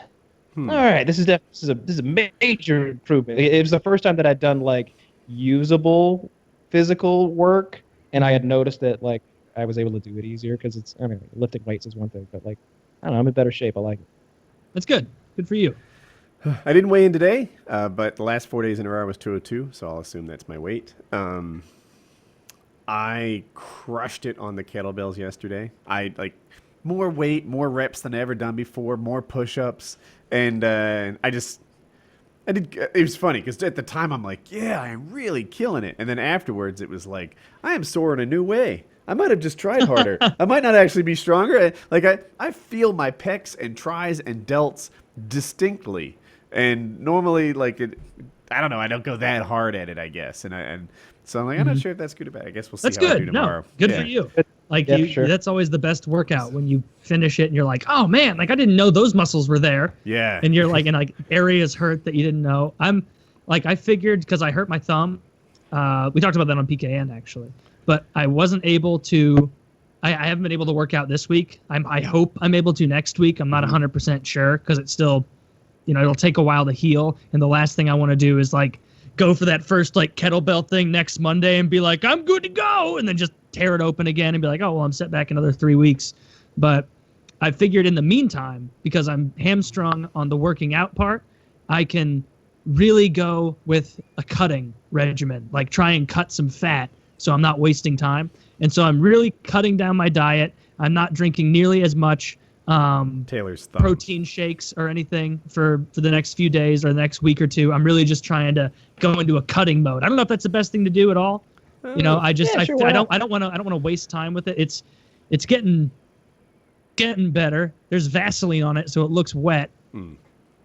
But yeah, I went to the doctor because I was like, oh, I should probably make sure my thumb's not infected, and I got there. Paid my copay to have this lady look at it for 45 seconds and be like, no signs of infection, but are you taking too much care of this? Because it looks like your skin has just been in a pool for a while. I'm like, yeah, I've been trying to keep it moist. And she's like, yeah, that's too much, far too much. So don't wrap it anymore and just put Vaseline on it. And so that's what I've been doing for the last day, and it's actually closing up faster now. But I don't know, it's just really fucking annoying because the reason How did you cut it again? You pinched it? Ceramic knife. I was drying some knives, and I was drying it, and I ran my finger across it real bad. Fuck! And it was one of those things where I went like, and then just kind of like immediately went to grabbing work. the towel. I grabbed some paper towels. I walked into I had someone over at the time. We were about to eat, and I gashed it at the worst possible time. And I walked into the bathroom and was like, all right, supplies. Because I was like, if I let myself like look down at how much I'm bleeding right now, I'm not going to be happy with it. So I was just kind of like looking down like, all right, and Neosporin, this is old, but it's good enough. All right, do I have any bandages? Of course not, you're a 26-year-old man. I have hockey tape and Bounty towels. And so I wrapped my hand in a Neosporin-soaked paper towel and then used hockey tape to tape it up. And okay, good. then I went to bed that night and was like, the black friction this. tape? Yeah. Yep, black friction tape. And I was like, I'll revisit this in the morning. I wake up and my expert bandage has fallen off and it's just laying in the bed with me. Go, surprise, surprise. And my pillow has so much blood on it. Ooh. Because I clearly just like moved my hand up there and just let it like bleed for a long time throughout the night. And I woke up, took it off, and was like almost aghast at like, oh fuck, like this is a bad cut. Like I might need to go to the doctor. And then I was like, no, don't go to the doctor because you're gonna end up wasting money. Just give it a couple days. You'll be fine. And then I ended up just giving up on that. I didn't do shit for the 4th because I'm like, well, if I go out, I'm gonna end up drinking, and if I'm drinking, that's horrible for healing. So I don't want to do anything. I'd rather just get a lot of sleep and let it heal. But this is the first time in my life that I've not worked out because of an actual injury. Every other time in my life where I've like wanted to work out or stay active, it's always eventually come down to like, fuck that. That's hard. I'm done with it. Like this was the first time ever that I got an injury, and I'm like, oh shit, like I'm gonna miss my workout. And I kind of like in my head, I was like, oh, that means like you like doing this for real now. You know, you're not pretending anymore. And so that in and of itself was kind of a boost. But maybe I'm just looking for an upside. I had 2 non-scale victories. One is this shirt. I got this shirt last year. It has Paramotors on it. So there are tens of people who think this is cool. And it didn't fit. I was too fat. I was too fat when I got it, and I was way too fat, when I started my diet. And it fit in a really unflattering way. Now it's actually loose-ish. Like I totally fit in this shirt, no problem. And the other, I do these Paramotor videos like 1 a week. And mostly I have a camera on my head so you don't see me. People hadn't seen me for a while. And I got a lot of compliments. They finally, I showed myself, and they're like, damn, nice. Woody, you're looking way thin. Like, how much have you, people can see it. Because we only see your upper body. I can absolutely tell in your face you've lost quite a bit of weight. Like, it's obvious. That's a thing, too. So, on the PKA subreddit, somebody was like, they showed it. Oh, I guess the Wings Talk came up or something a week or 2 ago. So they showed me then. Oh, it was, we talked about the 1v1. And they're like, Woody's head is way bigger now. And I'm thinking to myself, that's actually not true. Now, it became true, because I got fuller in the face. That's not current. Yeah, but they're out of date. Like, your mental image of me hasn't updated because my face is thinner than it used to be. So, anyway, that's it. We'll get off of weight loss. And you don't weigh 500 pounds. There are a group of people who are following along. Like, I'm getting private messages and stuff like that. And the fact that we're doing a fitness thing has actually, a lot of other people have too. So many people inspired by it. I love it. I never thought that would happen. I thought there'd be a few stragglers who are like, yeah, I'll get on board with this. But it's really cool. I play Battlegrounds with a bunch of people, and I try to mix in a lot of fans. So I probably play with 20, 30 people a week. And it seems like every other day, one of you is like, I'm on board too. And sometimes it's like, I lost 7 pounds and now I look excellent. I've had those guys who were like, I got a little lazy, but I'm back in shape now. And then there's guys who are like, I've lost 45, look okay, I'm still a piece of shit, 35 more to go. And I'm like, wow, well, fuck, at this rate you got it. You're only a couple months in, you've lost 30, 40 pounds. A lot of them are like that. So that's really cool to see you guys doing that. And following along with this, and I've lost 18 pounds. I feel good about it. Because I feel like what we've done here has definitely made at least a few of you live longer, happier, healthier lives, and legitimately. And you're getting laid more. Yeah. It's the real our listeners are PKA. Better listeners. That's the entire It's our point. mission statement. This don't for a second think this is about health. This is about pussy and getting vanity. Yes, and vanity. I want to be able to take my shirt off at the pool and be like, boom, I look better than 90% of these fucks. And then there's always the 10% where it's like, well, you don't be a dick. I'm never getting there. Like you're in just fantastic shape. I don't even know I'll where swim my in the limit deep is. end when you're in the shallow end. I look at, I see myself in the mirror. This happened today because I'm not there yet. I don't pretend that I'm ready to do some sort of victory celebration. I saw myself in the mirror. I just came out of the shower and was naked. And I was like, you know what? There is an emerging sexy Woody in there. Not claiming you are, but there it is. And then I put on my underwear with an elastic waistband around my love handles, and I thought, you should keep going. That is the biggest morale ruiner, is when you're standing naked after a shower or before a shower in your mirror, and you're like, man, look at this guy. Where was this guy the whole time? And then you like still looking in the mirror, put on like some like boxer briefs, like those compression like stay cool underwear, whatever the fuck you do, and immediately it just cinches into the bit of fat around your waist, and you're like, where'd Taylor go? Who's this asshole? Like women's underwear has gone through 200 years of progress to make it more flattering, right? The reason it's V'd up around their hips, the whole cut, everything about it is to make women's bodies look better. Men, on the other hand, have just frozen with elastic around the love handles since the beginning of time. Men's bathing suits, too. That's the way it should be. That's not true.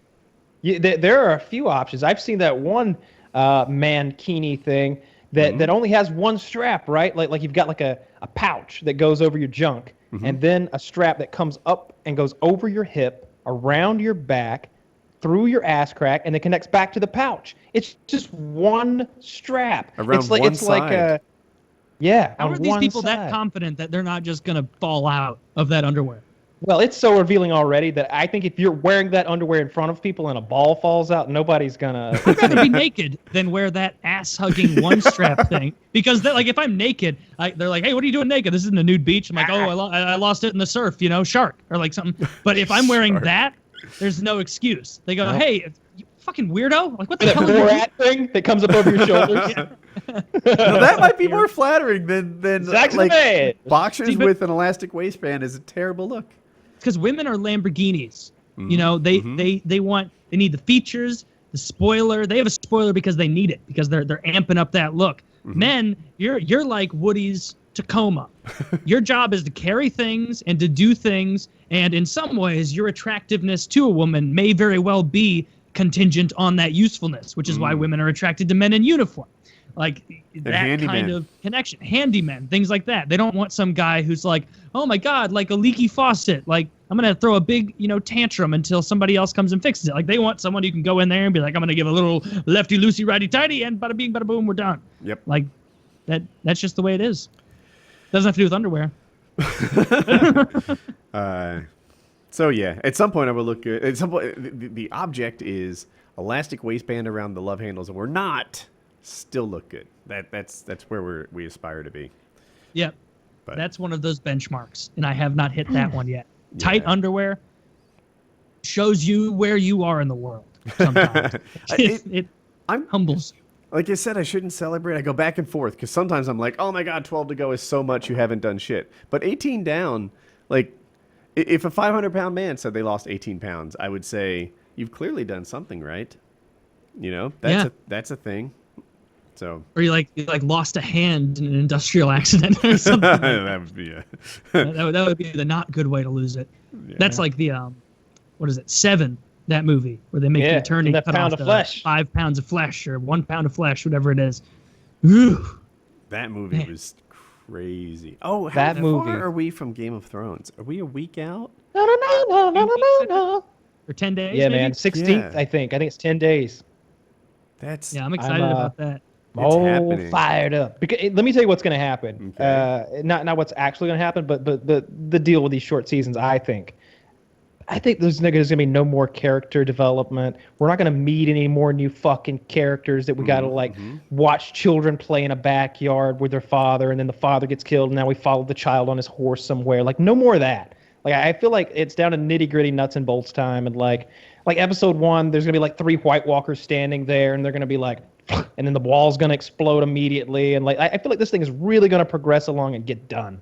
So you think one of the ways in which I evaluate an episode is did something happen?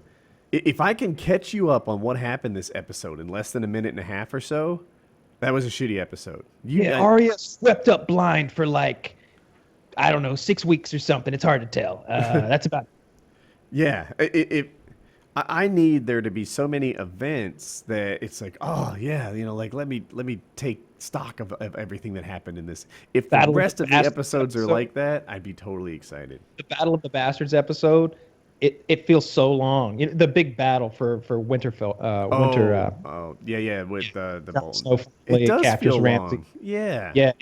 If I remember correctly, I think it might even begin with that pre-battle thing where you've got the little girl from the Mormont girl, and she's like, giving him the bitch face or whatever, on her horse. And Jon Snow's like, what will your men think when they hear you wouldn't fight for them? And he's like, I've heard stories about you.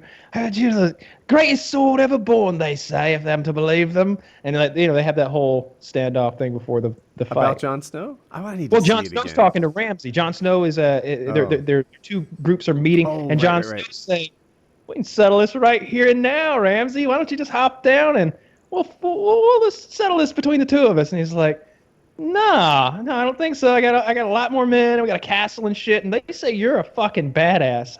No, I won't do that.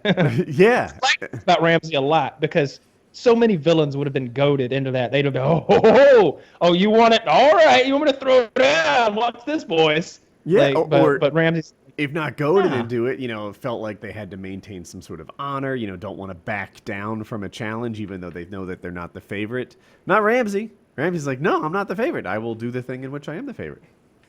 Yeah, I think that's what he says. He's like, we could do it your way, and I would lose. No, that's what Robb Stark says way back in fucking season 1 when Jaime Lannister says to him, he's like, hey, we could settle this right here and now, Robb. And he's like, yeah, we could do it your way, and I would die, but we're going to do it my way, and I'm going to win. It's like, yeah, this is good. These are smart characters. I think that's what I like so much about Game of Thrones is like, for all the fantasy and the dragons and stuff, like there's a lot of real. It's like motivation. Real believable dialogue. It's not like some parts of House of Cards where he's like, Mr. Vice President, it would be much better for your career if you were to resign and give me the office. And then the Vice President's like, well, I don't know. It doesn't seem like that would be a good career path for me if I went back down the governor after being the Vice President. It's like, oh, I think you're sorely mistaken, Mr. Vice President. They respect you in Pennsylvania. We need someone to whip for us there. Oh, I suppose when you put it that way, I'll file the resignation paper. And it's like, what? No, nobody would do that. No vice president is going to be like, yeah, governor sounds great. The party needs you. Yeah, the party needs you. And you're a politician, so I know you take that seriously. And now I'm becoming Foghorn Leghorn. I see.